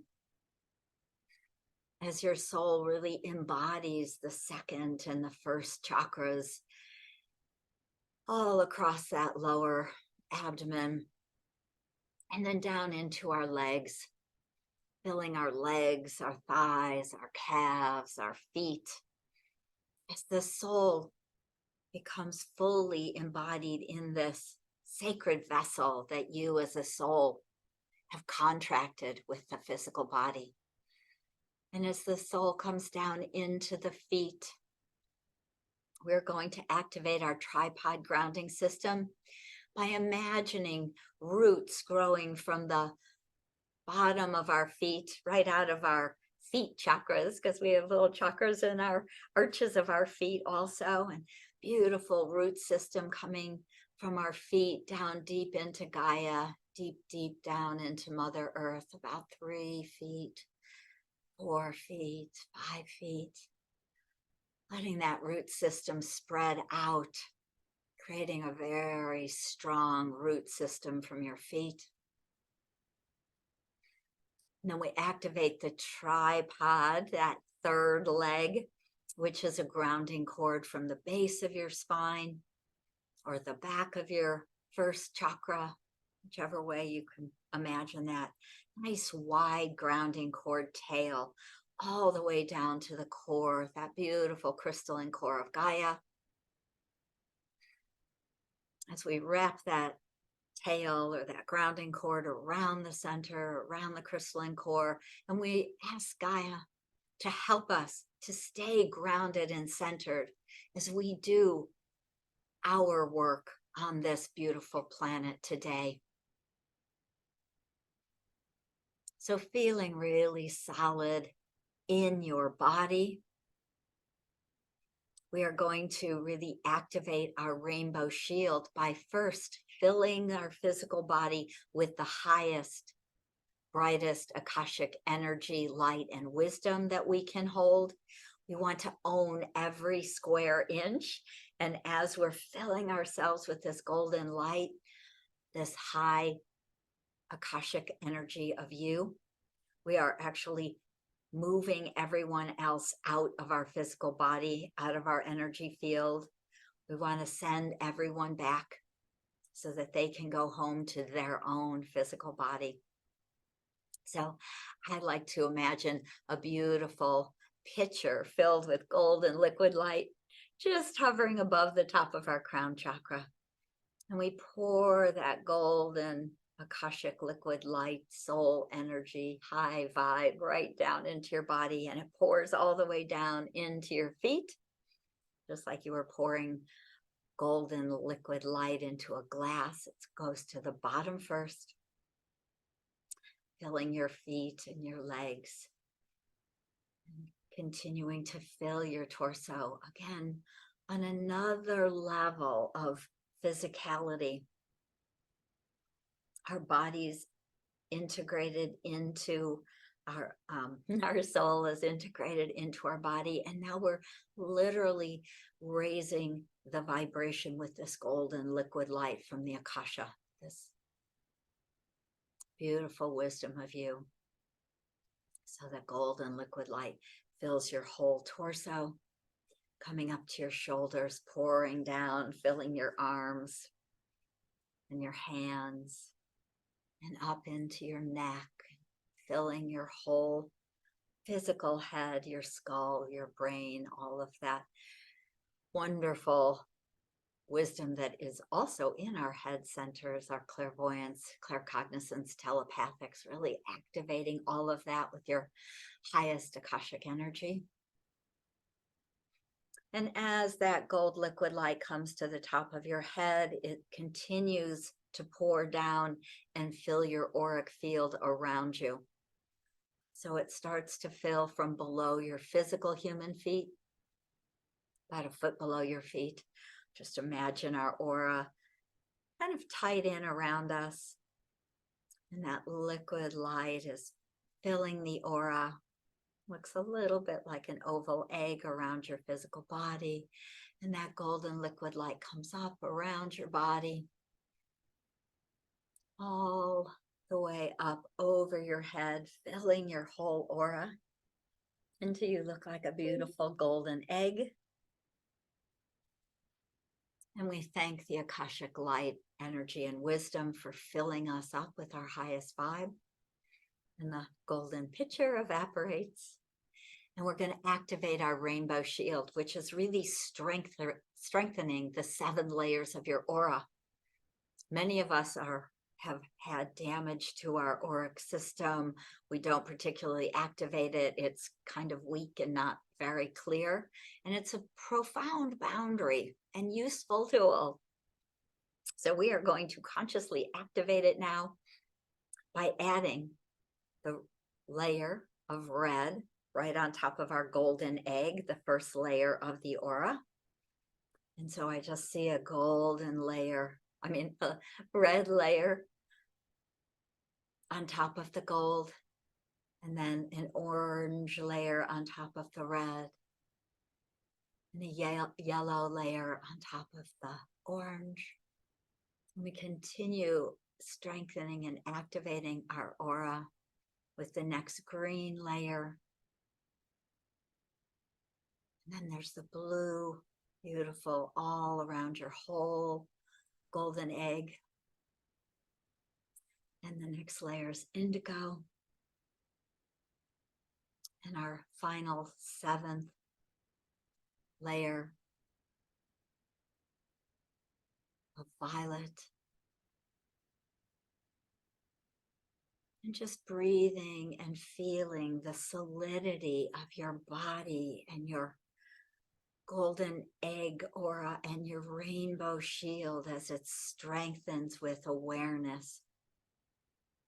And we activate this rainbow shield, having it support us by stating that no one and nothing may enter my physical body, my auric field, or my energy field without my permission and my consent. And nothing may be taken, removed, or drained from my physical body, energy field, or auric field without my permission and my consent. And the record keepers want you to feel this beautiful energy of being guided, guarded, and protected as you are now in greater alignment to your Akashic records and the Akasha.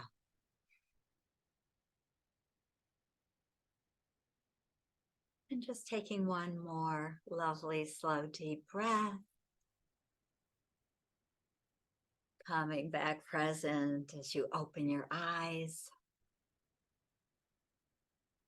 We just give great thanks to the record keepers, to our beautiful divine beings of light who are in support to us always. And so it is. Lisa, thank you. I went really deep. I'm feeling maybe a little, I'm going to go back there now and just be in that energy even more, but that was really beautiful. And I many times will surround myself with a golden egg of protection, but I've never really thought about layering on the rainbow of the aura colors. So that's really powerful. That's really powerful and really beautiful. I mean, I know it's in your book. I'm going to hold up your book again, Akasha, Spiritual Experiences of Accessing the Infinite Intelligence of Our Souls. And Lisa does share that meditation and the tripod grounding in the book, along with a vast amount of other Akashic wisdom. So I encourage you to pick up a copy of Akasha. But having you speak it and come through the way that you did, it was very, very powerful. And I appreciate that. I will say, actually, I'm thinking now on Lisa's website, at least for a limited period of time, Lisa is offering 4 downloadable gifts. One of them is the meditation of the Rainbow Shield and the tripod grounding with a purchase of her book. So akashicknowing.com is Lisa's site. So wow, this has been, as always, just such a joy, such a pleasure, Lisa Barnett. Thank you so very much for being with us today. Oh, thank you, Ariel. I love our relationship. I love our time together. Thank you for allowing me to share the Akashic wisdom with everyone. I appreciate you all for being here. Thank you.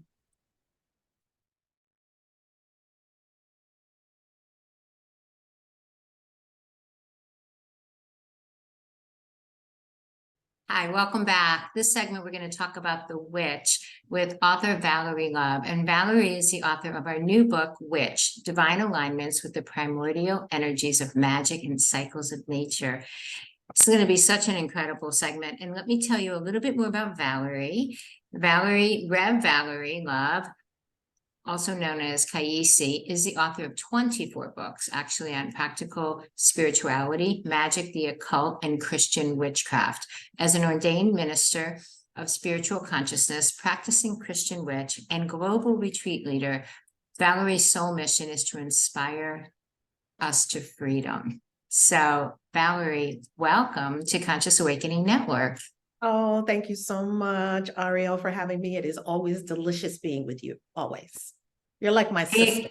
Oh, absolutely, absolutely. And I have to say, I absolutely love you in red.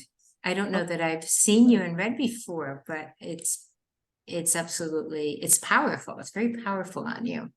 Well, thank you for saying that. And there's a little bit of a backstory to the red.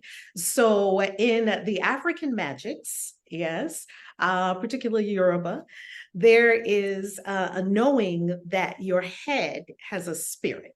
So your ori, your crown, your head, your connection to the divine has a god or a goddess or a divine power that has your head, that is in charge of your head. And mine, like a helper spirit for you, for your life. And mine is Oya, and her color is red. So she is with us today, and I'm so glad. Well, welcome, Oya. That is awesome. So, I just want the audience to know that your book, Witch, has been a very intentional creation. We had this conversation months and months and months ago about how we both felt really called to reclaim the power of the witch, reclaim the place of the witch you know, that the fear and the misinformation around her would be dispelled.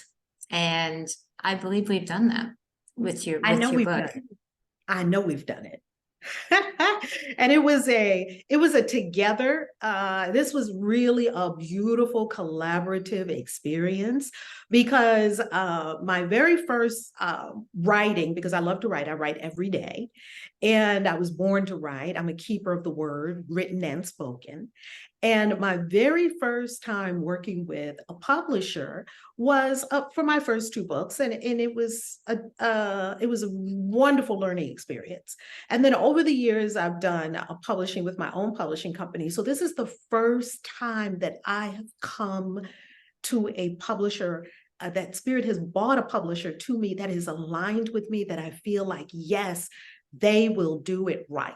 They will do it right. And it is such a collaborative effort. And I am so happy with the outcome. So happy. Oh, me too. Me too. I want the whole world to read this book. And I feel compelled. I haven't done this with any other authors, but I just called up your book. And I want everyone to know that I said to Valerie, what does the witch want to say? Go ask the witch what she wants to say. So Valerie did. You did, right? And you came back with what I consider a 21st century anthem, which is so powerful, so empowering, so mysterious, and yet edgy and a little badass, which I believe the witch is anyway, that it just blew me out of the water. The first chapter, the whole chapter of this book is titled I Am Witch, and it is this literal anthem that Valerie wrote. And Valerie, is it okay if I just read the first stanza to give everyone just to set the stage for you then to tell us more about who the witch is? Yes. Would love it. Okay. All right. So this is such a special, unexpected treat. So this is how the book opens, everyone. I am witch. I am the darkness which defies comprehension. I am the light which heals all. I am at home with both death and birth, blood and bones, tears and agony, joy and ecstasy. I am the waxing and waning of the moon, the ebb and flow of ocean tides and streaming waters. I am the cycle of life, the seasons of awakening and sleep, and the currents and tides of all existence. I am primordial, ancient, mysterious, formidable, and exquisite. I am the wielder of immense power and the destroyer of old worlds. I am witch. Is that just not so phenomenal? And that's just the first stanza. I mean, you have a whole book. Honestly, Valerie, right? Oh my God, it brings a tear to my eyes when I hear it. Because, you prompted like, Val, I want to hear from the witch. Go talk to her and tell me what she said. I said, okay. And I just there with my hands over the keyboard and just, witch, you talk, because I'm just going to move out the way. You talk. Tell them what you are. And boom, it came out. Yeah. And Yeah. you say, well, I was waiting for you to ask. Right. Since you asked, I will tell you. Yeah. No, this book is honestly phenomenal. And for you to say that means a lot, because I know that you see a lot of phenomenal books. So by all the authors. So I'm so happy. Yeah, no, the whole series is really tremendous, but it's the energy of the witch. There is just something that is like, which I'm so like, her power is so amazing and beautiful, and I'm a little afraid of her, but in the best way. Right? Aren't we all kind of like, ooh, in awe? We're in awe. It's in awe. It's really not a fear. It's not a fear. And I don't want it to come across in that way. It's not a fear. It is it is a deep respect. Yeah. A deep respect for the power that she holds and the work that she does. So Valerie, tell everyone who the witch really is. Let's just, dispel all old information that no longer serves anyone. Who is really the witch? The witch is a primordial force and power that is really behind the cycles, seasons, the turning and the to and fro, a keeper of nature. I call the witch an emissary of the goddess because through the hands of the witch, the goddess does her work. So we understand the goddess. Most people understand a goddess, and even the gods as well. Most people are afraid of the one who is tapped into the power of nature, the cycles of the moon, understanding what these cycles mean, and even the mysteries of birth and death, which is where you find many witches as midwives, understanding how to take care of an unborn human and the soul that is connected to that human in the womb, and how to attune to it and even turn it in while it's still in its mother's womb.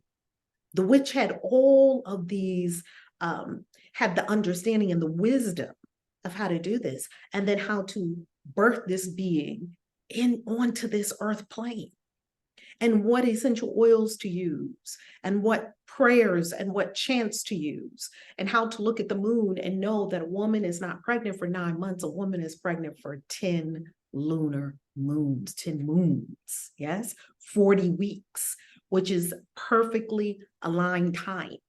There are exactly 4 weeks in a moon. The moon knows, and the moon controls all the water on this planet, and we are 70% water.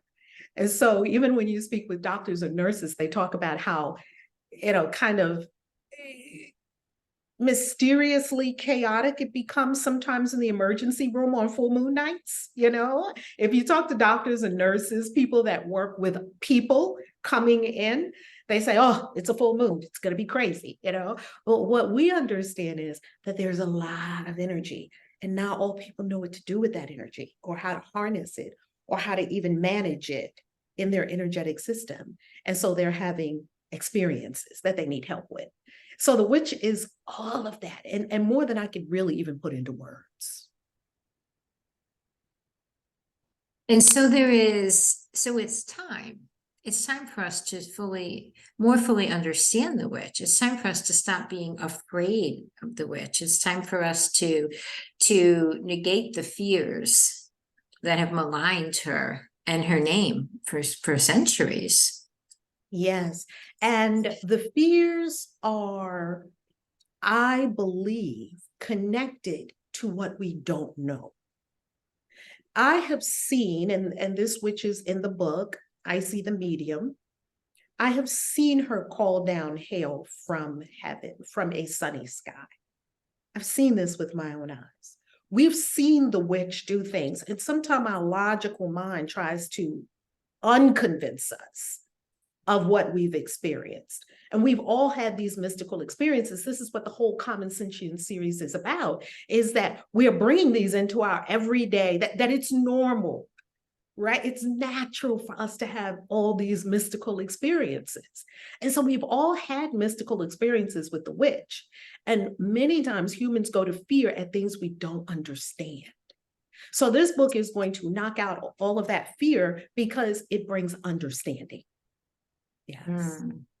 So let's also dispel some fear around some trigger words that people don't understand. So not only has the witch been maligned, but certain words are misunderstood, or certain concepts are misunderstood. So let's talk about the word occult. What does the word occult mean, actually? Just means hidden. So just something that is hidden from sight, that's all. And something that's hidden from sight isn't inherently scary. There's nothing scary about the occult. It's just not lying on the street corner. Yes, we have got to do the work of closing our eyes, turning within, going deep into the dark, yes, the mysteries, and allow it to be revealed to us. And that revealing process takes years, sometimes lifetimes, decades in one lifetime for this occult wisdom to be revealed to us. To tell you the honest truth, a lot of times, Ariel, I say to myself, how did I get to know all the things that I know? Because it is very unhuman that I should know some of the things that I know. And it's because I opened to what was beyond the human and just said, show me. I want to know, because I want to be able to convey this to other people who are also seeking. And it's true, knock, and the door will be open to you. Seek, and you shall find. So we can't be afraid of seeking and finding. So occult is hidden, nothing evil there. No, not at all. How about the word magic with a K? Ooh, so one of my favorite magicians of all time is Aleister Crowley, and people called him all kinds of names and whatnot. And he even went by the name at some point 666, his whole methodology of doing that was to scare off people that really didn't have any business delving into what he was talking about. He was a master magician. And he was the first one that I know of that put forth the idea of magic with a K to help us understand that this is magic as a spiritual path, as an unfoldment of destiny, versus magic, which is sleight of hand, which you may see Harry Houdini doing, or what you might see in Las Vegas. That's one kind of magic, and we love it. We love it, right? And there's a higher magic here that is of the divine will, that solar plexus chakra, the seat of the will within the being. That will, the solar plexus is where your will and the divine will is one and the same will. There's no distinction. And so that's where we're coming from when we're talking about magic. We're coming from the divine will. And last word that I have, and if there's some that you'd like to bring out, but is coven. What is a coven? Oh, I love, love, love coven. So a coven is a group of witches who come together to practice magic together. And I'm in a coven. I have a coven. It's the Isis Arising Coven. And why? Because we understand that if you're by yourself, that's one path. There are a lot of solitary witches. Nothing wrong with it. It's wonderful. Yet, even a solitary witch, every so often will get together with her witchy sisters and brothers and a group of us. So while a coven represents a group of witches who choose to practice magic together, to learn together, to grow together, to heal together, there are witches who are solitary, who every so often choose to come together with a group of witches. So either way, whether you choose to practice in a coven or solitary, we still most witches likely have both, because most witches know that we have our own solitary practice that is you within yourself. Everyone must have that. And then a lot of witches choose to have experiences with other witches too, whether it's going to a ritual for Samhain, like a fire ritual, or whether it's choosing to be in a coven, which is an established, ordered group that chooses to practice together. Or maybe it could be more informal, where every so often there's a group that meets up. It's the most excellent order of the Black Hat.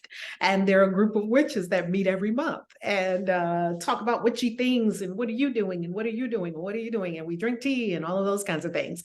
And so there are many witches that choose to come into a coven and a coven could be, some covens are more focused on initiation. Some covens could be of witches who are already initiated and they're choosing to come together in this small, powerful group to manifest and do magic for all of humanity, the uplifting of all of humanity, or for specific needs of coven members, or for families. There's no limit to what we can do magic for. So it is beautiful when you have witches coming together. And when I say witch, it's male, female, it's whomever. And we love coming together. Yeah. Sounds like community. Sounds like a spiritual community or a religious order or the Knights Templar, or, you know, I mean, it sounds no different than, you know, the thousands of groups of people that come together all the time. The PTA, right? That's You know, you right. come together and, you know, for a purpose with a common shared beliefs or values or things to do and, you know, to learn. So, okay, so occult, magic, and coven. I didn't hear you say one word that was evil or dark or negative in any way. You know, just words that just have had wrappers of fear put around them that were never really earned, that weren't true. They were not true. And it's very interesting because I'm reading a book about Freemasonry. And it's very fascinating because the Freemasons had this kind of experience too. They were maligned in some places. Of course, the Catholic Church came after them and things like that at one point.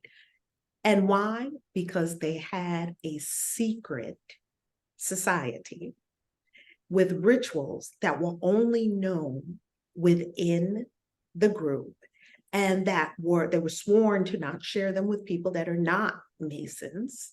And that by itself became suspicious just because they weren't talking about it publicly. So a lot of the same happens with witches. We don't share our spells. We don't share the things that we're doing in the coven. So sometimes the secretive nature of what is happening gives people sometimes an automatic leap to, well, it must be bad if it's a secret. No, a secret means a secret. It means everybody doesn't have to know. Or that you need to learn certain things before you could have access to that knowledge. Think of the ancient mystery schools. And it's not because the knowledge is evil or bad or anything like that, but it's powerful.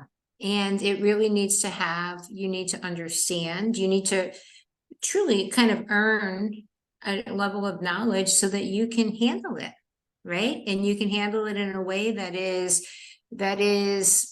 in a high consciousness, a high vibration. You know, there's a responsibility to certain levels of knowledge, I believe. You're absolutely right. And I've had so far 4 initiations, and each of the initiations were years in the making. So one doesn't just jump up today and say, hi, I think I'm going to be initiated as a witch today. It doesn't happen that way. Yes. So you're absolutely accurate that there is a developmental process that must occur in the consciousness of the adept or the magical practitioner that prepares them to be a conduit of greater and greater spiritual energy. Because if you connect a 125 volt electricity to a 56 outlet, it's going to blow it out. And so the same thing with our bodies, even our nervous system, the spine, all of it must be prepared for greater and greater and greater currents of spiritual energy. And that's an expansive process, and it is a process. Right. Yes. Right. But we can share some information. So there's something called the wares of the witch. And in your book, you have a whole chapter that talks about the wares of the witch, different things that witches use in their processes. And I'd love you to hold up a few of them now and talk about a few of them, because they're going to hopefully illuminate, many people and in ways that they may not have expected. So let's start with something that I think is very common, which is the tarot. And I will tell you, as a young girl being brought up in the Roman Catholic faith, I had a extreme reticence to understanding or learning the tarot, because there was this idea that this was evil or dangerous or something I shouldn't be involved in. It was magical with the K in a way that wasn't positive. So what are tarot cards, or what is the tarot? We'll start with that. That's an excellent question. So here I have one of my little magic boxes, and inside this magic box is several decks. And so one of the decks that I have that I'll show you here, which is a tarot deck, these are tarot decks. I picked this deck because it's non-threatening. Now, if you see something in a flower pouch, it can't kill you. I promise you, tarot will not kill you. It's not threatening. As you can see, I have a few stones in here. So with this tarot deck, I keep stones inside, and I also keep coins in there for good fortune. And if you look at this tarot deck, this is one of my favorite tarot decks. And the reason this is one of my favorite tarot decks is because it's an herbal tarot deck. You can see the backs of the cards have herbal motif to them.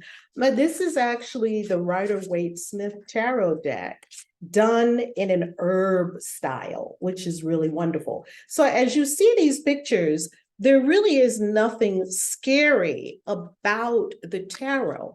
And what we understand about any divination tool, which tarot is a tool of divination, that to divine means to know the mind of God, or the mind of the divine, the mind of the all. So we are truly tapping into the all mind when we use the picture book. And this speaks deeply to the subconscious mind, because the subconscious mind responds to pictures, images.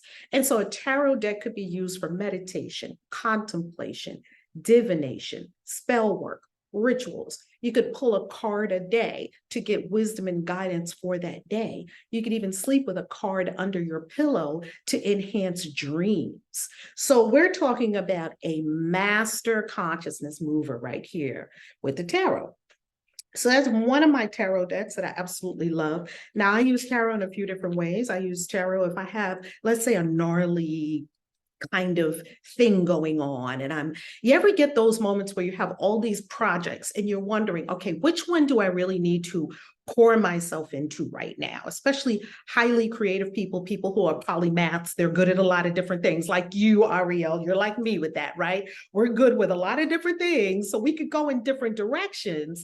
And sometimes I use the tarot deck. I actually have a reading out right now upstairs in my sacred space here in my home, and it has a whole reading. And once I do a reading, I leave it out for a while, and it really gives me depth of understanding. It shows me the players involved. It shows me the possibilities if I go this direction or if I go this direction. And so while tarot doesn't necessarily just say yes or no, it uncovers layers of considerations that might not be apparent to my conscious mind in the moment. So I pray, I'm burning my incense from Egypt. I have some incenses that I love, and I'm burning the incenses, and I'm really into now the mind of the all. Could you show me more about this? And next thing you know, here come answers. So that's a little bit about tarot. We could do a whole course on tarot, and Oh my goodness. But the distinction, though, I think is important, is the tarot does need to be studied and understood, because it is a map, right? And you have the major arcana and the minor arcana. There's a lot to it, different than an oracle deck. So just explain for a moment, because most people, I think, pick up oracle decks and, you just draw a card and there's maybe no master map or relation or deeper meaning than a tarot deck. Okay, so a tarot deck is very different from an oracle deck. So tarot in its structure has 78 cards. 22, the first 22 cards are numbered 0 to 21. And those are what we call the major arcana. What is arcana? Arcana simply means secrets. So once again, we're into the occult world, right?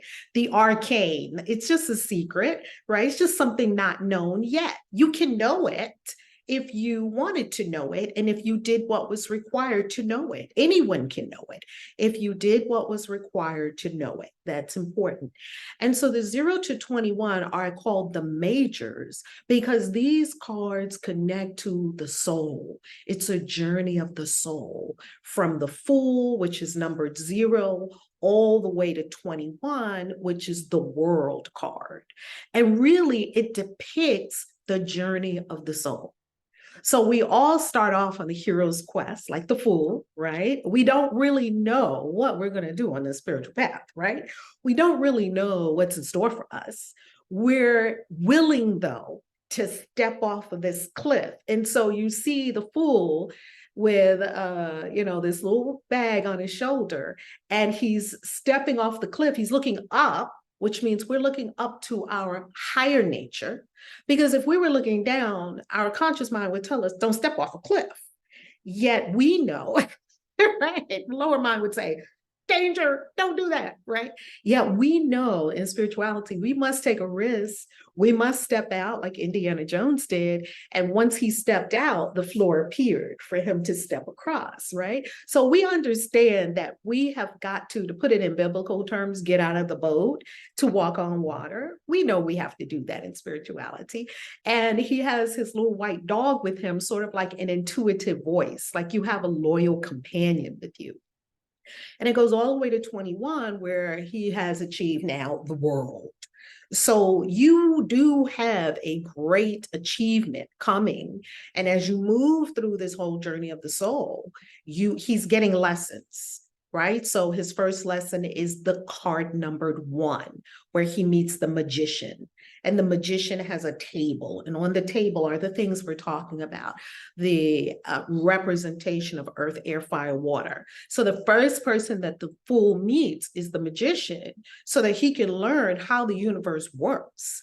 And I really love that, because the magician is positioned in the tarot with one hand up and the other hand pointing down at the earth. So he is a channel or a conduit for divine energy, upper energy, to be directed down at the earth plane to create that which you desire here in the physical. That's magic.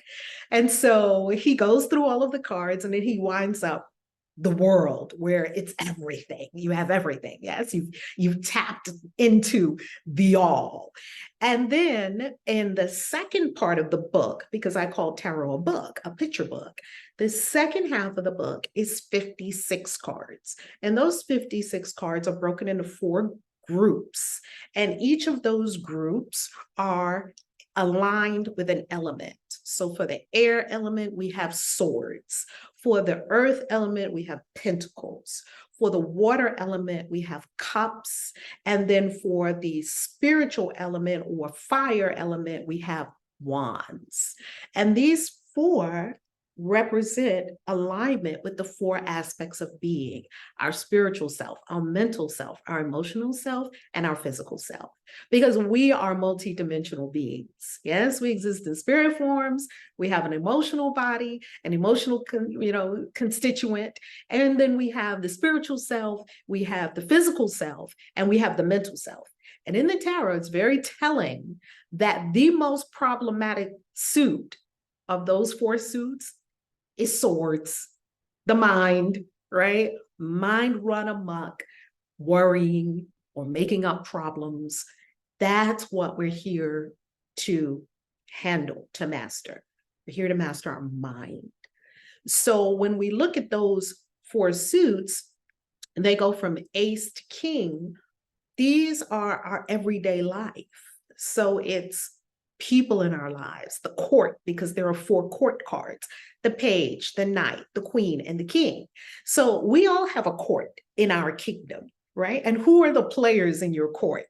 Yes, you have family members, you have your lover or your partner or your mate, you have children, you have friends. You're in my court, right, Ariel? We're sitting in our court. You're queen of your queendom. I'm the queen of my kingdom at queendom, and we get together and we hold court and we talk about what we're creating.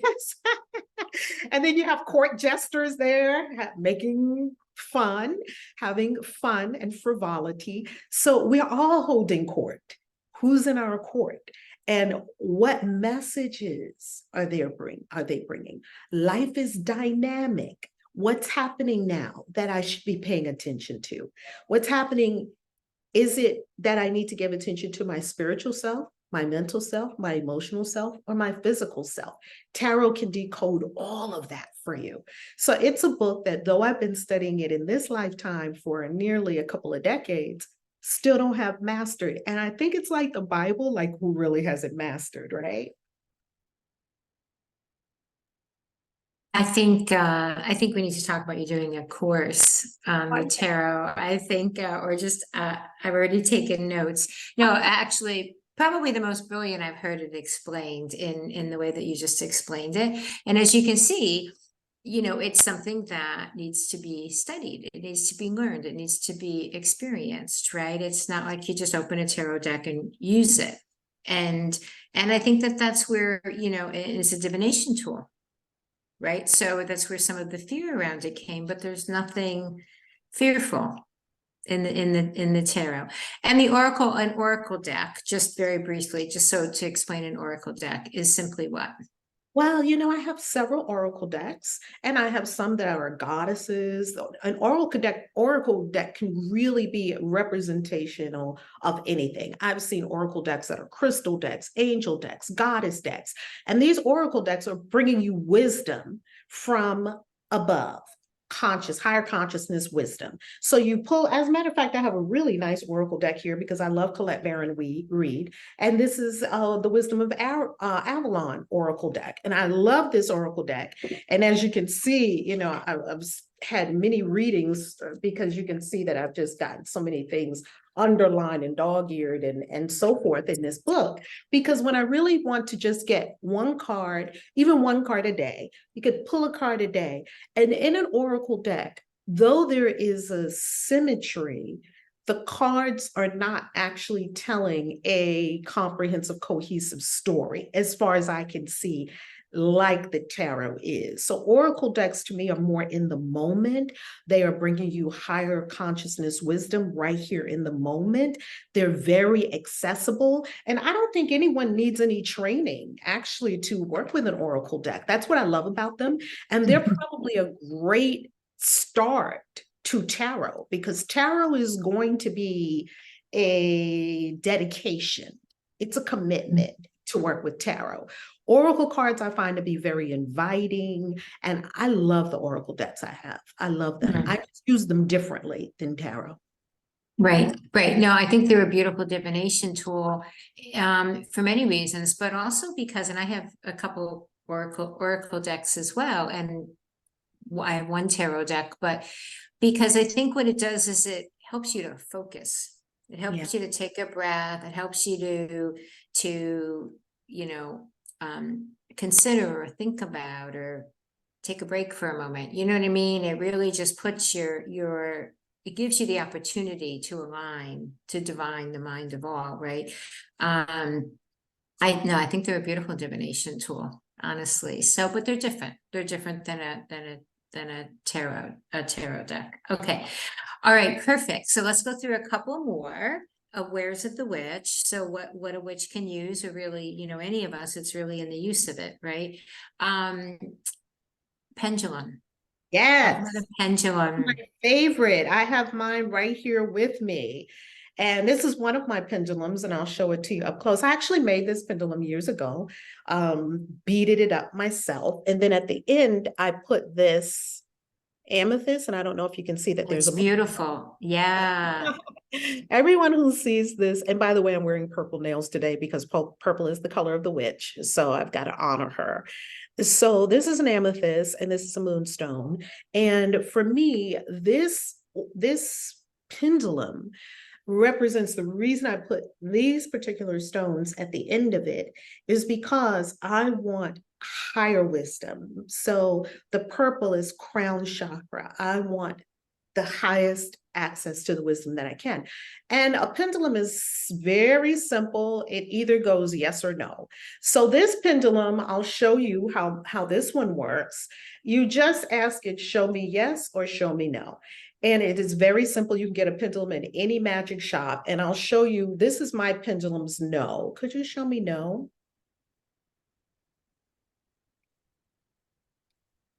You see it starts to move away from me. Can you see it moving? Mm-hmm. That is a no. This pendulum is calibrated that it moves away from me to show me no. And so this is a very simple tool. Now I'll show you yes. Pendulum, could you show me yes?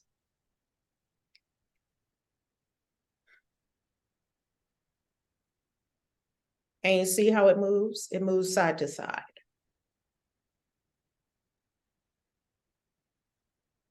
Do you see how it moves for a yes? Absolutely. Yes. And it's very clear. It's very clear. Super clear, and you can't mistake it. And that's what I like about a pendulum, because if you want to tap into divination that is yes, no, because tarot may not be as clearly yes, no. You could do a tarot reading and still not clearly know yes or no. You are going to know yes or no from divine mind with a pendulum. And so I have more than one pendulum, and one came to me in Arizona, Sedona, Arizona. This gorgeous malachite pendulum. And when you first calibrate to the pendulum, I usually hold it to my heart so that it can calibrate to me. Of course, it's going to pick you, like all of your magical implements. They always pick the witch, right? They just come to you. They come to you at the perfect divine way and the perfect divine timing. So if you see something in a magic shop or a metaphysical shop or a spiritual shop, and you don't even know what to do with it yet, and it speaks to you, a crystal speaks to you, a wand speaks to you, procure it. Just obtain it, wrap it, cleanse it, hold it, wrap it, do whatever is you're inclined to do with it. We have processes that we do with it as witches. And then put it on your altar or put it somewhere in safekeeping in your spiritual space, because that item is going to come to the fore in something that you're going to do, and you're going to know what to do with it. So this pendulum, after I made it, I started to ask it, what is a yes? What is a no? That must happen with a pendulum. We've got to ask it, and then it will show us. And then you can be completely clear when you're asking it questions. I know many people, spiritual practitioners, who use their pendulum in the supermarket. They hold it over fruit, if it says a yes or no. They hold it over, should I have this drink? They hold it over menus. Like if they want to choose between the salmon or the shrimp, they'll hold their pendulum over the shrimp and over the salmon on the menu, and it'll be yes or no. There's no limit. Anything that you want to know an answer to in the moment, look how portable this is, right in your pocket. It might not, and to tell you the honest truth, you can use a pendulum and no one would know what you're doing. People don't have to know what you're doing as you're looking at a menu, because sometimes you can have the pendulum really short and you're just looking at it and you're watching the pendulum swing yes or no. So it's not like you have to do a whole full-blown ritual in a restaurant. Right? And you can still get divine wisdom. And I actually recommend, when people first start working with a pendulum, to take it with them everywhere. Ask all kinds of questions of it, because that's how you're calibrating to a portal to the divine mind. Pendulum. And I use a pendulum, and I calibrated it, and I think that that's very important. You know, they go through a process, and it shows mine. When it's no, it is a huge circle left. It circles to the left. Circle, yes. And when mine's yes, it circles to the right. Whoa.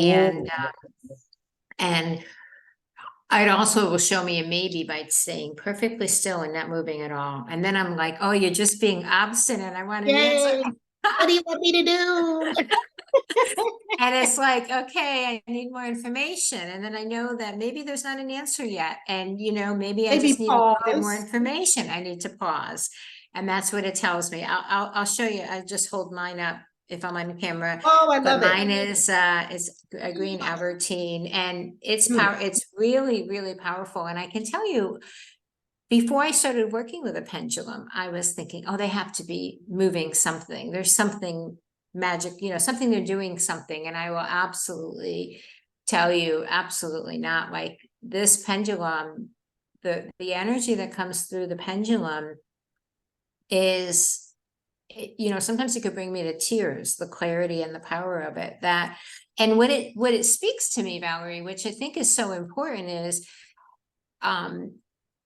the interconnectedness of all things, you know, that we really are so tuned in and tapped in if we choose to be so, if we choose to take time and tune in and learn and ask, So I will tell you, I haven't used my pendulum for menu choices. However, I probably shouldn't say this on air, I have used my pendulum for book decisions, whether or not we accepted a book or not. Oh, that's wonderful. That's because because when I tune in and when I ask, I'm in a place that I know is very clear and very, very pure. And I get outside my monkey mind as people talk, and I feel that there is a channel of divine wisdom, guiding me. So a pendulum is super amazing tool. Now, so a tool that I don't currently use, but I know is aware of the witch, is a sigil. I believe that's the correct pronunciation. Sigils. Yes, sigils. Mm-hmm. Mm-hmm. So What a is sigil, a sigil, S-I-G-I-L, a sigil is somewhat of a calling card in symbol form. And a sigil, we just make a simple, I'll show you a sigil example. A sigil is simply a symbol encoded with meaning. And it is very powerful. So this is a book. This is one of my grimoires. We talk about grimoires in the book. It could look like this. I got this from a magic shop and I loved it. And I loved that it had the little moon on the pen too. The pen is sort of the same color as the book, isn't it? The pen is sort of bluish, in the bluish tone of the book. And inside, I'll show you one of the sigils that I worked with for many years. And this is a sigil magic book, is this one. Now, this is a simple sigil. And this sigil I created, and it is a trust sigil. And it has a pyramid base at the bottom. It has a diamond up top.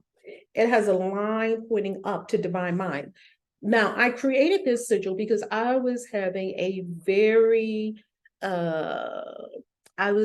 an experience of being shown that I did not trust.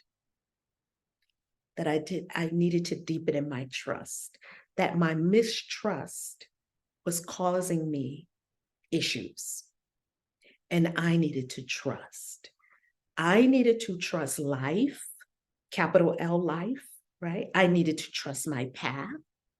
I needed to trust my intuition.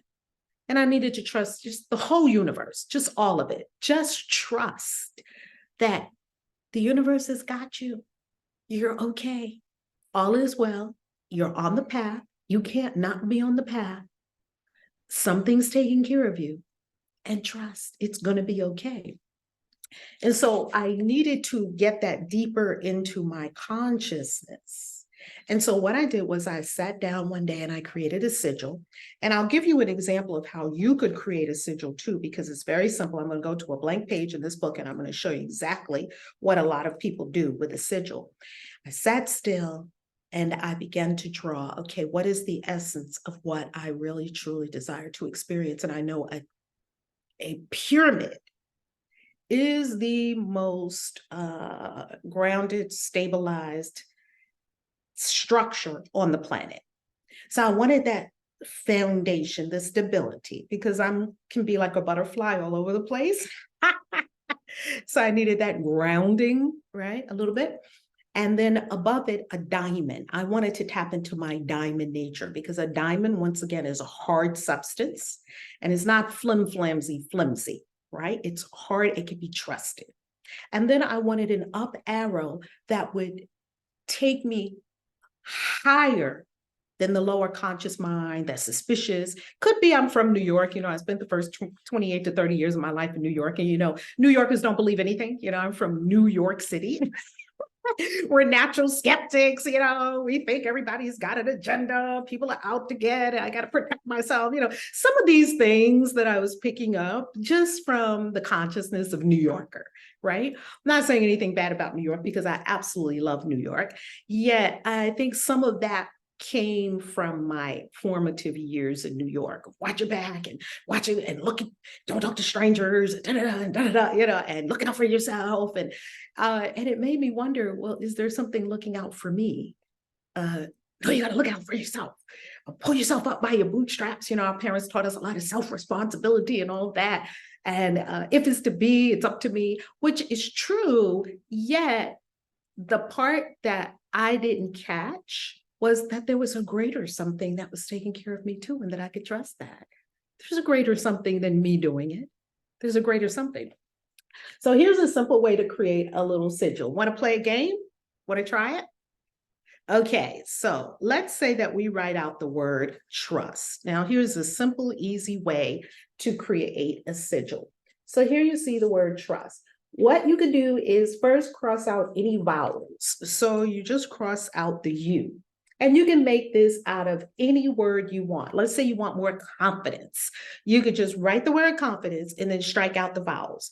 Then you want to strike out any word, any letter that's a double. So you see that there's a T. So trust, there's two T's, so we can strike out this T. Now we have TRS. And now what we're going to do is we're going to take TRS and we're going to think trust and we're going to feel the feelings of trust. And we're going to take those letters and we're going to make a sigil out of it. So first, I'm just going to draw the T. This is really simple, right? Nothing super strange or fancy. Then I'm going to draw an R with it. Okay. So you see, I just added an R to the T, right? Pretty easy. Now I'm going to put an S with it. And I'm going to take this S and I'm going to just do one of these kinds of things. Do you see that? There you have the makings of a sigil. Now, because it doesn't look magical enough for my taste, I'm going to put like a little arrow at the edge of it. I'm going to make it look mystical. And you can do whatever you like. And as you're drawing it, you're spelling yourself. So you are feeling the feelings of trust. Do you see I drew arrows there? And this could be a perfectly good working sigil. And you just draw it over and over again. And when you draw it, you are imbuing your consciousness with trust. You are feeling trust. You are deepening into trust within yourself. And every time you see this sigil, it's almost like Pavlov's dog. It'll just instantly call up trust. And so you work with the sigil. I worked with the sigil over and over. The one I showed you in the beginning of the book, I worked with it over and over. I drew it probably 500 times, just over and over and over in a fun way. Not in a pressure way, or I'm trying to do something way. That's just too much heavy energy. In an I'm creating way. Kids do this all the time. Kids are always making symbols and saying what it means. So bring that kid into it too, because the witch likes to have fun too. She's not just all power and, change and this and that. She likes to have fun. She likes to laugh. She likes to be creative, whip up something new. And so you can work with this sigil over and over again. You just draw it over and over again. And after a while, you will notice that this sigil is having a profound effect on your consciousness. Then what we do a lot of times in sigils is we take the sigil and we put it on the altar. You could even put it under a candle, burn a candle over top of it. And then after a while, we lose the sigil. We put the sigil somewhere completely out of sight. I have found, and sometimes we use it for manifesting too, right? Let's say you want to manifest a car or this or that or the other. You could use sigil magic for all these things. The important part about magic, a very important part about magic, is the release. So once you feel that you've built the energy, and it feels like a yes, the universe has got it. You don't have to keep asking the universe for things. It's got it. It knows what you want. Then you take the sigil and you tuck it somewhere, you hide it. I have found so many of my sigils later, you just forget, it's out of sight, out of mind. And it prevents us from something we call in magic lusting for a result. Lusting for a result is like, is it here yet? Is it here yet? Is it here yet? Which is actually fear that it's not going to come, right? Our impatience is doubt when we really look at it. So it's the relax and the release. Trust the universe. The universe has got you. It's bringing it at the perfect time in the perfect way. And as Oprah said, you can't get what you want. What you want must be delivered to you. And so this is our giving the universe our address and our order, like Amazon, and letting it be delivered to us. Yeah. I really like that. I like that a lot. And Right. it's interesting because, witches call them sigils. I've seen people work with them called glyphs. We've Yes. seen, even the, ancient drawings, or their symbols on so Everywhere. many things everywhere. And we don't necessarily understand what they mean, but to look at them from the perspective that they are a powerful symbol of a manifestation of some sort, that makes perfect sense, right? Yes. And Yeah. then, I always think to myself that many large corporations have occult knowledge and they're using it us all the time. So what about the golden arches? Haven't the golden arches been emblazoned on every little kid? Because you're just driving down the street and all of a sudden your little kid or your grandkid or your niece or your nephew's in the back. Donald's, they can't even speak, they know about the Happy Meal, right? This is what I see all the time with all my kids, even my grandkids. We just be driving down the street, and before we see the golden arches, the kids see the golden arches. And when they see the golden arches, they lose it. That's the power of a sigil. Mm-hmm. Yeah. Like, The logos, yes. symbols. Yeah. Yes. It's a symbol language, right? It is. When you see Yeah. the Nike swoosh, you know what that sigil means. When you see the Lexus L, you know what that sigil means. Yeah. When you see the Mercedes Benz, you know what that means. Yeah. Yeah, absolutely. And there's a lot of spiritual, which one is it that uses the phoenix? There's a phoenix as one of the logos, right? And the Ferrari, I think, is the phoenix bird, right? There's a lot of ancient or spiritual symbolism that's embedded in current logos, current symbols people use. Yeah, absolutely. Valerie, we do have to have you do a course because we could go on forever, but I want to say that your book, Witch, Divine Alignments with the Primordial Energies of Magic and Cycles of Nature, is available. It is phenomenal, and I encourage everyone to pick up a copy, and let's help reclaim, the witch. Let's bring her back, as it even says in the book, bring her back to her seat at the table. It's time to give the witch her seat back. So Valerie, love, any final words for our audience today? Yes. Approach the witch with wonder and awe and never fear. I love that. Thank you. Thank you. Hey, Sheila, what do you think? Like, what a day, right? Again, absolutely amazing. I feel like I'm going back to college today, spiritual college. Yeah, no, I think it's really important, for Sacred Stories, at least, what we always say is you need the wisdom and then you need the experience, and this brings it all together. And then to have the different spiritual teachers share meditations or practices or processes, it just brings everything to a whole other level. It's the experience of our divine nature is really where it's at. So I'm hoping your audience is loving it. Hope all you guys are loving it as much as Sheila and I are here today. Great.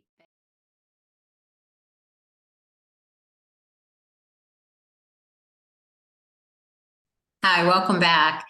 Now we have an extra special segment because we're going to be talking about God Talk. This is Neale Donald Walsch's new book, God Talk, Experiences of Humanity's Connections with a Higher Power. And Neale, as you know, is the author of Conversations with God. Let me tell you a tiny bit more about Neale, because once I say that, I know you know about Neale, but Neale has written 40 books on contemporary spirituality and its practical application in everyday life, including 9 books, as I said, in the Conversations with God series, 7 of which made the New York Times bestseller list, and book 1 remained on the New York Times bestseller list for 134 weeks. His titles have been translated into 37 languages and have been read by millions of people worldwide. And as I said, today we're going to talk about God Talk. God Talk releases November 14th, and Neale is here to give us a special preview. So welcome, Neale. Thank you. It's lovely to be here with you. How may I serve the moment? Well, we're going to talk. What I like to do is dig in a little bit into who is God, what does God talk mean, and how people can have their own personal talks with God. So one of the things that I love the most about this book is when you talk about God, you refer to God as he, as she, as source, as great spirit. You refer to God in a variety of ways. Tell us who God is to you, and why do you refer to God and so with different pronouns and in different ways? Well, Ariel, to me, God is the primary energy, the essential essence. So it's really an energetic expression of divinity, the highest energy there is, that has birthed and created everything else in existence, everything else in the physical world, in the metaphysical world, the entire reality in which we live. So to try to limit God by saying he or she, or whatever limiting words we want to use, can create, I think, a misunderstanding of who and what God is. So I've been encouraged, I want to say, by God, because she often says to me, you can call me a he, you can call me a she, you can call me that which is, the universe, pure love, whatever words feel good to you. But God, in essence, if I could put it in one sentence, is simply all that is. Everything that ever was, is now, and ever will be, is what I call God, or the essential essence expressing and demonstrating itself.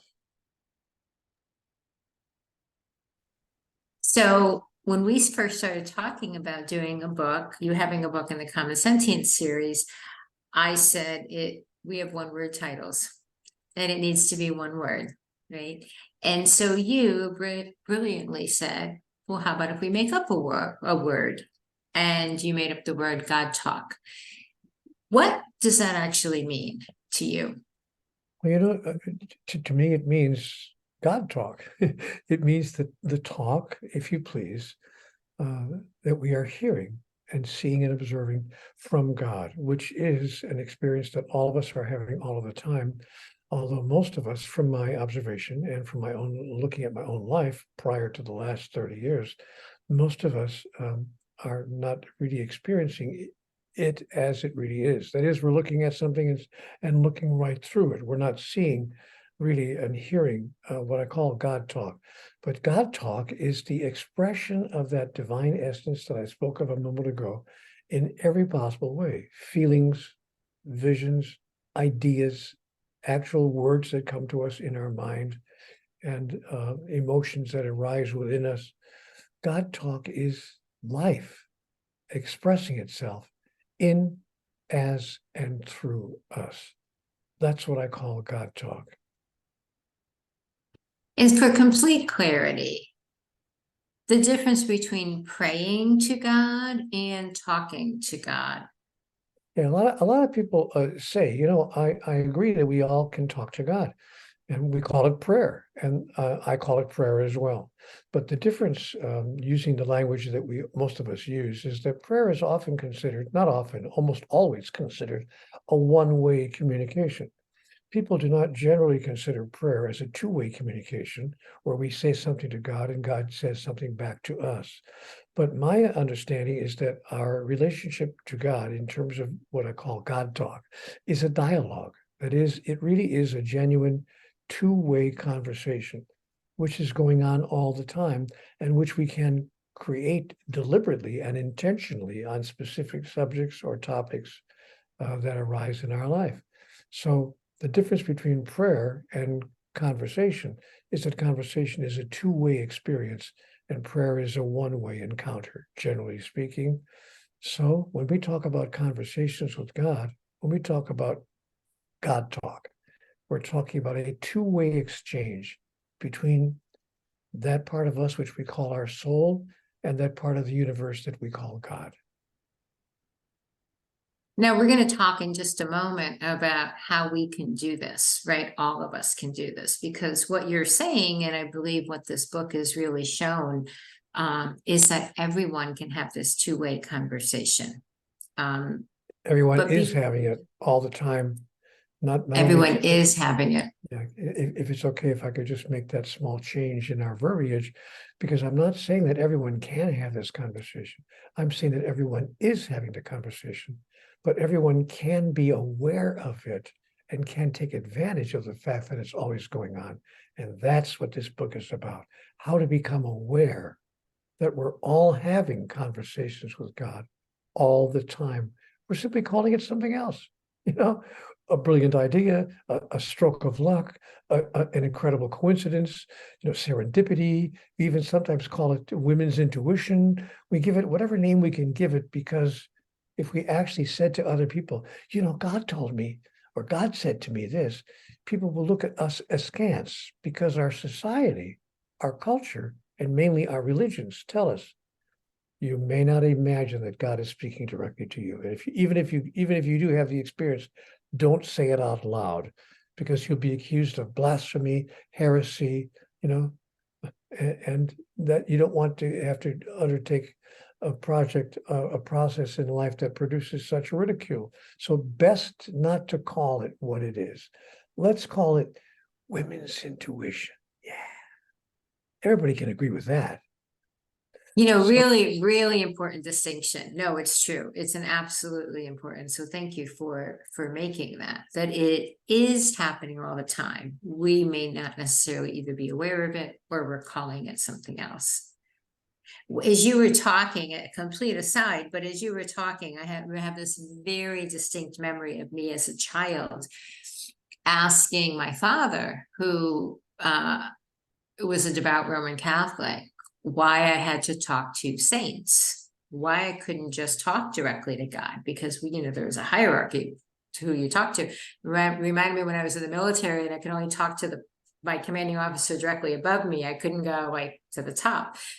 And I remember asking him, but why? Why can't I just go right to God? Why do I have to go through saints and other people? And I remember he didn't even give me an answer. He just got very angry with me and just told me to do what I'm told and stop asking all these questions. And, in the most loving way you could say that to a child. But I remember being like, it didn't make sense to me even then that we could not have a direct communication. And I just had that very distinct memory as you were talking. And I'm sure that if I have had that experience, many people have had that experience, and that colors why we think it's something else or we call it something else. We can all relate to what you've just said. Anyone who's, even those who have not had a religious background, have heard about that process that religion tells us must be true.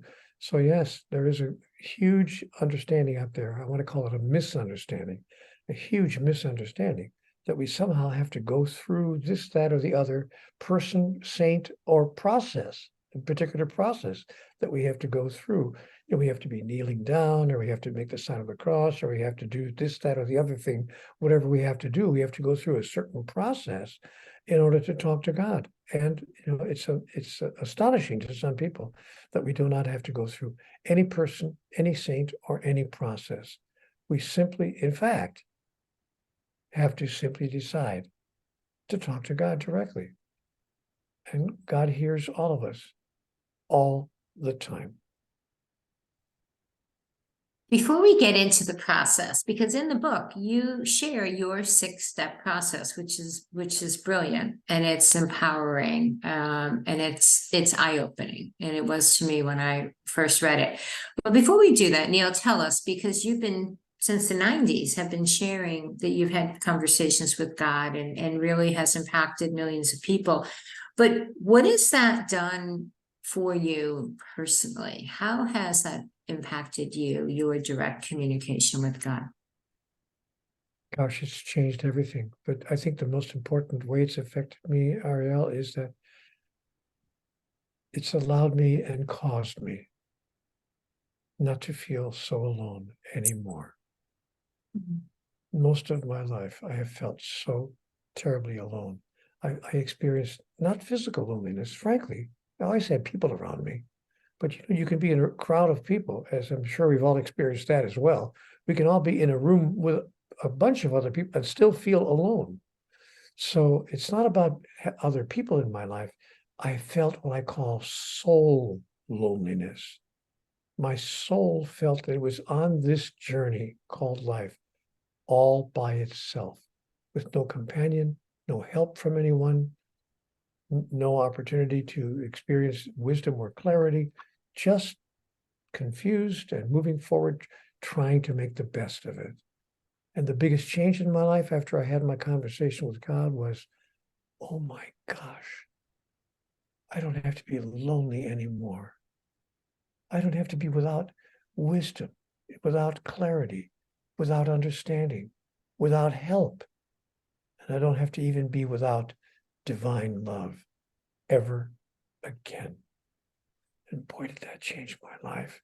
It made me want to get up in the morning and move into the experience of life. And you know what else it did?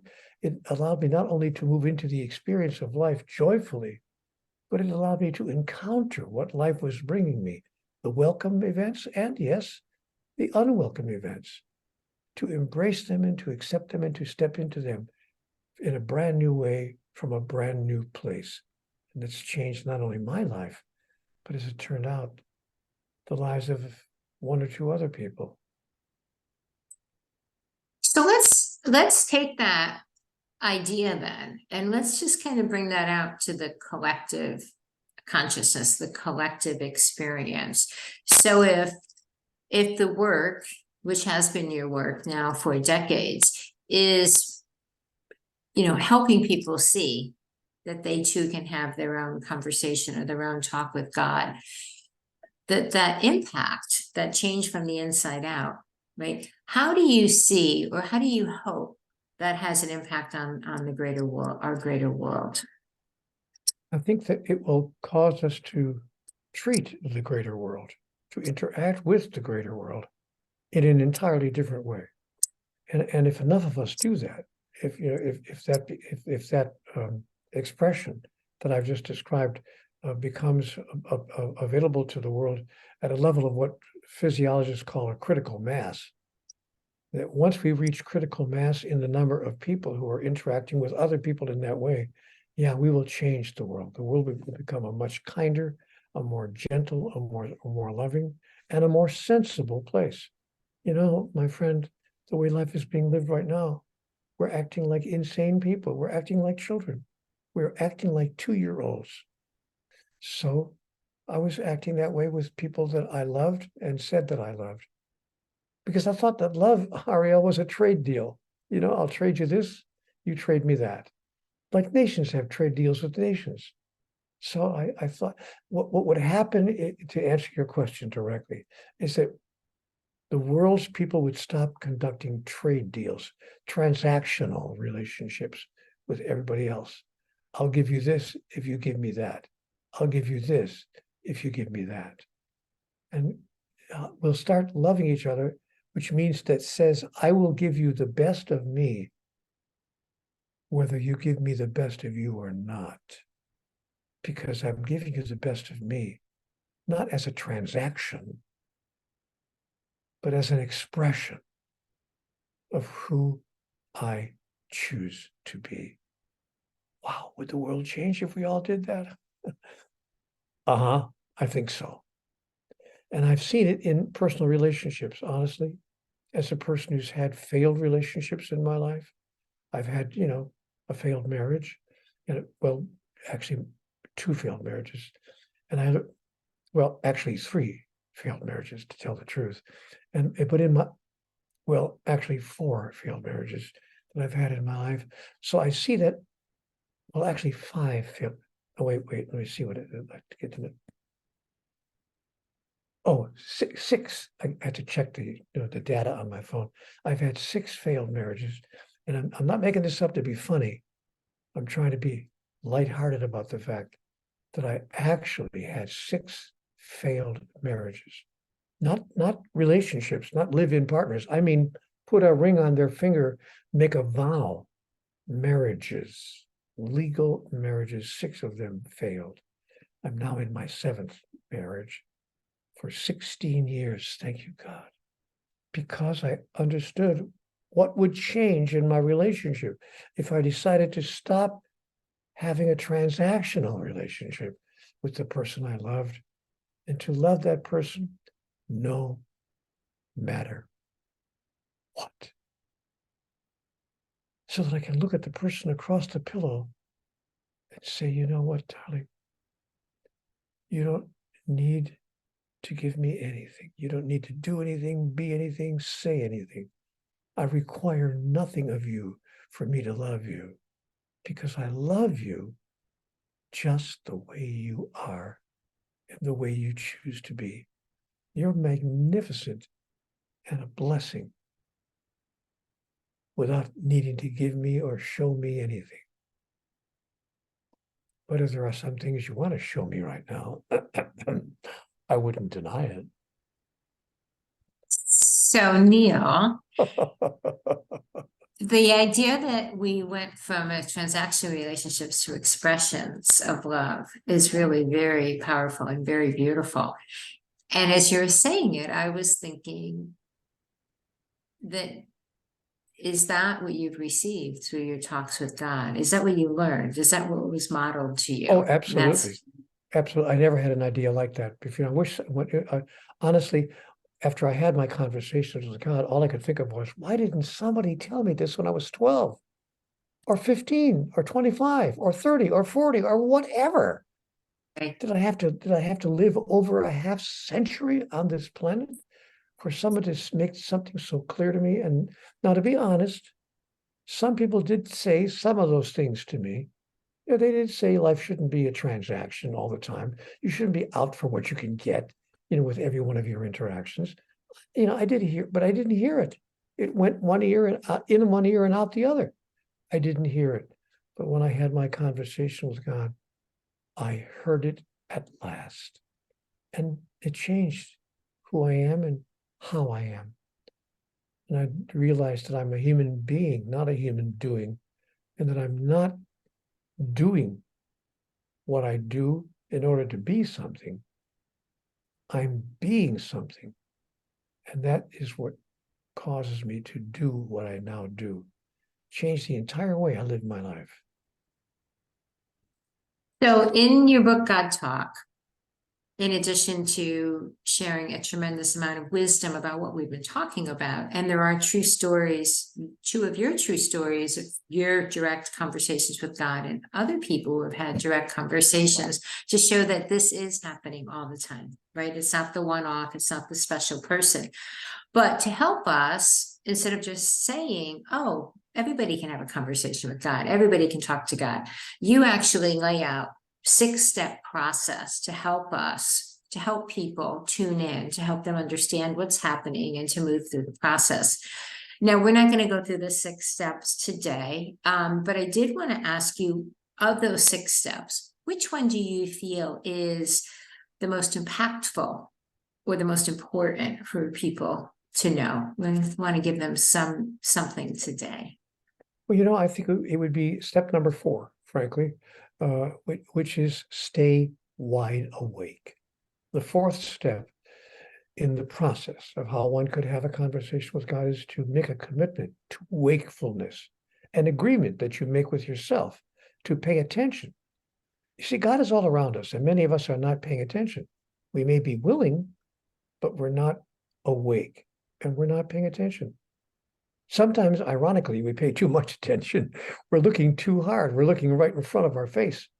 But we're not seeing what's going on. We're listening so earnestly that we miss the sound. God is talking to us in 1,000 different ways across 1,000,000 moments.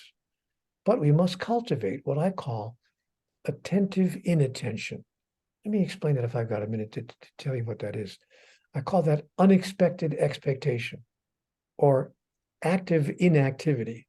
I know that those sounds like, you know, contradictory terms, but this is when you listen by not listening. It's when you look by not looking. It's when you open your mind's ear and your mind's eye to nothing at all, expecting nothing at all. In that moment, you're searching for nothing at all, wishing for nothing at all, striving for nothing at all. You are just being with the no thing, everything. I call this attentive inattention. It turns every moment into a meditation. So just let go of life and watch life out of the corner of your eye, out of the corner of your third eye. God's conversations will sneak up on you. He might deliver his messages through, the lyrics of the next song you hear on the radio or on the overhead speakers in the department store. The article that jumps off the cover of a 2-year-old magazine that you pick up at the hair salon. His words might be in a chance utterance of a friend that you meet on the street, that you just happen to walk into, or the words on a billboard around the next corner. Or her words might be a fleeting thought that crosses your mind, seemingly out of nowhere. Out of nowhere. That's an interesting word, by the way, nowhere. Slice it in half and it comes out to now here. God is always now here. So don't sleepwalk. Go through life and choose to stay awake. Watch what's going on, but without looking for something in particular. Just be aware. You know what I'm talking about. It's like you're not trying to find anything in particular. You're just aware of all that's going on. For instance, like right now. What do you think is happening right now? Could what's going on right now be part of your conversation with God? Could this be God's way of opening you to the possibility that you never thought of before? You see, that's what I'm talking about. So open your awareness. That's the most important. Now here. I know in the book you also, something I think of frequently is you say, just take 10 blessed seconds a day and just stop. And if we can even get in the practice of just taking those 10 blessed seconds, then I think that we will be so much more able to be attentively inattentive, right? Because we've put our attention on those 10 seconds. We've stopped for that. And that will carry through the day. You know what? I do that 6 times a day. So it winds up being 1 minute a day, but 6 10-second stops. And what that looks like, I won't do it now, but I'll give you just a little sample of it. It's just like sometimes right in the middle of a sentence or right in the middle of doing something, you suddenly just stop and just,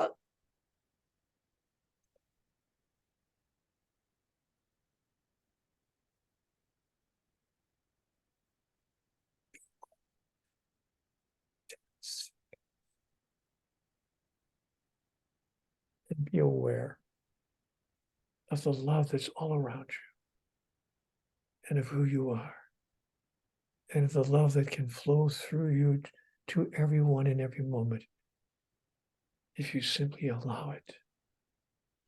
You do that for 10 seconds, 6 times a day. Be careful. It's going to change your life. Neale, it's been an out. I could, of course, I just wanted to say I could, of course, be wrong about all of this. But I don't think so. I don't think so either, my friend. I don't think so either. I want to thank you for writing God Talk. And I'm going to share that Neale has just turned 80. And God Talk is his 40th book. So Neale, from my heart to yours, I just want to say thank you. Thank you for the work. Thank you for the wisdom. Thank you for sharing the vast, really body of knowledge that you have, the heart knowledge with all of us for so many decades. Yeah. Well, golly, thank you for those nice words and for that energy of appreciation. And most important of all, thank you for publishing this book. Thank you for even wanting to. You're one of the idea heroes, an idea hero that's not afraid to place before the world an idea that she knows ahead of time. Some people, perhaps many people, are going to disagree with. So you're one of my idea heroes, and I appreciate your having published and distributed this wonderful book, which, by the way, I should tell everyone in the world was your idea. Folks, I did not come to this publisher and ask her to publish a book called God Talk. It was her idea. Now that's when you know you've got in contact with an idea hero. She called me and said, would you be willing to write that book? And if you say yes, we'll publish it. Wow. I rushed to the keyboard to do that. So thank you, Ariel, and thank your publishing company for being idea heroes. Thank you. Thank you, Neale.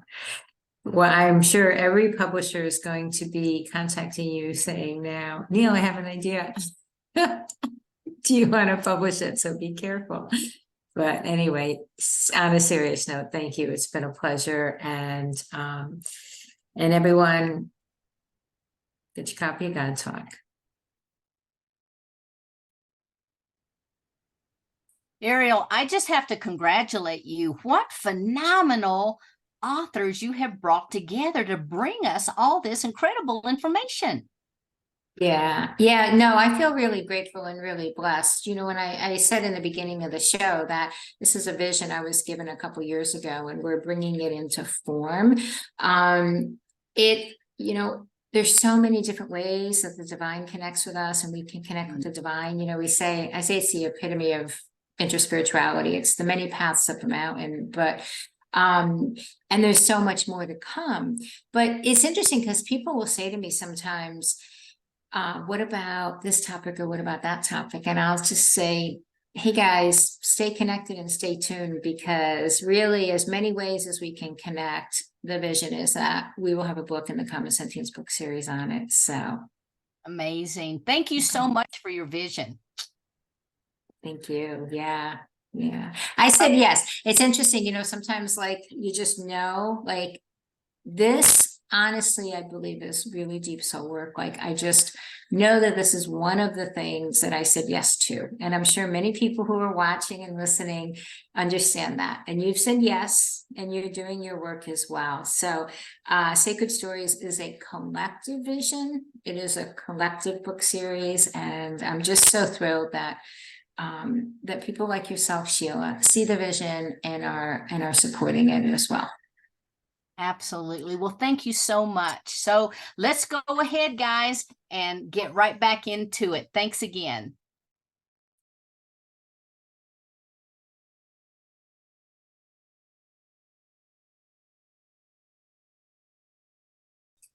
Hi, welcome back. This is one of our last segments of the day, and who we're going to speak to today is Anodea Judith, the author of our upcoming book, Goddess, Blessed Reunions with the Feminine Face of the Divine. So let me just tell you a little bit about Anodea, because she's pretty incredible. She is a globally recognized teacher and author of several best-selling books on chakra, psychology, yoga, social change, and women's leadership, which have been translated into 28 languages. Anodea is the founder and director of the teaching organization Sacred Centers, a member of the Evolutionary Leadership Council, and has been called a prophet for our time. And Anodea is again the author of our upcoming book, Goddess, which has a call for stories through the end of October. So if you have a goddess story, go to our website, sacredstories.com, and submit a story for Anodea's book. So welcome, Anodea. Thank you, Ariel. Really delighted to be here and talking about this today. It's one of my absolute favorite topics. So, so this will be fun. So let's just start off with you telling us who the goddess is. The goddess is the feminine face of the divine. She is life itself. She is the blossoming of the flowers in the springtime. She's the rain coming down. She's the fertile earth. She is curves and sensuous and joy and laughter. She is the process of renewal, the cycle of life, birth, life, death, and rebirth. She is in everything. She is in the trees, the rocks, the forests, the animals. She's in you and me. She is the immanent presence of the divine. I love that. I absolutely love it. I smile when you talk about her. And I think that's just because she's, you know, she's so joyful. You know, she's creativity, right? She's creation, as you say. So today what we're going to do is we're going to talk about those 4 life cycles, or cycles, if you would say, how you would call them, of the goddess. There's the mother, right? Yeah. Mother, maiden, queen, and crone. So I'll let you take it from there and tell us what those actually are, and then maybe start with the mother, go into the mother a little bit for us. Well, if you take the absolute divine and you start to break it down, you could say there's light and dark. You could say there's masculine and feminine. The feminine in the face of the feminine face of the divine then breaks down further into the reflection of a woman's various stages of life. The maiden, which is the young girl up until the time she has a child, then she becomes a mother. And as she grows older, she becomes a crone. And the triple, that was called the triple goddess, the triple face of the divine feminine. But lately, women have maybe not chosen to be a mother, or we live longer than we used to. We have fewer children. We have a phase between mother and crone that I now call the queen. And this is where a woman comes into her fullness in her career, in her influence, in what is she doing in the world. And so now we've added a fourth, the queen aspect. So I'll talk about all four of those. Wonderful. So in the book, which is upcoming, but in the book, you start with the mother. Tell us why you start with the mother, and then tell us one of the stories of one of the mother goddesses. Well, I start with the mother because she was the first thing we ever knew. She was the mother of us all. That's the first thing we know in life. We come from a mother, we're focused on the mother. And when humanity was very young, what I call infants in the primal garden, we were birthed from the womb of nature, and Mother Earth was everything we knew. She was all. So if we go back into archaeology, we find that it was universal that they worshiped a mother. We found over 30,000 figures of clay all across Europe and Asia that say they worshiped a mother goddess. So this is where humanity began. This is where we all begin. This is the portal that we come through. And if we are going to rebirth a new world, we need a mother to do it with. So that's why I started with her. Wonderful. So each of these phases of life, there's different goddesses associated, right? That's right. With the overarching goddess archetype. So tell us one of the mother goddesses. Tell us her mythology. Yeah. Well, we should start with Gaia, which the Greeks called Gaia, the word from which we get geology and geode and anything having to do with the earth. And she was the living earth. But in the very beginning, back when all these myths started and they were telling the stories of how creation came into existence, back when all that was being divided into light and dark and heaven and earth, out of that chaos came the condensation that came into Gaia, the home we now call Earth. And she was the embodiment of beauty and wonder in the mountains, the fields, the oceans, the rivers, a living, intelligent being. But she was lonely. And so she gave birth to Uranus, the god of the sky, because he could surround her completely with his embrace. And united as the primordial couple, they gave birth to many creatures, great and small, including the race of the gods, the first gods, the oldest gods in Greeks called the Titans, and then the Olympians, and all the gods and goddesses of classical Greece. So she was there before the heavens were there. But as time passed, Uranus grew rather jealous of, what she was producing. He was wanted to be a domineering god. And he felt that her offspring might challenge his power. Now, some say she hid all the children in her womb. Some say he sent them there to get rid of them. Regardless, though, her womb grew so heavy with life that she set a plan to set her children free. She crafted a sickle from stone, and she castrated Uranus, and his blood fell into the sea, which gave birth to more goddesses. But then she mated with her son, Kronos, which means time. And over time, she and her son gave us all the parts of life, all the aspects, the plants, the animals, the birds, the beads, the fish, everything that we have today, because she is mother of us all.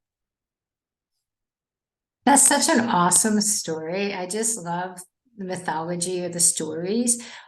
Before we move on to the crone, Tell us why, what purpose these stories serve, though. Why do we have these stories? Is there truth in these stories? Are they symbolic? Well, you know, once upon a time, before we had science to explain things, myths gave reason for being. They gave people a compass, a moral compass to guide their lives by. And these stories explained what we couldn't explain. You know, then when we came into the scientific era and had stories, you know, had science to explain things, we dropped them and everything was just a myth. And that's even a word we say for a lie. Oh, that's just a myth. But we've lost something vital in these stories because they gave us meaning. Science tells us the how and why, but science tells us the how and what, but it doesn't tell us the why. Myths tell us the why. And so they personify it, they bring it into our personal lives. I like that. I like that a lot. Okay, well, let's move on to the crone. Let's go from the mother to the crone. Yeah, so the crone I tell second after the mother, because as time progressed and patriarchy took over the goddess and really sent her into the underworld, the crone became the aspect that represented death and the cycle of death into rebirth. So it's not she's just darkness and death, but she is an aspect that patriarchy doesn't really honor. You know, we just want to be in the light and we want to go forward and expand all the time. And the crone teaches us that no, we need rest. We need emptiness. We need darkness. We need peace and quiet. We need to let things die so that they can be reborn into another cycle. And without honoring the crone and her limitations, then we have a world that, you know, is actually creating a lot of death and destruction because we're not honoring our natural limitations that come from nature. So the crone is the harbinger of wisdom and guidance. So which crone story will you tell us today? Well, I want to talk about Hecate. She's one of my favorites. She is the Greek goddess of the crossroads, and she stands at the crossroads with her torch and with her baying hounds, and she was worshipped by travelers everywhere. And so if you are at a place in your life where you don't know which way to turn, where you're confused about a decision, should I do this or do that, Hecate is the one you want to go to. Now, there weren't so many stories about her, but she was a goddess that came from the ancient times of the wildness before we had civilization. And she was a goddess of the city. So she was at the city gates and at doorways and entranceways and secret passages. And she was the one that held the keys between the world. She was the one that could go to the above world and to the underworld. So she could guide souls in their passage into death, and then she could guide souls into their passage of rebirth. The main story about her is when Demeter's daughter was abducted into the underworld, which is a whole nother mother story. Demeter didn't know what happened. And when she's searching for her daughter, Hecate is the one that says, well, I heard her cry. I didn't see her, but I heard her cry. And I think you should look for her in the underworld because I think something happened to her.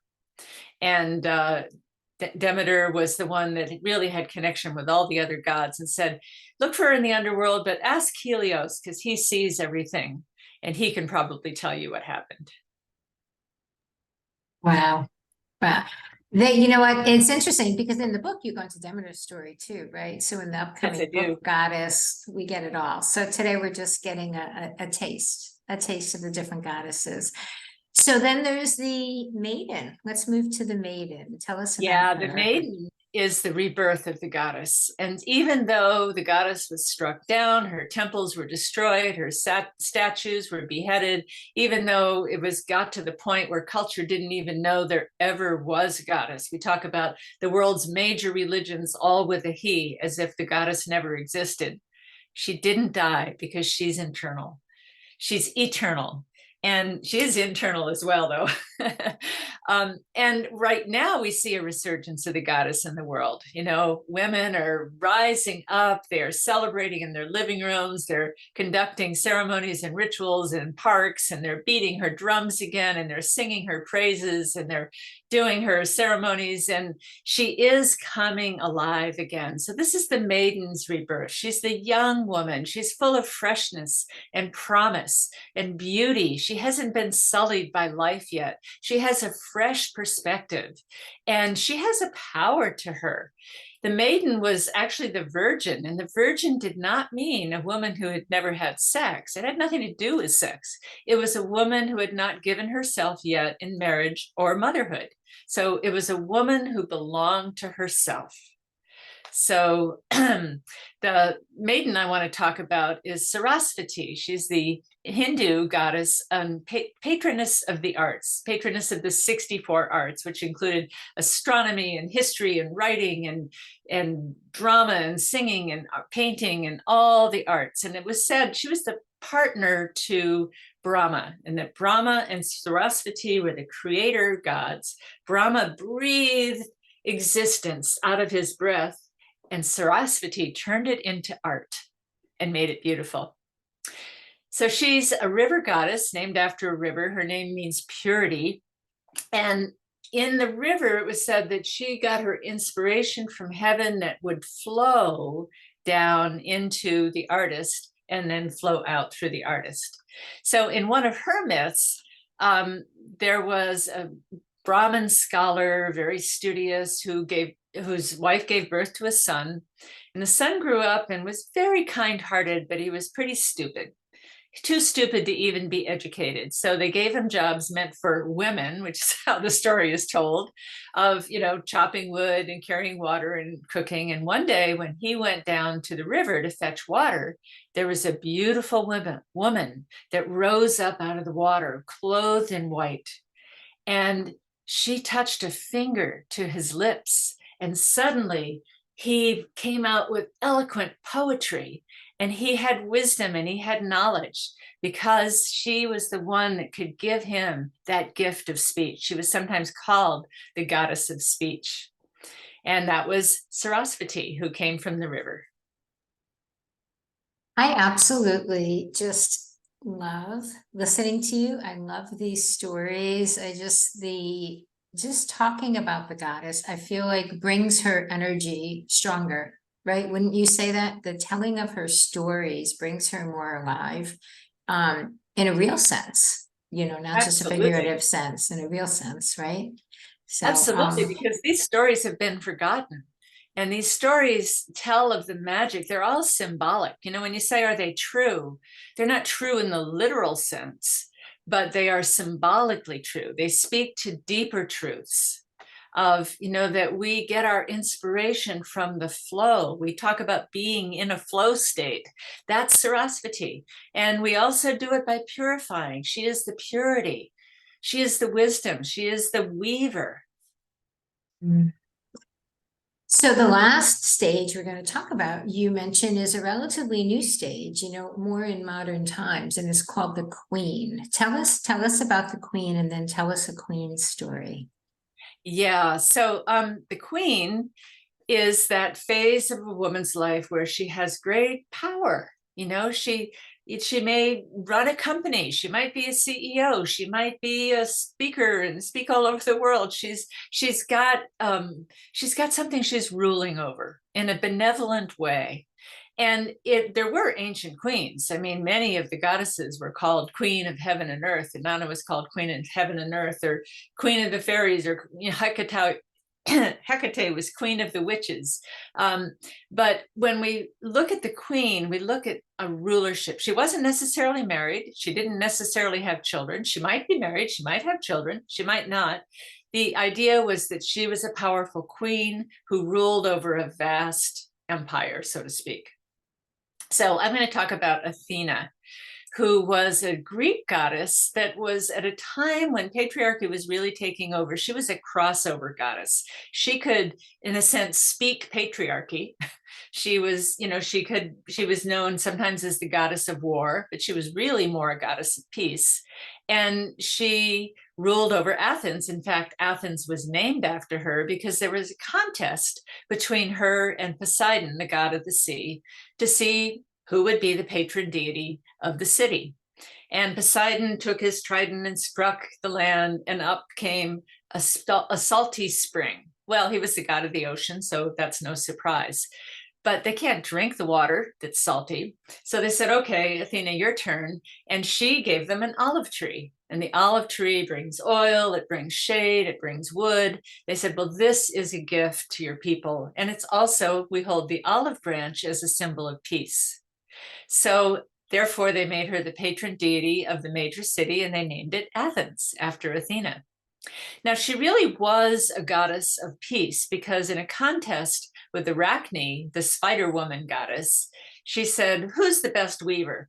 And Arachne said, well, I'm a better weaver than you. And she said, well, let's see. So weave a tapestry. And Arachne wove this tapestry of, the struggle between the gods and kind of the dark stuff. And Athena said, no, I'm going to weave a tapestry of peace and show you that the gods bring renewal and bring peace. And therefore, really, she was a goddess of peace. She protected the Greeks when they went to war, protected them from dying. She was a guide in the Trojan War, apparently gave them the idea for the Trojan horse. So she was a great ruler. She's the goddess of statecraft. If you were running for office, you would want to appeal to Athena. Athena, I've always resonated with Athena so much because I associate the owl with her. And Yes. From being a very young girl, before I really opened to my spirituality, even maybe 10 years ago, the owl has been very important in my life. And turns out it's actually my life totem, and that's another story with spirit animals. But I always just loved the idea of Athena because I would see her with an owl, because that was one of her totems, right? Yes, that is. And that's the wisdom of the owl. That is the wisdom of wise rulership. So we said talking about these stories or talking about the goddesses actually brings them to life more. We can connect with them more simply by sharing their stories. But there's other ways to connect as well, right? You mentioned ritual and ceremony, there's meditations, there's many different ways. And you go into that and share many of those ways in the book as well, Goddess, which is coming in the spring.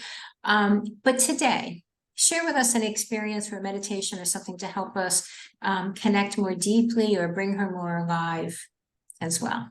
I would love to. And what I'm going to share is a chakra meditation. That's part of my work in the world, is through the chakras, but breathing the goddess into each one of your chakras. So begin by closing your eyes and settling in to a peaceful place inside. Let go of the outer world. The outer world of doing and busyness, the outer world that is so masculine, and come into the inner world with its softness, its curves, its sensuality. And come into your vertical alignment between heaven and earth, sitting upright with your crown above your base, where the chakras or energy centers reside. And this works with the breath. So just take a few breaths in and out, releasing tension with each exhale.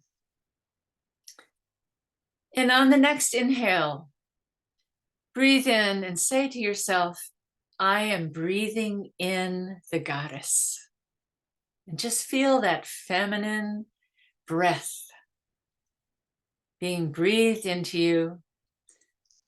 And as you breathe out, say, I am breathing the goddess into the world, because she comes through you into the world.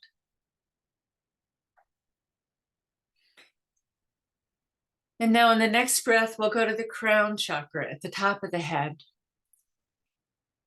Inhale and say, I am breathing in the spirit of the goddess, and call her down from the heavens into your crown.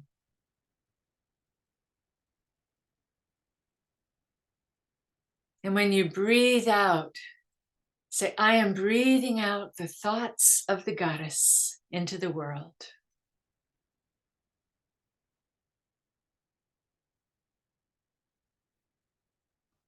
Next, inhale to your third eye center, your brow chakra, which is the vision center.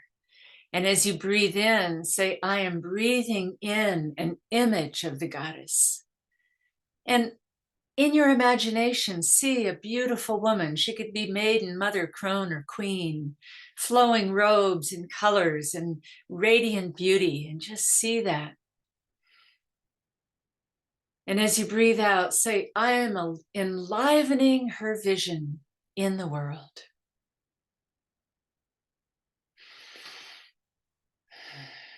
And see that happening. Next, we come into the throat chakra. So now that is the place of communication. So inhale and imagine hearing the voice of the goddess. And say, I am breathing in the voice of the goddess.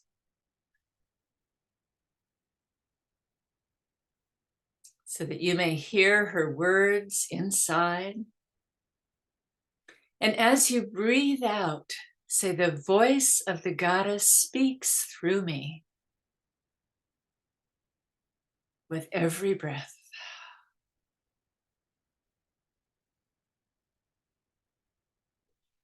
And now we move to the heart chakra, the center of love.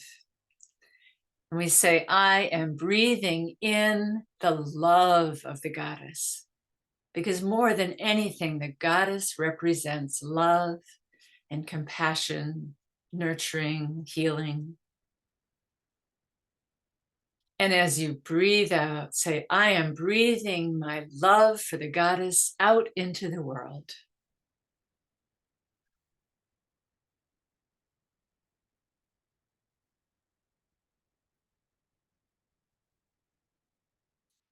And of course, the goddess is power. So we come to our power center, the third chakra in the solar plexus.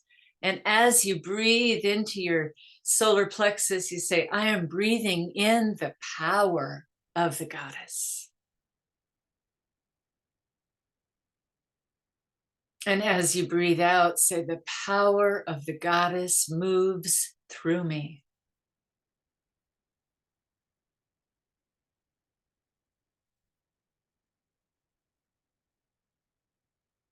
Then we come to the second chakra, which is emotions and sexuality and sensuality. And of course, the goddess represents pleasure. And so as you breathe in, say, I am breathing in the sensuality of the goddess. And as you breathe out, I move with the pleasure and sensation of the goddess.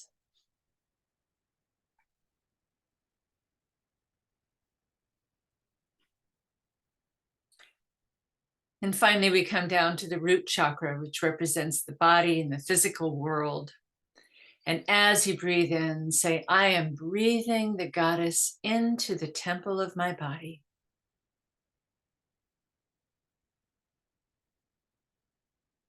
And as you breathe out, you say, I am the goddess, and she dwells within me.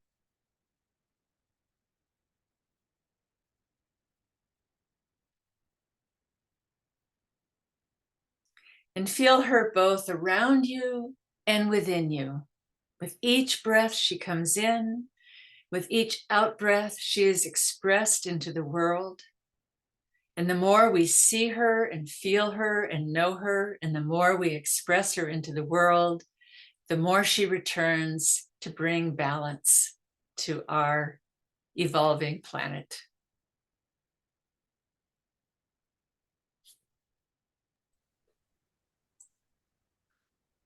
Oh, that was absolutely beautiful. I have to stop doing these when I'm live with people because I'm just in another place right now, and I just want to stay there. That just felt really empowering and really connected. I feel very connected on many levels.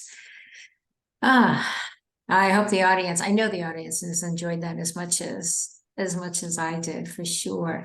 Anodea, Judith, I just have to say, I'm just so grateful to you to be holding, on such a high level, the energy and the wisdom of the goddess, and then sharing it with the world, with all of us, and through this new book, because it is so important. And you, to me, is the epitome of the goddess energy in our world today. So thank you so much. Thank you. Thank you for asking me to write this book, because it's really been an honor and a way of paying my tribute to the goddess who I have served all my life. And she has served me as well. She has really made my life wonderful. Yeah. Well, I feel really emotional right now. Like, I feel that just feels important, feels really important. But I guess if we're talking about or really connected with the goddess and we're not feeling emotion, then we need to go deeper, right? Yeah. Because she is emotion, she's love, she's life, right? I will remind everyone that the call for stories for Anodea's book is open till the end of October. So please go to our website, sacredstories.com. And if you have a personal, true, mystical story about an experience with the goddess or one of her goddesses, consider sharing it. And look for the book in the spring of 2024, Goddess, Blessed Reunions with the Feminine Face of the Divine, because it is a phenomenal book that will be available. So, Anodea, Judith, thank you again for joining us. Thank you, Ariel. Really my pleasure.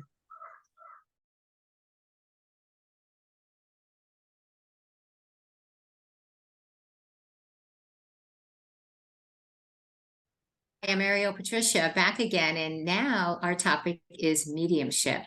And with our author of our upcoming book, Mediumship, Sacred Communications with Loved Ones Across the Veil, we have Suzanne Giesemann.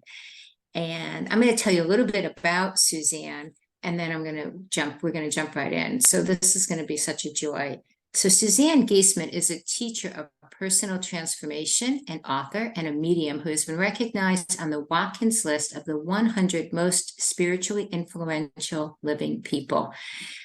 Suzanne is a former Navy commander with a master's degree in national security affairs. She served as a commanding officer and aide to the chairman of the Joint Chiefs of Staff. Suzanne now shares the Awakened Way, a path to living a consciously connected and divinely guided life.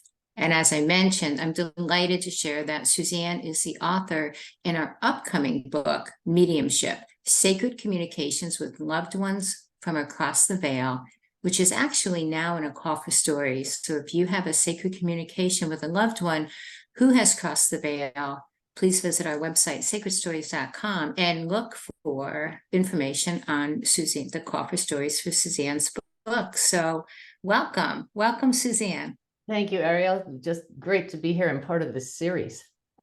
Yeah, I'm really excited to have you, and I'm really excited for this topic because I feel like, especially today, it seems like there is just a lot of trauma. There's a lot of trauma, and there's a lot of drama, and there's a lot of people that are experiencing loss in many different ways. And so to be able to have a conversation with an evidential medium as such as yourself, and understand what mediumship is and how it can be a support to us who are still in the present, I think is so needed and so helpful. So that's going to be my first question for you, Suzanne. If you can explain what an evidential medium is. Absolutely. And you are so right. This has the potential to change lives forever and very quickly. An evidential medium is someone who brings through verifiable information about those who have passed that they could not possibly know. So the evidence are facts, details, personality, characteristics about the person who has passed that come from that person directly in a two-way communication across the veil through the medium, and shows the person still here that their loved one still exists. Can you talk a little bit about your personal experience with mediumship. Maybe before we get into what mediumship, how it helps us, maybe explain a little bit about why this is such an important topic and how you're a teacher of it.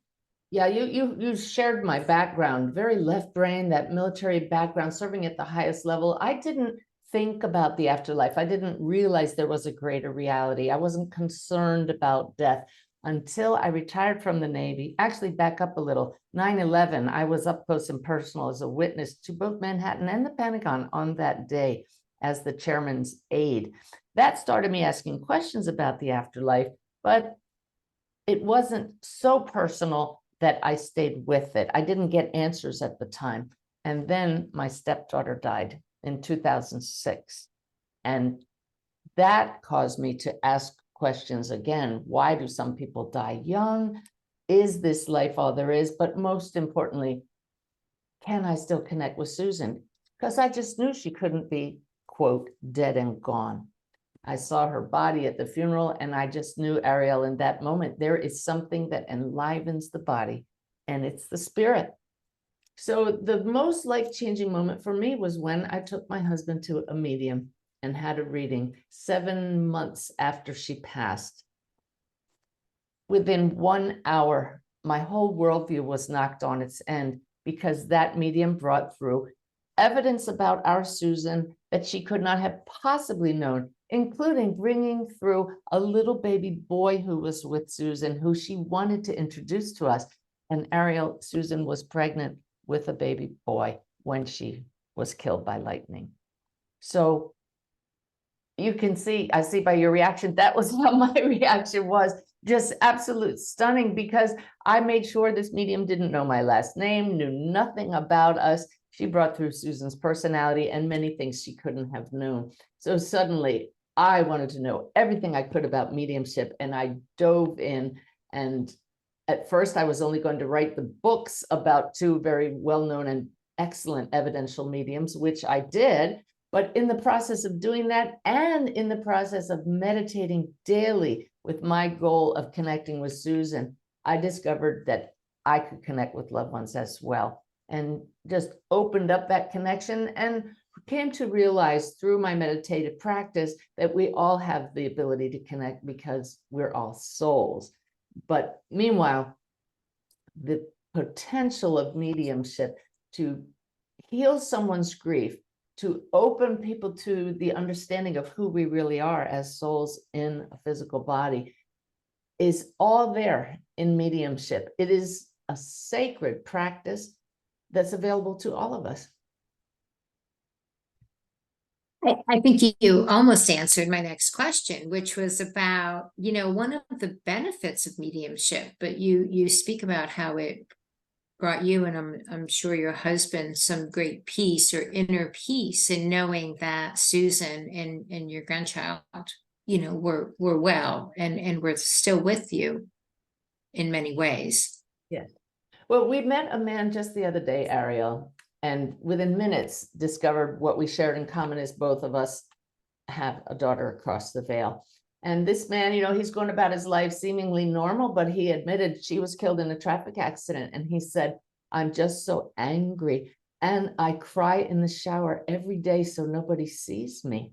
This has been going on for 2 years for this man. And as I listened to him, I knew, you sit with me for one mediumship reading and we'll change that, because we'll show you your daughter still is part of your life and she still exists and you will meet her again. I have changed people's lives by the thousands with the awareness that, my gosh, this is them. They're still here. So the healing potential, as we mentioned, is profound. But it goes beyond that to the deeper metaphysics of who we really are, because this man said he spends every day just asking why. Here's this beautiful young woman who had everything going for her, who was killed instantly. And that is the question people ask, but it's the wrong question. The proper question is, what can I do to honor my loved one who has passed? Because the why is revealed through mediumship. When we understand that we're all souls and we don't die, and that life is eternal and ongoing, then why is no longer a necessary question, because if we don't die and we're still learning and growing even across the veil, why just is a nonsensical question. It was their time, we don't know, but the bottom answer is they're still here. So how do we learn to connect with them, and how do we honor their lives? It's love. The bottom answer is love. We've been more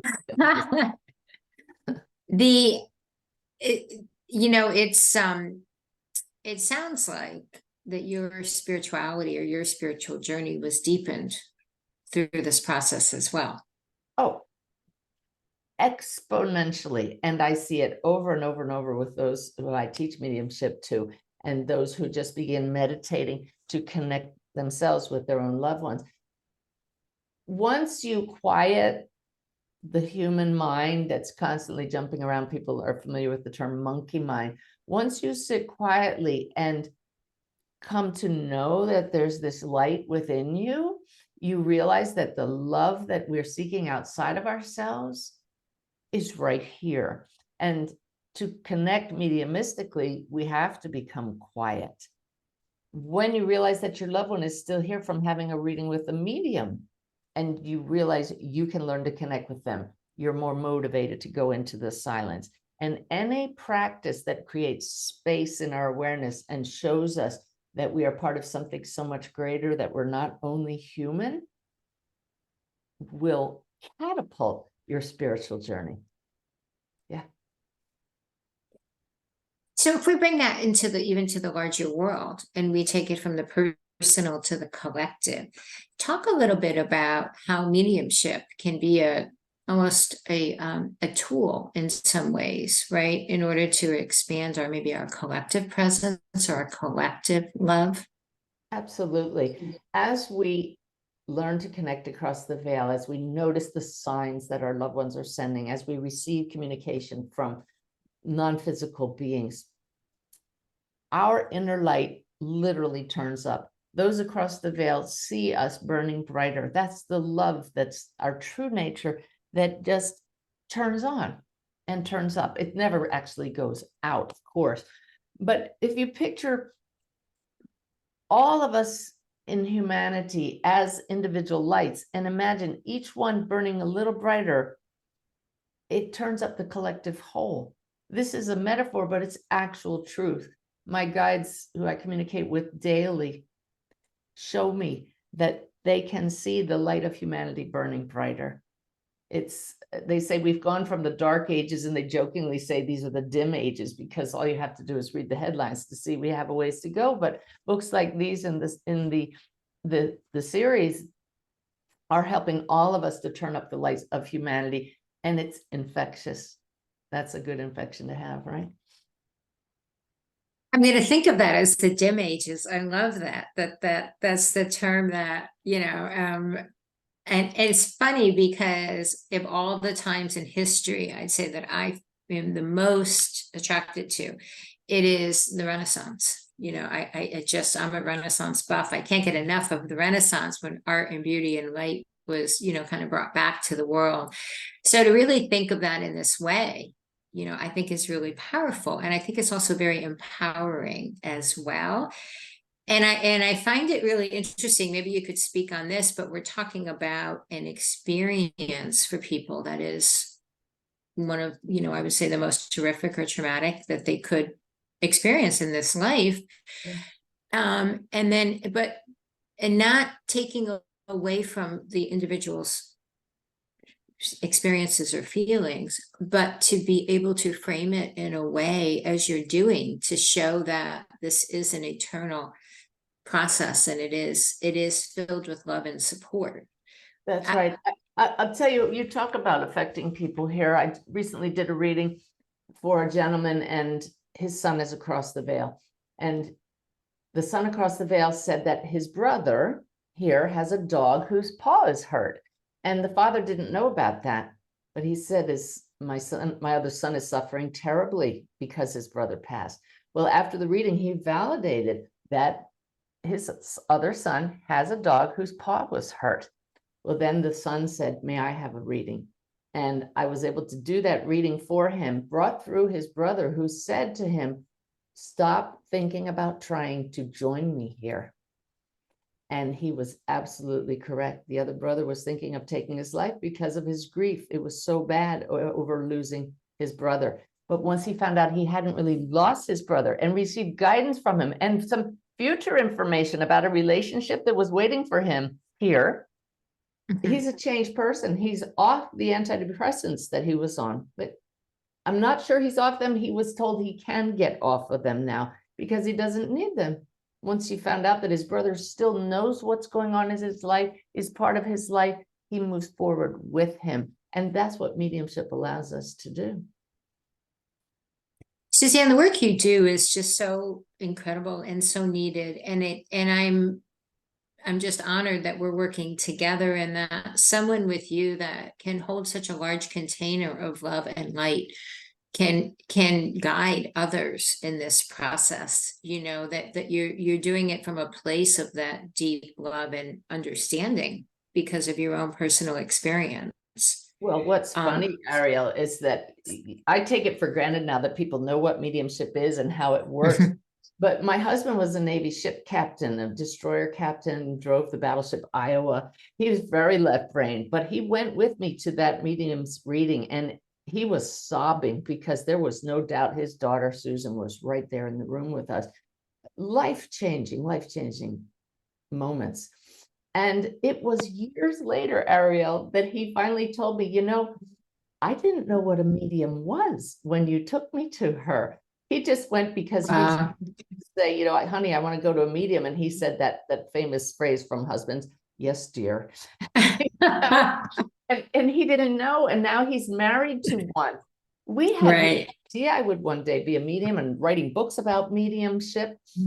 But this is why this book is going to be so helpful, because people who don't understand it will be open to this whole new reality, and the stories and the personal experiences change minds, open hearts. It's validated that hearing stories of others' experiences opens us to having similar experiences. So it's just a wonderful series that you've produced, and the ones on mediumship will really open people to this sacred practice that's available to all of us.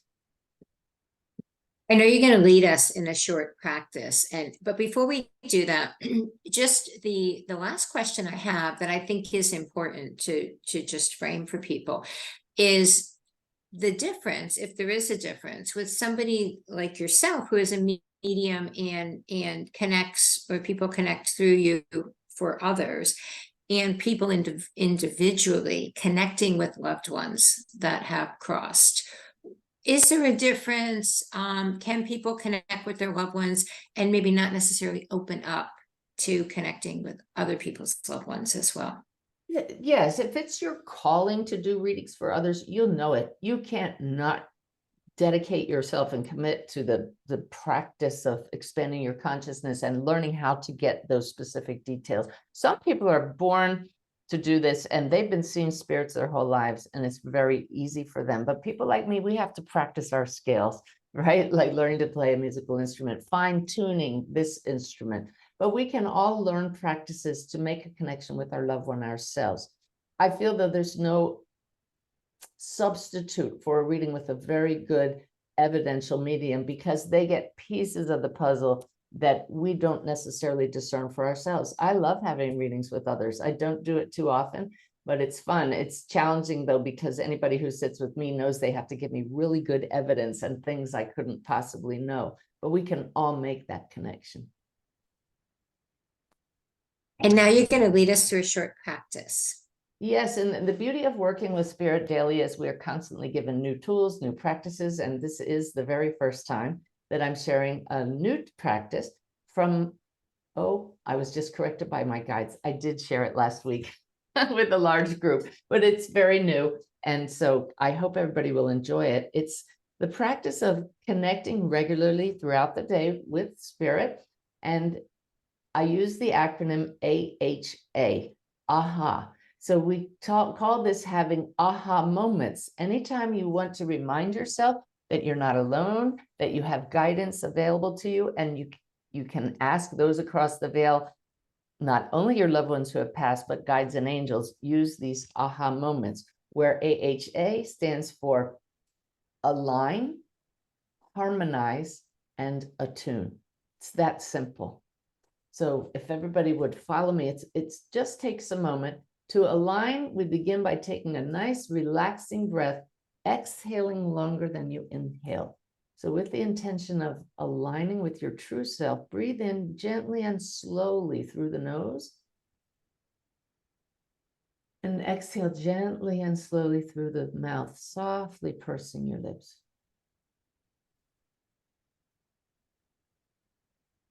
Let's do that one more time. And release any tension anywhere in your body, breathing in slowly. And exhale longer than you inhale. That truly relaxes the body. Aligning is nothing more than recognizing you're not only human. Moving your awareness to the heart now. Affirm through this alignment, I am a soul here and now. And now harmonizing is just like tuning a musical instrument.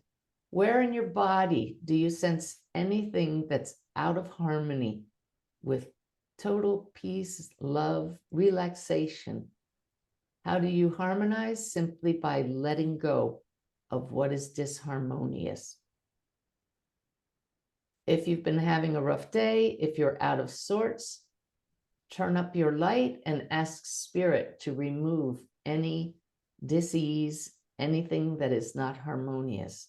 So harmonizing could take just a few moments, but right now we just ask Spirit to bring us into harmony with love.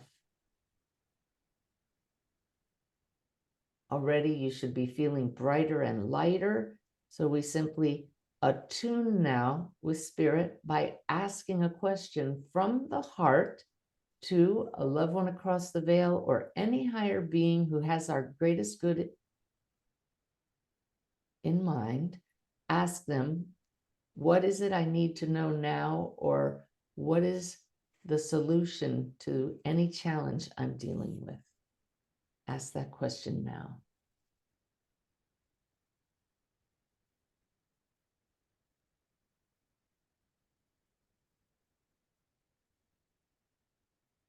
And this is a very brief practice. So just like that, many times because you paused long enough to align and harmonize, an instant insight will drop into your awareness.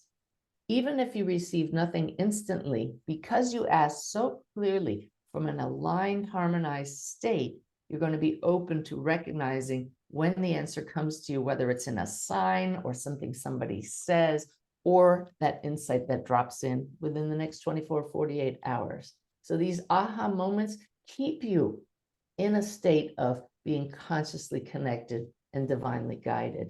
So I hope everybody enjoys using that practice. Suzanne, thank you. Thank you so much. And what I love about it is that it is so easy to remember, you know, especially with the acronym AHA. And that's what we're looking for. That's what we get when we tune in, right? So obviously brilliant. But I love the simplicity, yet, you know, how powerful it is at the same time. It is. Yeah. I connected with my father. Excellent. I did the practice and that fast. Fast. He just came right in. He came right in. It was like, okay, there wasn't a question. Okay, Dad, it's I hear you, you know. So thank you. Thank you for that moment. Suzanne, anything you'd like to leave our viewers with, you know? Yes, but my main practice is to teach people the awakened way of living. Very simple 3 principles. You are not only human. You're part of one big web connecting all that is, and mediumship will reveal that web very quickly and clearly. And the healing and creative force of the universe is love, which is the bottom line of what mediumship is about and what life is about. Thank you. Thank you. Suzanne Giesemann, renowned medium and author of our upcoming book, Mediumship sacred communications with loved ones from across the veil. And as we mentioned, we are in the call for stories until the end of October. So visit our website, sacredstories.com, and find out more about Suzanne and consider sharing a story within her book. Thank you so much, Suzanne. You're welcome. Wow, wow, wow. Ariel, the speakers and these processes were so powerful today. I am so grateful that you brought these amazing speakers to us. And I love the fact that these books are available for purchase so we can take our experiences just a bit deeper. So could you tell everyone one more time where they can purchase the books? Yeah, absolutely. So the books are available, print, ebook, and audiobook worldwide. You can go to your favorite online retailer, Amazon, Barnes & Noble. You can even come to sacredstories.com if you're a US address. But really your favorite bookseller online, you can get, all the books are available. And just a special shout out that, as we mentioned in the call, we have a call for stories still going on till the end of the month. So for Anodea Judith's Goddess book, Suzanne Giesemann's Mediumship book, and Freddie Silva's Portals book. Freddie wasn't with us today, but we have a call for stories for his book, and all that information is at sacredstories.com. And I invite everyone, if you've experienced the mystical, to consider sharing a story. And if you like to experience mystical, we have 13 books right now, 13 different ways that you can do it. And I encourage you to check them out. Amazing. Thank you so much. And honestly, again, I want to say a big thank you to all of our speakers for being here with us today, for sharing their heartfelt stories and these amazing practices. And Ariel, thank you so much for bringing this event to us. I really do appreciate it, and hopefully we'll be doing some more work together soon. So I want to thank you again, and I also want to thank you guys for joining us so much. Thank you, thank you, thank you. And if you have not already checked out our website, as I offered for you to do at the beginning, please do so on consciousawakeningnetwork.org. So until we are back together again, much love, everyone, and namaste. Have a beautiful, beautiful day. Thank you so much.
Everything has a frequency, even our bodies. The body's cells can create and receive energy. This energy is information that functions through sending and receiving specific frequencies. When these natural frequencies become mixed up, so does the body's ability to self-regulate and maintain healthy function. We begin to feel unwell. Maybe we are more tired than usual, or have a change in appetite. We may even become sick. When this occurs, the body's frequency level or vibration must be changed. When we want to listen to a particular radio station, we need to tune into the correct frequency of that station in order to reach it. Our bodies are the same way. We need to tune into the correct frequencies to reach the optimal state of being.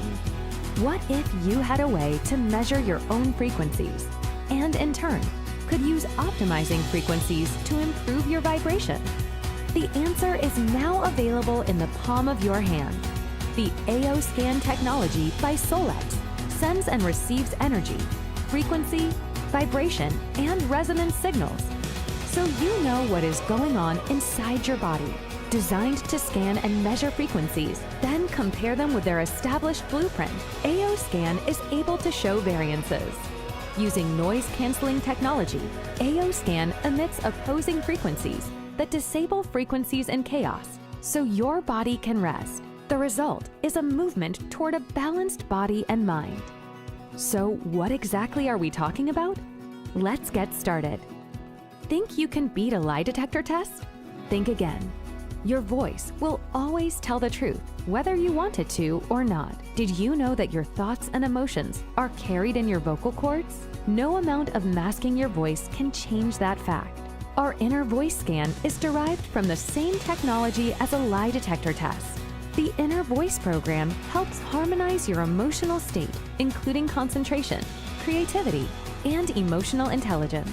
This program records a 10-second sample of your voice to isolate and analyze imbalances in your emotional state that present themselves through your vocal cords. The Inner Voice report will display 3 notes or octaves that are out of balance, as well as the main octave that is being suppressed, and 4 MP3 files are generated. These therapeutic songs, called balancing harmonics, will then play. These tones are unique to your energetic needs. The music files incorporate radionics, binaural beats, and other frequencies to support the balance of your emotional and mental well-being. It is best to listen to these tones first thing in the morning, right before you go to bed, and throughout the day whenever it crosses your mind. The Vitals Scan reads the energetic state of your blood biology to identify which areas are out of balance, and then sends optimizing frequencies to teach the body how to come back into balance. The information obtained from the scan includes reports of before and after the optimization. Have you ever worn a pair of noise-canceling headphones? Think of all the noise around you. When you put on the headphones, the outside noise disappears, and you are able to concentrate without all the distractions. This is likened to optimizing frequencies. You are getting rid of the chaos or the noise in your body. When a frequency is out of range, an offsetting optimizing frequency can bring your body's frequencies into range. Essentially, you're cutting the noise of the non-optimal frequencies. The comprehensive scan is, well, comprehensive. It reads and displays information of frequencies from over 130 organs, arteries, veins, glands, nerves, vertebrae, as well as the spine, digestive system, eyes, and lymphatic system, to identify their unique vibrational frequencies that are not in an optimal state. Just as with other scans in our program, optimization offers frequencies to teach the body to move towards balance. This mode of technology offers a comprehensive library of information that is constantly being upgraded on a regular basis. Let's talk about Cephi, a shining star in the AO Scan technology. Cephi is an acronym for Subtle Energy Frequency Imprinter. This technology presents a personal menu of thousands of frequencies that address various imbalances in the body. Cephi is designed to capture, amplify, and imprint subtle energy frequencies that can be broadcast to an individual or imprinted into an object. Remember when we talked about trying to listen to a particular radio station, but needing to tune in to the correct frequency of that station in order to reach it? Cephi is like the radio broadcaster, sending out the correct frequencies to help us reach the optimal state of being. The future in wellness is here and now readily available to all. Albert Einstein was right when he said, "Everything is vibration. Future medicine will be the medicine of frequencies." Welcome to that future and the endless possibilities in front of you.